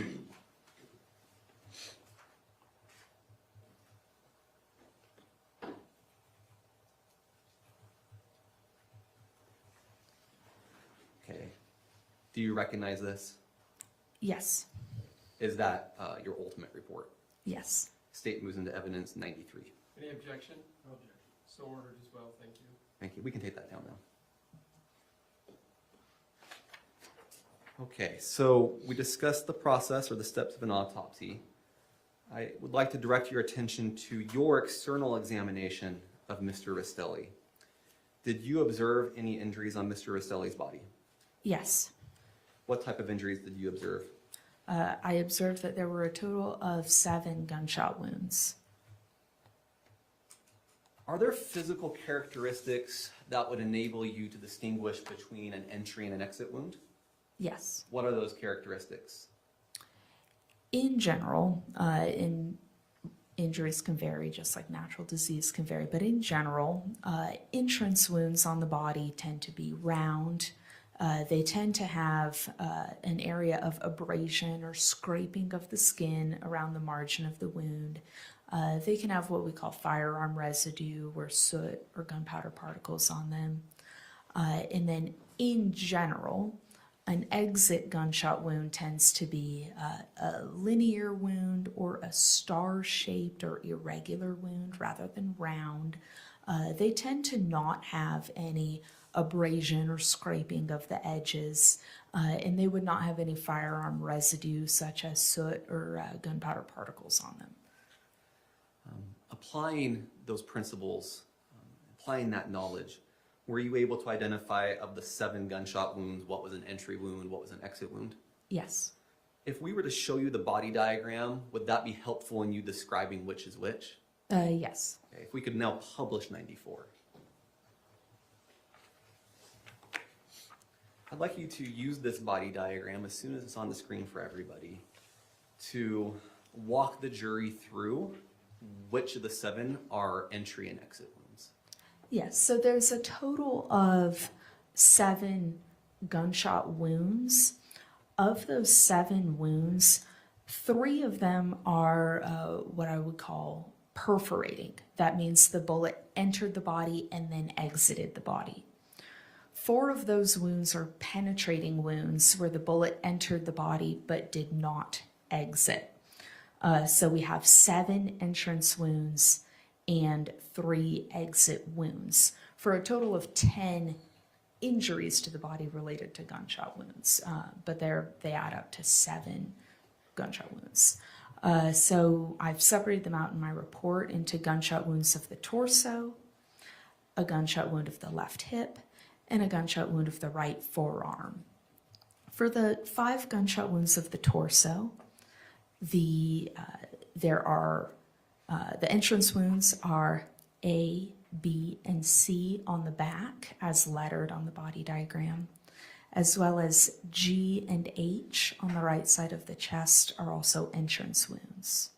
So it's 5 entrance wounds. There's 1 exit wound on the torso, that's letter D on the diagram.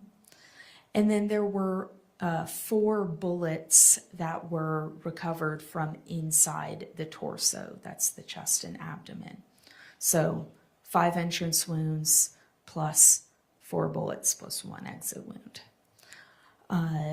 There's the gunshot wound of the left hip, which has the entrance wound labeled as E on the diagram and the exit wound labeled as F on the diagram.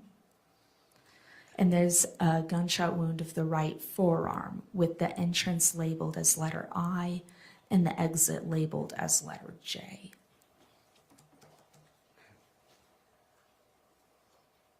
Really quick, I see there's a key in kind of the bottom middle of this body diagram.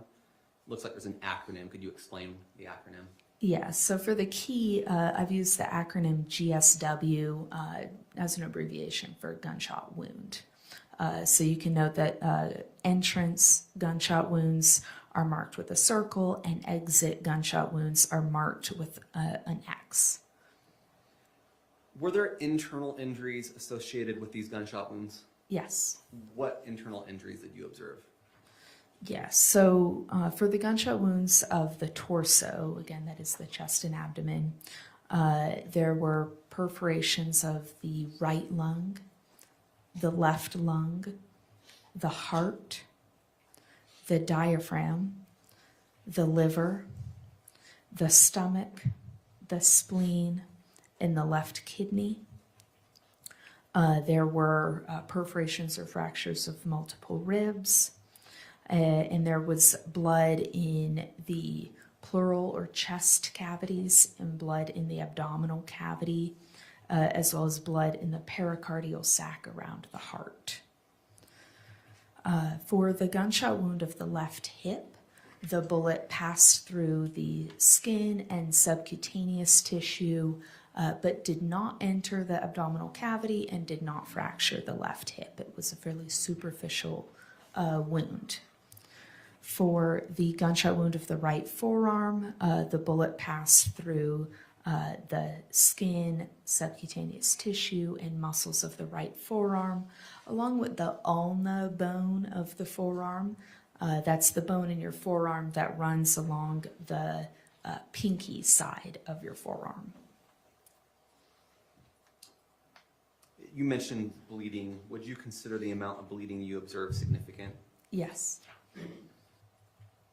And based off these injuries, both the external and internal examination, were you able to identify the general direction of travel for any of the bullets? Yes. So for the gunshot wounds of the torso, once the bullets entered the chest and abdomen, their paths overlap. So I cannot tell, based on my examination, exactly which entrance wound matches up with which bullet recovered in the body, or which entrance wound matches up with the exit wound D.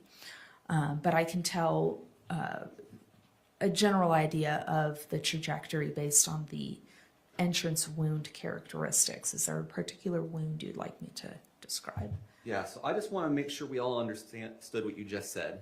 Let's focus on the torso for just a second. Okay. Yes. And on the back, there's entrance wounds A, B, and C.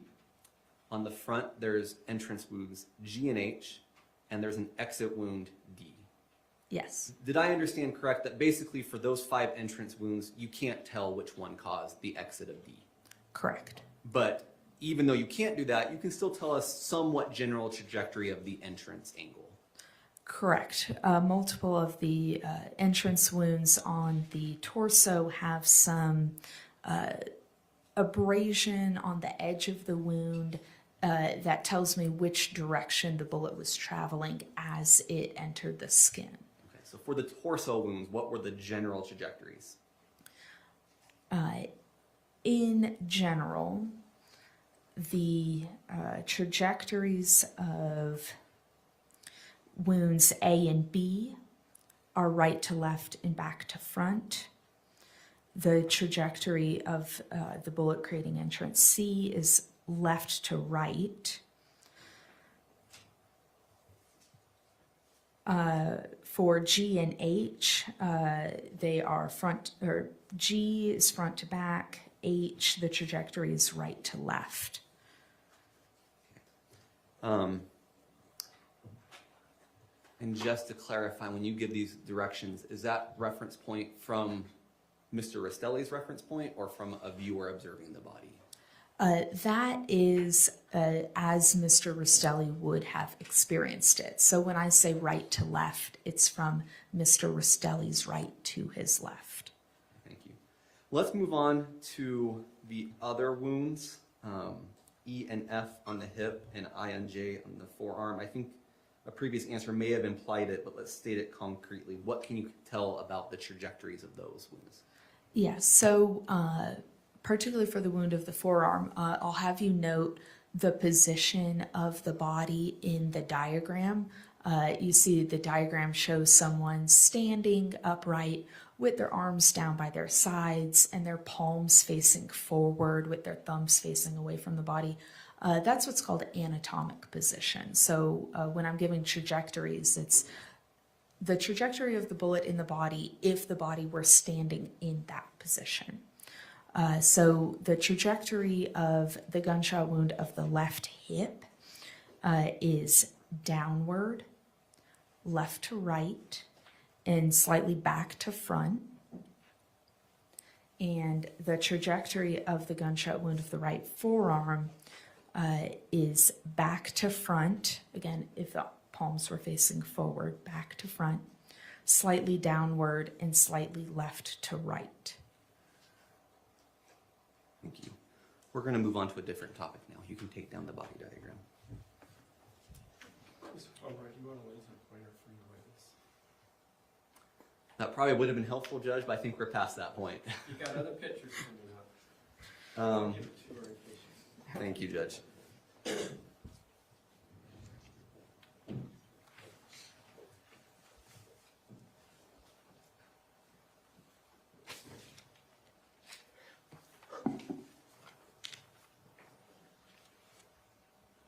Okay. Let's publish Exhibit 95. I'd like to talk for a moment about the wrist or forearm injury you observed. Okay. Is this a photo of that injury? Yes. What's the blue object that we see? The blue object is a flexible rod that we use as part of the postmortem exam to match up entrance and exit wounds and to demonstrate the path of an injury through the body. Okay. So basically it helps indicate some of the characteristics about the wound. Correct. And we have an entrance and exit wound here related to the points that you pointed out before, which letters, which is the entrance, which is the exit on this photo. From reference, and I'm asking you in this photo to do our reference point looking at the photo, not Mr. Restelli's reference point. Correct. So you can see that the rod is passing through an injury on the back of the forearm. That's the side of the forearm closest to the back of the hand. And it's also passing through an injury that's on the side of the forearm closest to the palm of the hand. So the wound on the back of the forearm, that's the left of the forearm as you're looking at the picture, is the entrance wound. And the wound closest to the palm of the hand is the exit wound. Thank you. Move to exhibits 96 and 97, the side-by-side. We have both exhibits on the screen at the same time. Is this that same injury? Yes. Okay, just from a different vantage point? Yes. And so this would still be Mr. Restelli's right forearm? Correct. Wrist area. How did this wound affect Mr. Restelli's skin? So it perforated the skin as the bullet was passing through. How did it affect any tissue in the arm? It perforated muscle and subcutaneous tissue within the arm. How did the wound affect any bones that are in the arm? The ulna was fractured. That's the bone.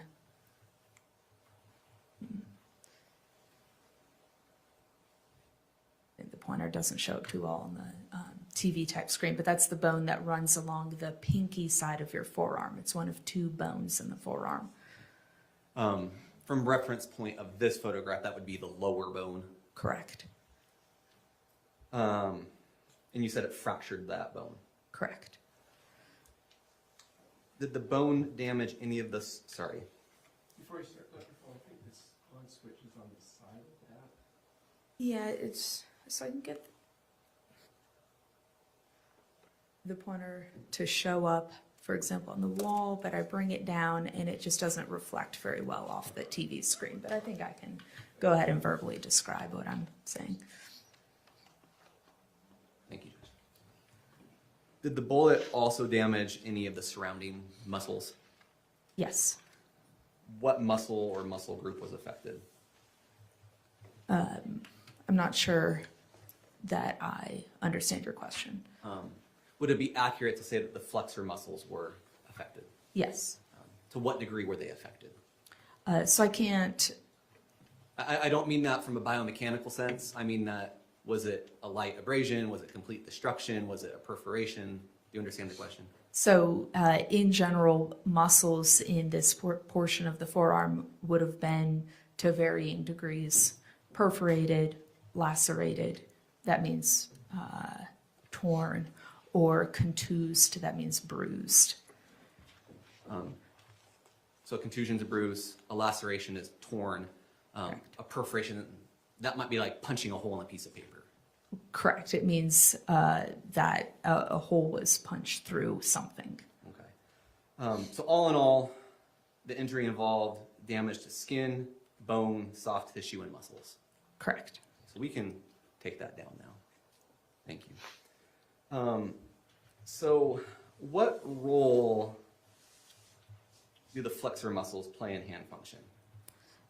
The flexor muscles in general are going to allow you to close your hand and fingers into a fist, as well as to bend your wrist towards your forearm. Do the bones and other soft tissues of the forearm also play a role in hand function?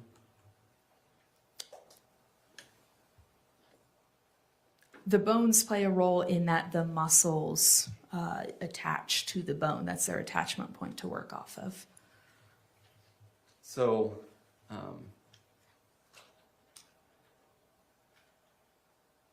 let's take it at the high level first. Based off all this damage, would you have expected there to be some impairment in grip strength in Mr. Restelli? Yes, to some degree, but I can't exactly specify to what degree his grip function would be impaired. Exactly. But we could say that the perforation of the ulna in some way affected the ability of the muscles to function. Would that be fair to say?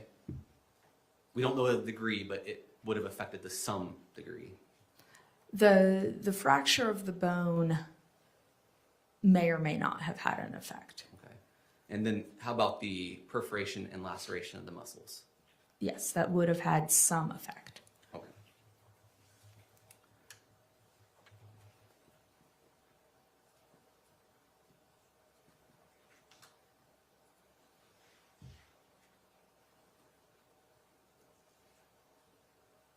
Did you review any of the police photos of this scene? There was one photo provided by our investigator that was not taken by our investigator, but that was provided to our scene investigator by law enforcement. You have that one queued up, all right.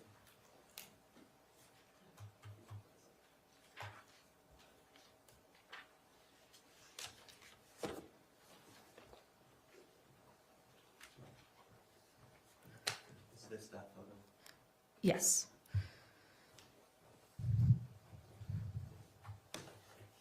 So that photo was previously admitted as State's Exhibit 44. We're going to put it on the screen for a moment.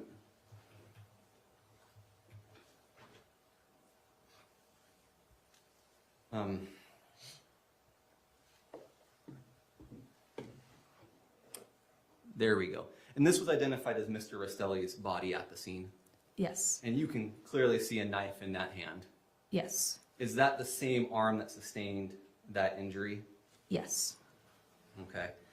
And I just want to clarify a couple points. Autopsies can't determine when that object was placed in the hand. Correct. It can't tell if Mr. Restelli himself picked it up or someone placed it.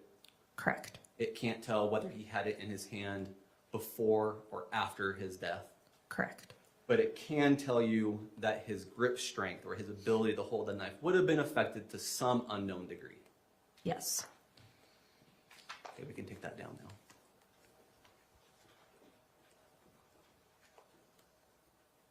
One more question about the internal examination. Did you observe any natural disease that would have contributed to Mr. Restelli's death? There was no significant natural disease that would have caused or contributed to his death, no. Was toxicology performed as part of this? Yes. Were there any substances detected in Mr. Restelli's body? Yes. What was detected? So detected was caffeine as well as delta-9 tetrahydrocannabinol, which is the active or psychoactive ingredient in marijuana. That sometimes is referred to as delta-9 THC. Yes. How long does delta-9 THC remain detectable in the body? It varies according to how heavy or frequent a user of THC someone is. It can vary from, it can take anywhere from a few days, 3 or 4 days, to greater than 6 weeks for it to completely clear out of your blood. Okay, that sounds like a very kind of wide detection window. Yes. And you couldn't say where in the window he may have used. Correct. Or even what state he used it in. Correct. Okay. Did he detect any alcohol in his system? No. And did any of these toxicology results change in any way your conclusion about the cause and manner of death? No. Okay. Let's get to that ultimate conclusion then. Based on your autopsy, your training, your experience, were you able to determine the cause and manner of Mr. Restelli's death? Yes. What was the cause of his death? The cause of his death was multiple gunshot wounds. What was the manner of his death? The manner of death was homicide. Thank you. No further questions, Judge. Cross.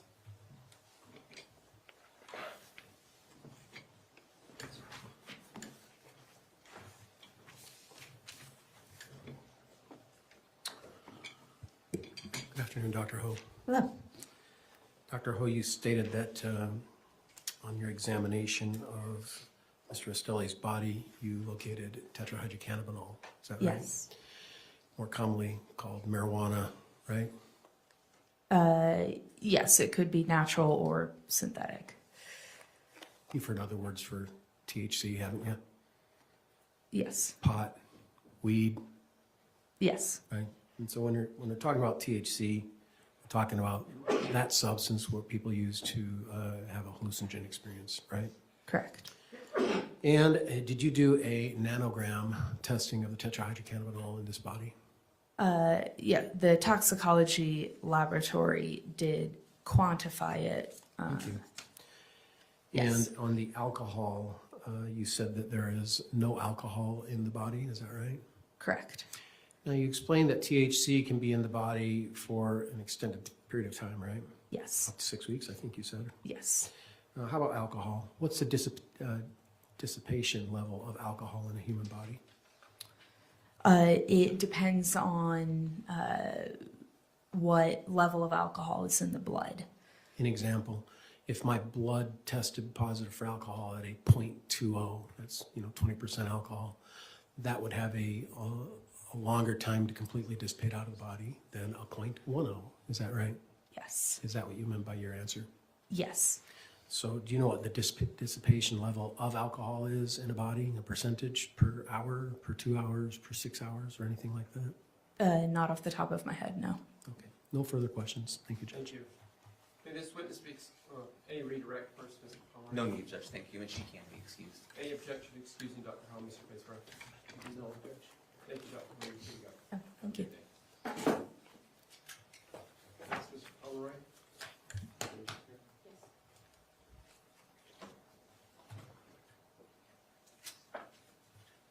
State calls Rachel Williams. Yes. And Judge, just forecasting here, I expect this to be a relatively short witness. Relatively, maybe we could take the break after this witness, if that's okay. Any objection, Mr. Baisborough? All right, thank you. Yes. Good afternoon, Ms. Williams. If you come stand in front of me, I'll swear you in briefly. Raise your right hand. You swear or affirm under the laws of the state of Utah, penalty of perjury, that the testimony you give in this matter today will be true and correct, so help you God. Yes. Please have a seat up there. You know, you've testified before. Keep in mind those past admonitions about verbal responses and correct responses as well. Thank you. Mr. Pomeroy.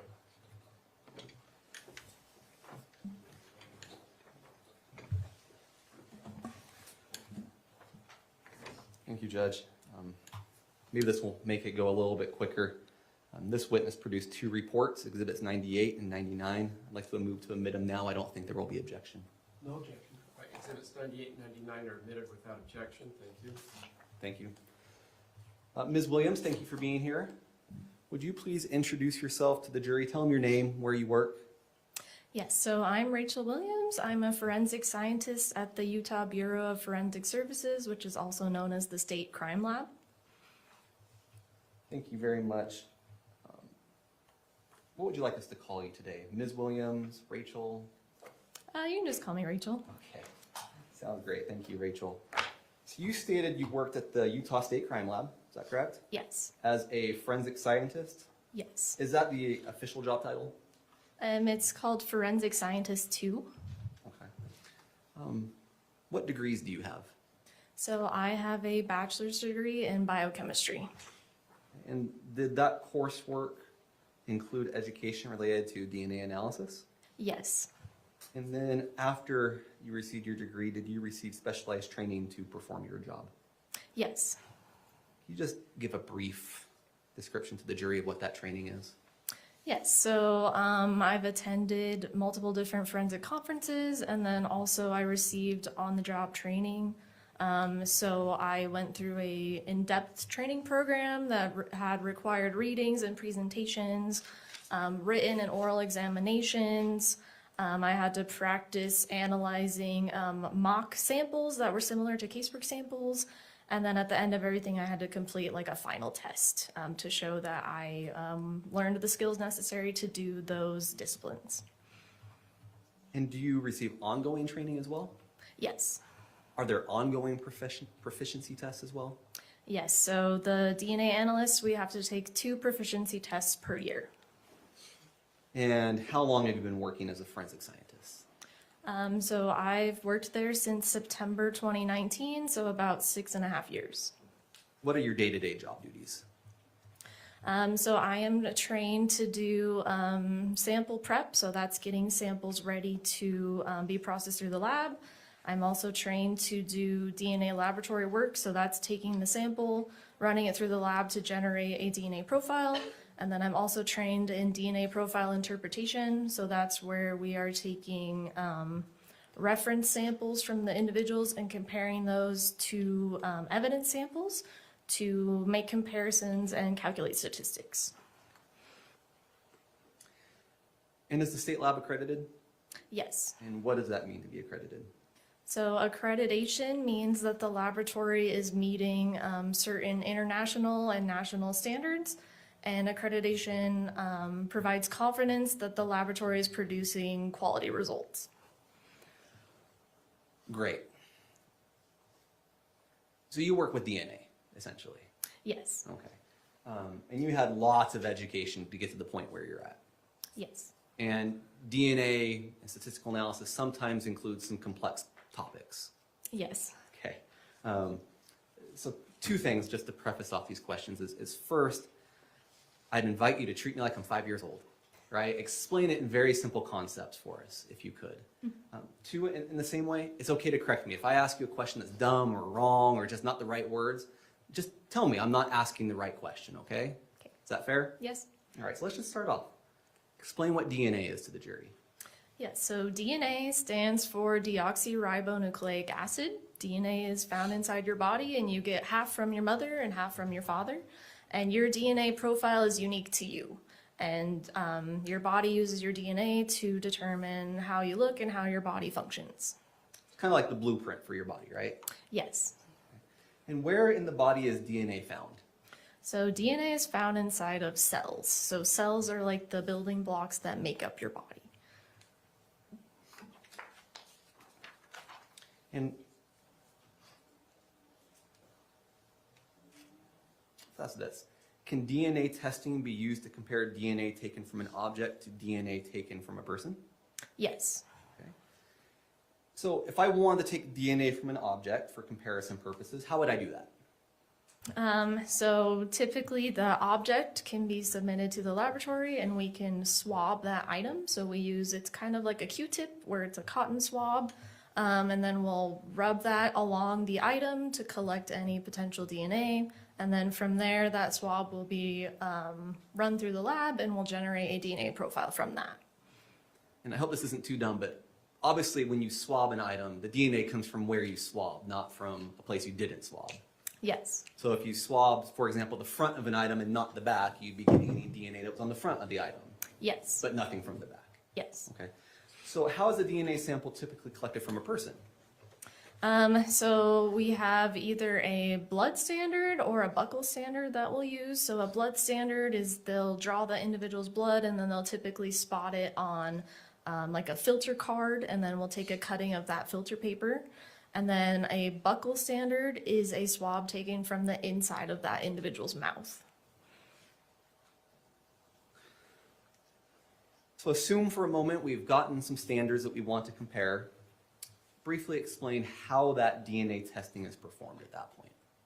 Yes, so the sample, we will cut part of that swab and put it into a tube. And then that tube, we will add chemicals to it that break cells open and release the DNA. Then we'll add some other chemicals that will clean the sample and get rid of any cellular debris and leave just the DNA behind. Once we have that DNA isolated, we'll do a step called quantitation. And the quantitation step will measure how much DNA, if any DNA is present. From there, we will do a step called amplification. And that's where we're creating millions of copies of that DNA and to get it to a detectable level. And then our last step is the separation and detection step. So that step separates the DNA fragments by their size, and it goes through an instrument where it gets detected, and then at the end we get a graph that is the DNA profile. Okay. So the 4 steps were an extraction, breaking open the cells, getting the DNA, the quantitation, the measurement, the amplification, you're copying the DNA, and the separation and detective step, and that end result is a DNA profile. Yes. That graph that you referred to. Yes. Okay. Can you tell us a little bit more what that means? What exactly is a DNA profile? What's the significance of that graph? So on the graph, it has like an X and a Y axis, and then there will be different tall, skinny peaks that are detected. And so those peaks will be indicating which DNA was found. And so the DNA profile as a whole will have multiple different peaks at all of the different locations that we were testing. And then we can analyze that profile and see which DNA was detected and see if it was a mixture, meaning it's DNA from multiple individuals, or if it's just a single source profile, meaning that there's only one individual's DNA detected. Maybe to put that in simple terms, it sounds like a DNA profile is a visual representation of the DNA on an object. Yes. And you mentioned something about objects that may have DNA from one person or more than one person. No, Your Honor, that's just an attorney. Thank you. Sorry for the interruption there. We had that brief comment from you about potentially one person or multiple persons. So if you have an object that has DNA on it, but the DNA comes from more than one person, what's the outcome of these steps? Is it multiple profiles? Is it one profile that represents all the people? What do you get? So that one particular swab will just have that one profile associated with it. So within that one profile, we're seeing multiple different peaks that indicate the DNA, and that would be a representation of all the people's DNA that contributed to that DNA mixture. Is there a word to describe that type of profile? So we call those mixtures. Okay, so a single source profile would be when the profile only has one person in it. Yes. And a mixture is a profile that has multiple people, 2 or more. Yes. Let's talk about that statistical analysis briefly. How do you actually compare, once you have the profile or profiles to compare, how do you see if there's a match or not? What are you doing in the statistical step? So I analyze all of the evidence samples first, and then after I've analyzed those evidence crime scene samples, I will then compare them to any submitted reference samples from individuals. And from there, I will do a visual comparison to see if it looks like any of those reference profiles could be in that DNA mixture. If I cannot exclude that individual from the sample, then I will calculate a statistic called a likelihood ratio. And so this likelihood ratio is the statistic that compares two alternate propositions or explanations for that observed DNA profile. And so the likelihood ratio statistic will change its value depending on which propositions I'm comparing. And so, like for example, if I had a single source profile that was from one individual, I could potentially do like hypothesis 1 is that the person of interest contributed to the DNA profile versus hypothesis 2, an unknown unrelated individual contributed to that DNA profile. So then from there, whichever one of those propositions is a better explanation for the DNA profile observed, the statistic will be higher in favor of that proposition versus the other. When you have an object that has some DNA on it and you test it and you generate that profile, do you have to make any assumptions about that profile before completing that statistical analysis you just talked about?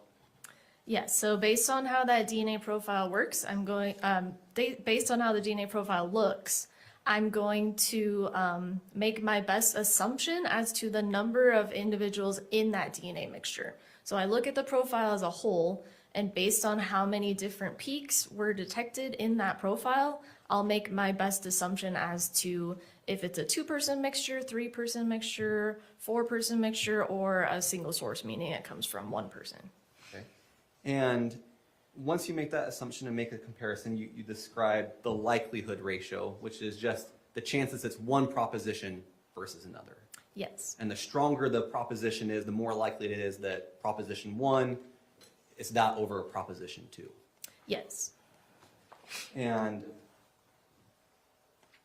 to clarify, a likelihood ratio doesn't tell the jury the probability a specific person handled an object, right?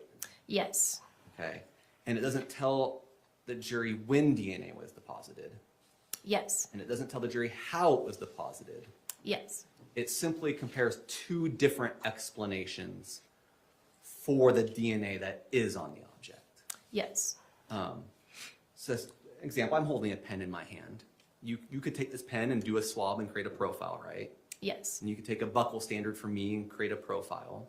Yes. And if you looked at the pen's profile and determined it was single source, great. Would maybe something you want to run in that case is the hypothetical 1, it's me, versus hypothetical 2, it's some random person in the population. Yes. And you could get very strong support or limited support or no support. Yes. Okay.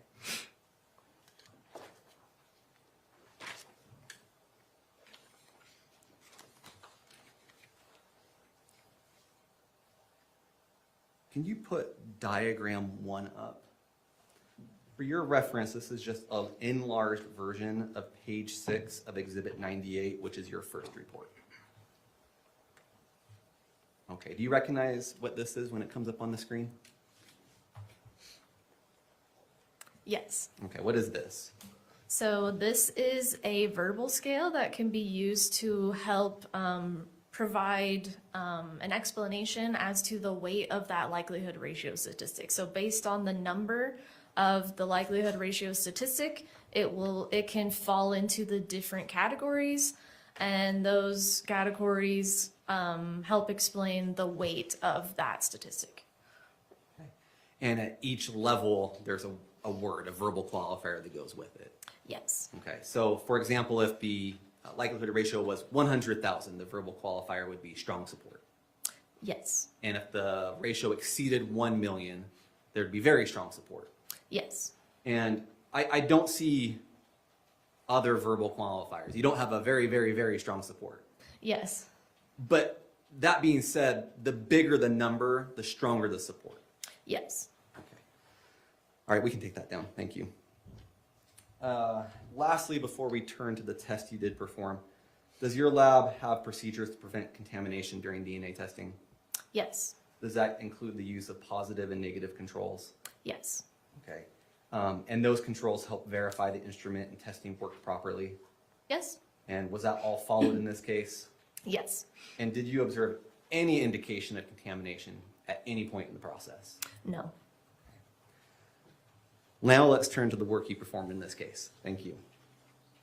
Were you asked, what objects were you asked to test for DNA analysis? Your Honor, would it be okay if I reference my report to get the name of those items? Yeah, just look down, read through, refresh your memory, then put it down and look up and then testify. Thank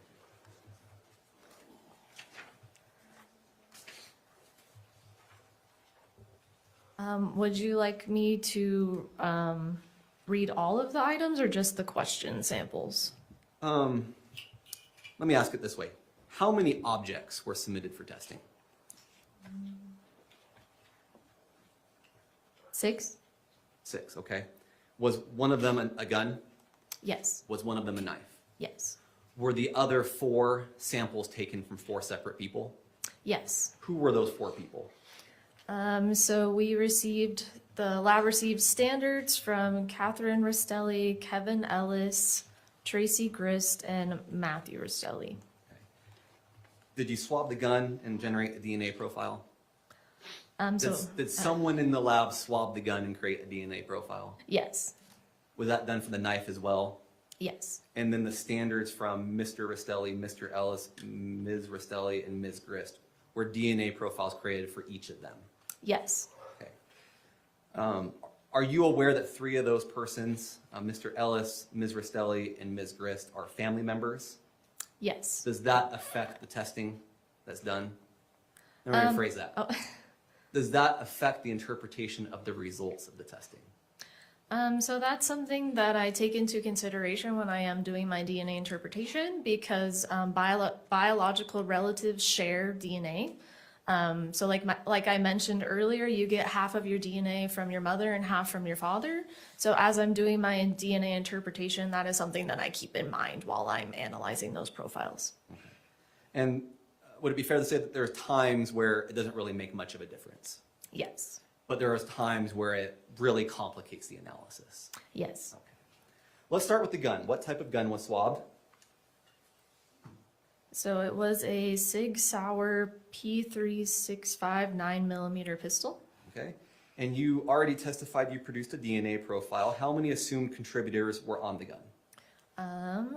There were 3 assumed contributors. So the assumption based off what you saw was that 3 individuals' DNA were on the gun. Yes. And did you compare the DNA profiles of those 4 individuals to the profile found on the gun? Yes. Did you make any conclusions after running that comparison? Yes, so I calculated likelihood ratio statistics based on those comparisons. Okay. Please put up Exhibit 98, page 3, and it's this part right now.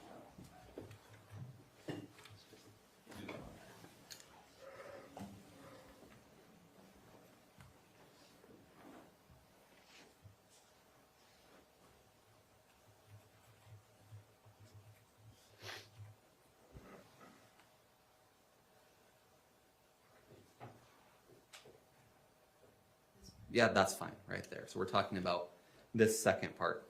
And we already talked about what very strong support for inclusion means in your lab, and moderate support, and limited support, and exclusion, right? Yes. Okay, so what was the likelihood ratio calculated for Mr. Ellis? So the probability of observing the mixed DNA profile is approximately 4.3 times 10 to the 17 times more likely if it originated from Kevin Ellis and two unknown individuals than if it originated from 3 unknown individuals in the U.S. population, including the possibility of untested biological relatives of Kevin Ellis. Okay. And we previously talked about the likelihood ratio cutoff for very strong support is 1 million, which is 1 times 10 to the 6. Yes. So this number is much bigger than that. Yes. Indicating it really has very strong support. Yes. Okay. And again, what we're saying there is that it's very strong support that it was Mr. Ellis over some unknown person in the adult population or the U.S. population. Yes. Okay. What was the conclusion regarding Ms. Restelli? So there was moderate support for exclusion for Kathryn Restelli. Okay. Inclusion means on it, exclusion means not on it. I don't know if I can for sure say like they're on it, but like the statistic is providing support that they could be a contributor to that mixture. Okay. What would be a plain English word for inclusion and exclusion in this case? Exclusion is referring to like their DNA did not appear to be in that mixture, versus inclusion means those DNA variants looked like they could be in the mixture. Okay, so stating that differently then, very strong support that Mr. Ellis's DNA was in the mixture, but moderate support that Ms. Restelli's DNA was not in the mixture. Yes. Okay. And then for Ms. Grist, what was the conclusion? It was limited support for exclusion for Tracey Grist. Okay. And then the conclusion for Mr. Restelli. It was exclusion for Matthew Restelli. Okay. And it doesn't say very strong support for exclusion. It says exclusion. What's the interpretation there? So when it says just exclusion and it doesn't have a support for that, that means I didn't calculate a likelihood ratio statistic for that, because when I did my visual comparison, where I compared the reference samples to the evidence samples, it visually did not look like that individual's DNA was in the mixture. So I just did a flat out exclusion and didn't calculate a statistic for that. Okay. We can take that down. Let's turn to the knife that you tested, or that was tested. What type of knife was swabbed? So the knife was a EvaTac camouflage folding pocket knife. Okay. And again, a DNA profile was generated from the knife. Yes. And it was compared against the profiles for Matthew Restelli, Kathryn Restelli, Kevin Ellis, and Tracey Grist. Yes. How many assumed contributors were detected on the knife? 4. Okay. Again, that means we're assuming 4 individuals are present on the knife. Yes. And you documented the comparison of that mixture vis-a-vis the 4 named individuals we've been talking about. Yes. Okay. Do you have a copy of Exhibit 98, which is your first report, file name, report 4? Yes. Is that with you? Okay. I believe it's on page 3 in the summary. Was there a conclusion about the likelihood of all 4 individuals being present in that DNA mixture together? And by all 4, I mean these 4. You're referring to the summary section? Yes. Yeah. Yes, so the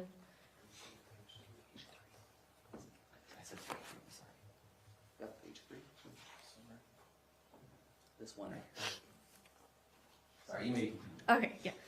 So it says the DNA analysis provides support that Matthew Restelli, Kathryn Restelli, Kevin Ellis, and Stacey Grist are possible contributors to the DNA mixture obtained from the swabs from. Oh.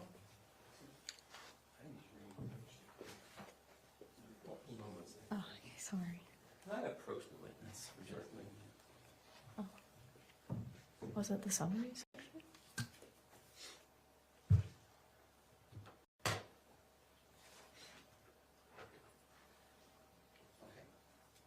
Same information's in 2 places.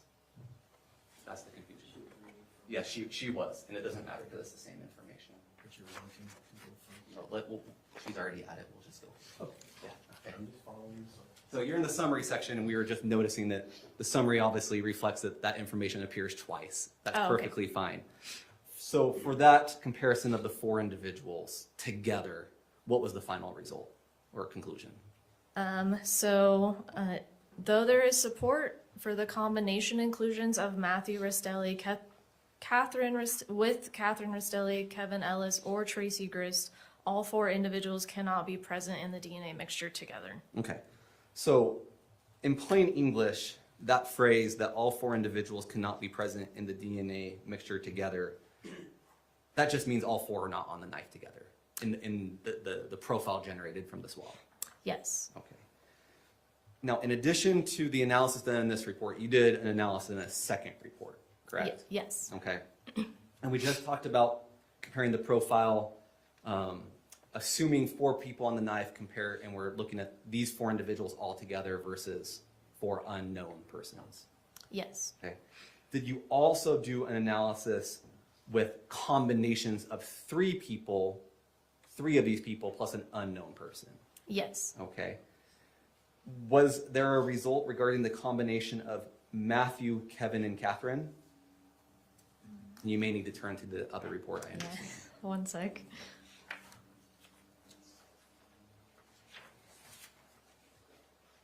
I'm sorry, which combination were you referring to? Matthew, Kevin, and Kathryn. So though there is support for the individual inclusions of Kathryn Restelli, Kevin Ellis, and Matthew Restelli to the mixed DNA profile, these individuals cannot be present in the mixture together. Okay. And was there a combination test run of Matthew, Kevin, and Tracey? Yes. And what was the result of that one? So though there is support for the individual inclusions of Kevin Ellis, Tracey Grist, and Matthew Restelli to the mixed DNA profile, these individuals cannot be present in the mixture together. Okay. Again, trying to put this into plain English terms. So far the results are those 4 people are excluded from being on the knife all together at the same time. Yes. And then the combination of Matthew, Kevin, and Kathryn is excluded. Yes. And then the combination of Matthew, Kevin, and Tracey is excluded. Yes. Okay.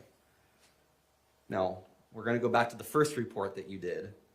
Did you also run analyses for the combinations of 2 of the 4 individuals plus 2 unknown people? Yes. Okay. For what combinations of 2 people, 2 of these known people, was there support, and what level of support was there? And would it help if we put that on the screen for everybody to help you discuss probably, that? yeah. Okay.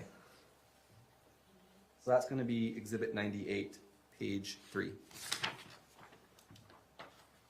And it's going to be the top half of the screen. Scroll down slightly. Oh, slightly up. Right there. Thank you. Okay. For what combinations of 2 was there support, and what was the level of support? Would you like me to? And you can even just use that part at the top. Okay, yeah, that's. So there was very strong support for inclusion for the combination of Matthew Restelli and Kathryn Restelli with two unrelated individuals. There was very strong support for the combination of Matthew Restelli with Kevin Ellis with two unknown unrelated individuals. And then there was also very strong support for inclusion for Matthew Restelli and Tracey Grist with two unknown unrelated individuals. Each of those three combinations of two have very strong support. Yes. Now, I'm looking at the rest of the report, and there's numbers attached. There's likelihood ratios attached, correct? Yes. And one of them is a number times 10 to the 17th, 1 times 10 to the 20th, 1 times 10 to the 17th. Those are very big numbers, right? Yes. But even still, can you say which of these three combinations is more likely than the other? No, even though the 10 to the 20th is a bigger number than 10 to the 17th, it still falls within a very similar range, and it's still within that very strong support category. So just because that one is higher doesn't necessarily mean that that is the explanation for the DNA profile. Okay. Could one possible reason for that be because those three individuals, Kathryn, Kevin, and Tracey, are close family members? Yes, so since they share DNA, because they're biologically related, in the DNA mixture, it could appear that one individual is in there because a different individual is in there, since they would have some of the same DNA fragments that we're looking at. So that can kind of influence the result that we're seeing with that statistic. Okay. And to state this one last time in plain English, make sure we got this correct. There's very strong support for the notion that Matthew and one of these three individuals contributed to the DNA on the knife. So the wording for the statistic is specifically that the probability of observing the DNA profile is more likely if it was the one option versus the other option. But that's compared to unknown individuals. Yes. Right. And each of these three standing alone is very strong compared to just unknown individuals. Yes. But trying to compare those three can't be done. The DNA analysis does not allow you to make a conclusion as to which of these three is most likely. Sorry, could you rephrase that? Yeah. So you ran a hypothesis of Matthew, Kathryn against unknown. Matthew and Kevin versus unknown. Matthew and Tracey versus unknown. And yes. Each one with very strong support. Yes. But the DNA testing cannot say which of those three is the strongest idea or strongest hypothesis. Yes. No further questions, Judge. Cross.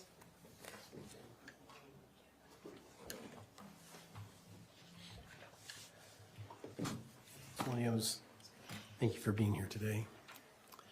DNA is complicated, isn't it? Yes. Yeah, it is very complicated. And but it's become more and more popular as years go on. Isn't that true? Yes. Yeah. And it's because the science is changing or improving as years go on. Yes. And but DNA is not a perfect science, is it? Yes. It is a perfect science. Oh, sorry. I thought you said it is not. Yes, it is not. And an example, I've had my DNA test. You know, I sent it to Ancestry or, I don't know, as a Christmas present. You know of those things, don't you? Yes. Yeah. So my whole family did it, you know, we sent their DNA in.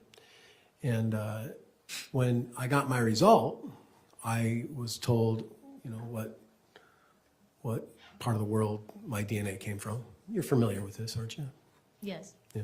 And then, of course, I was also told who I was related to, right? Yes. And that's a popular use of DNA, isn't it? Yes.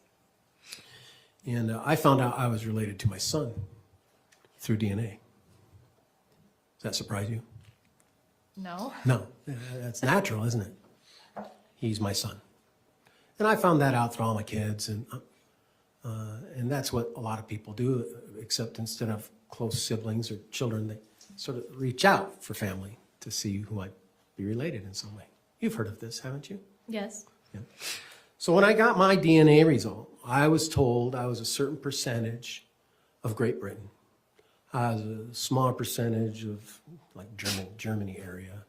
And I had this like little percentage of Morocco and, you know, a little percentage of other places in the world. Have you heard of this? Yes. Yeah. This is probably not the first time you've heard of someone getting a DNA result and having ideas of where they're from, right? Yes. A few years later, I got an update. Have you heard of these updates? I mean, that type of DNA testing isn't the type of DNA testing that the crime lab does. Have you heard of these kind of updates? I personally haven't had any experience with that, so. Okay, my sorry, question no. is, it's difficult for you, I'm sorry, but have you heard of these kind of updates? Where people get DNA and it tells them from where they're from in the world? I'd like to make an objection I can approach if you prefer.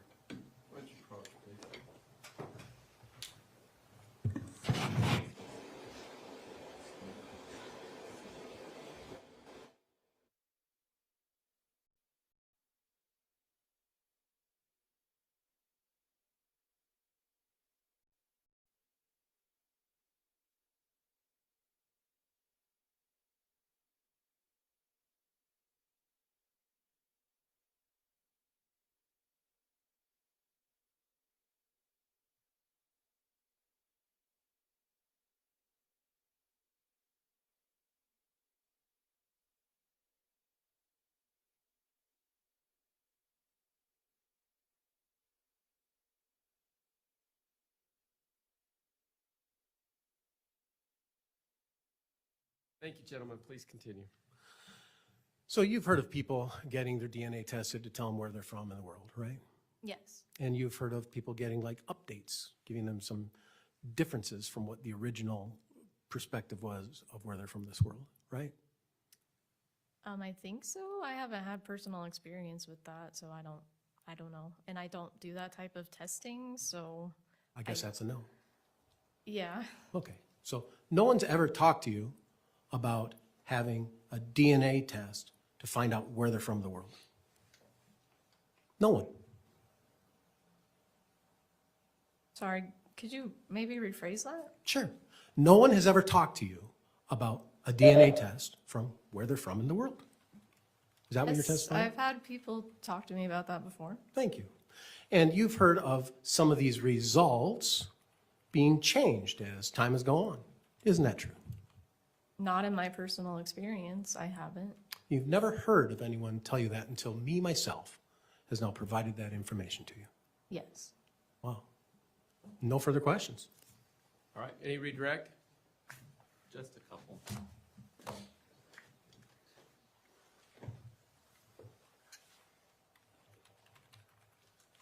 You were just asked about DNA testing of the vein of Ancestry.com, 23andMe, and so on. And you stated those are different tests or different type of testing. What's the difference? Yes, so the testing that the crime lab does is called STR testing. So STR testing stands for short tandem repeats. And these are repeated sequences in your DNA that repeat a variable number of times. And the number of repeats that you have at that location is unique to you. And so our analysis is we are looking at those number of repeats, and that generates your DNA profile. The ancestry type testing is a different type of testing called a SNP testing. And so that is a different type of testing. Our STR testing is in regions of your DNA that don't code for anything. So that information is not going to tell you where you're from. It's not going to tell you how that person looks. It's not going to tell you anything about their medical history. So we're basically analyzing regions in the DNA that are almost like filler regions, like they aren't actually coding for a protein or anything like that. So we established there are different tests. It's fair to say these two different types of tests look for different things. There are types of tests. And we talked about the state lab being accredited. Yes. You know if 23andMe is certified for legal process? I don't have personal working with anything 23andMe. Do you know if it's designed to be used in criminal cases? Not to my knowledge, I'm not sure. But your testing is certified and used in criminal cases. Yes. Thank you. Nothing further. Recross? Absolutely. All right, Ms. Williams, have you ever participated in training for DNA testing? And what is your training for DNA testing?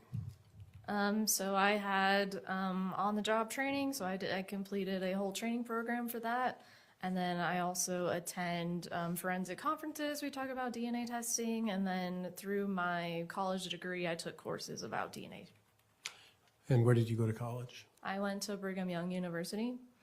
And when you went to BYU, did you take coursework in DNA extraction? So DNA extraction was a topic covered in my class. I didn't have a specific class called DNA extraction, but that was part of our biology curriculum. Yeah, I didn't ask if you took a class on DNA extraction. I asked if you participated in any DNA extraction at BYU. Like during a lab course? Did you go to BYU? Yes. Did you participate in any DNA extraction while you're going to BYU? No. Okay. Did you have any lab work while you were in your college studies in relation to DNA? Yes.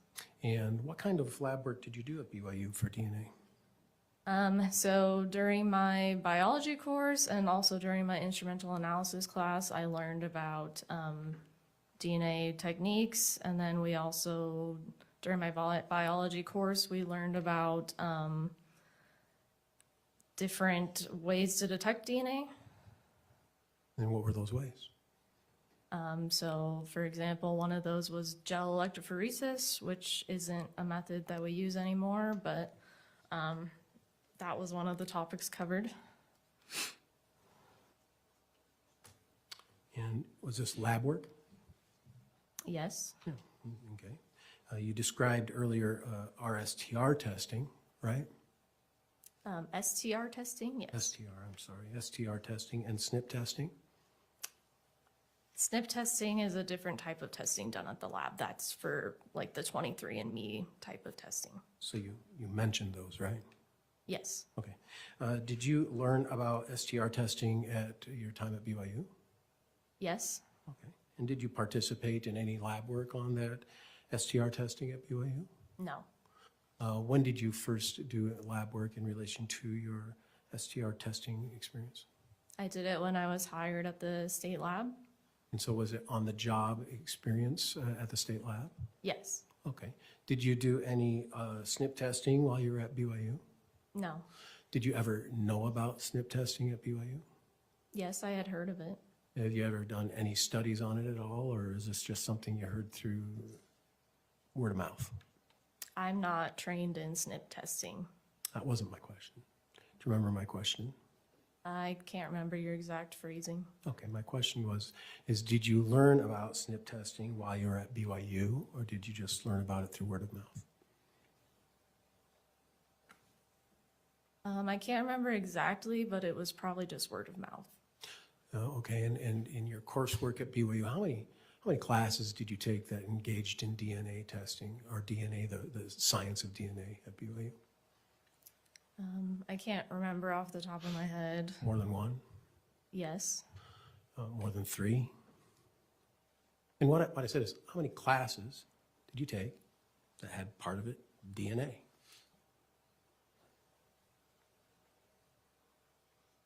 I can't remember exactly right now. Maybe 5?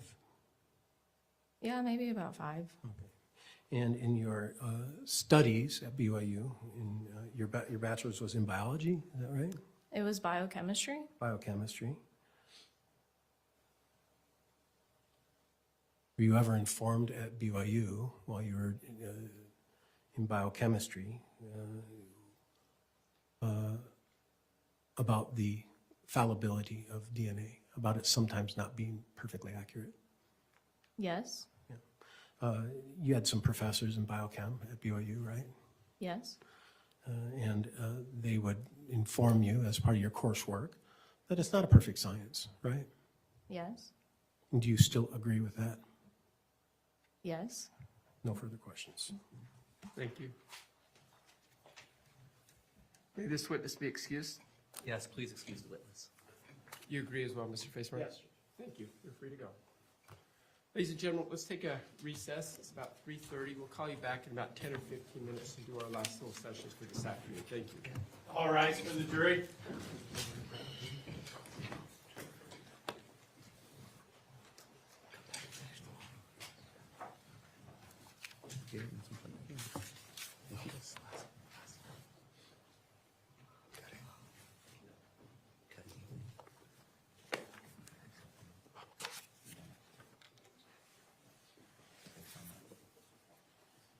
Thank you. Please be seated. Right. Mr. Watabe, Mr. Pomeroy, Mr. Brown, anything we need to put on the record for the state before our break? How late are we going today, Your Honor? 4:30-ish. If you think it makes sense to break today at this point, you can just twist my arm. She's going to be an hour and 10. She's right around an hour, hour and 10. For direct? Yes, Your Honor. And so if we can have that extra 5 to 10, Yeah, I'm we'd not end going direct to today. yell at you. Okay, thank you, Your Honor. All righty. So court did end early and rather abruptly today. I'm not exactly sure why. I didn't fully understand what that was about. There was an objection, and then there was like a sidebar where they took the jury out and then eventually decided just to call it a day. So on day 3, some things to expect. Probably some more forensic and digital corroboration. We're likely to see search history, phone records, and more evidence of the conspiracy, the pre-shooting planning, and how that all occurred, and specifically what Tracy had to say about the whole situation and her organization of the shooting. The state needs to connect Tracy directly to intent, and it needs to be beyond Kathryn's testimony. Kathryn's testimony helps, but we also know there are some inconsistencies, and she literally admitted to lying. So we need more than just Kathryn's testimony to establish that, yes, Tracy was directly involved, that she was running the show, that she was conspiring in order to kill Matthew Restelli. So we're going to see some more around motive and just more proof of that motive and proof of the plan is what we're going to see in day 3. And I will be back tomorrow with day 3. So thanks for following along. You know it. We are True Crime Squad Trials.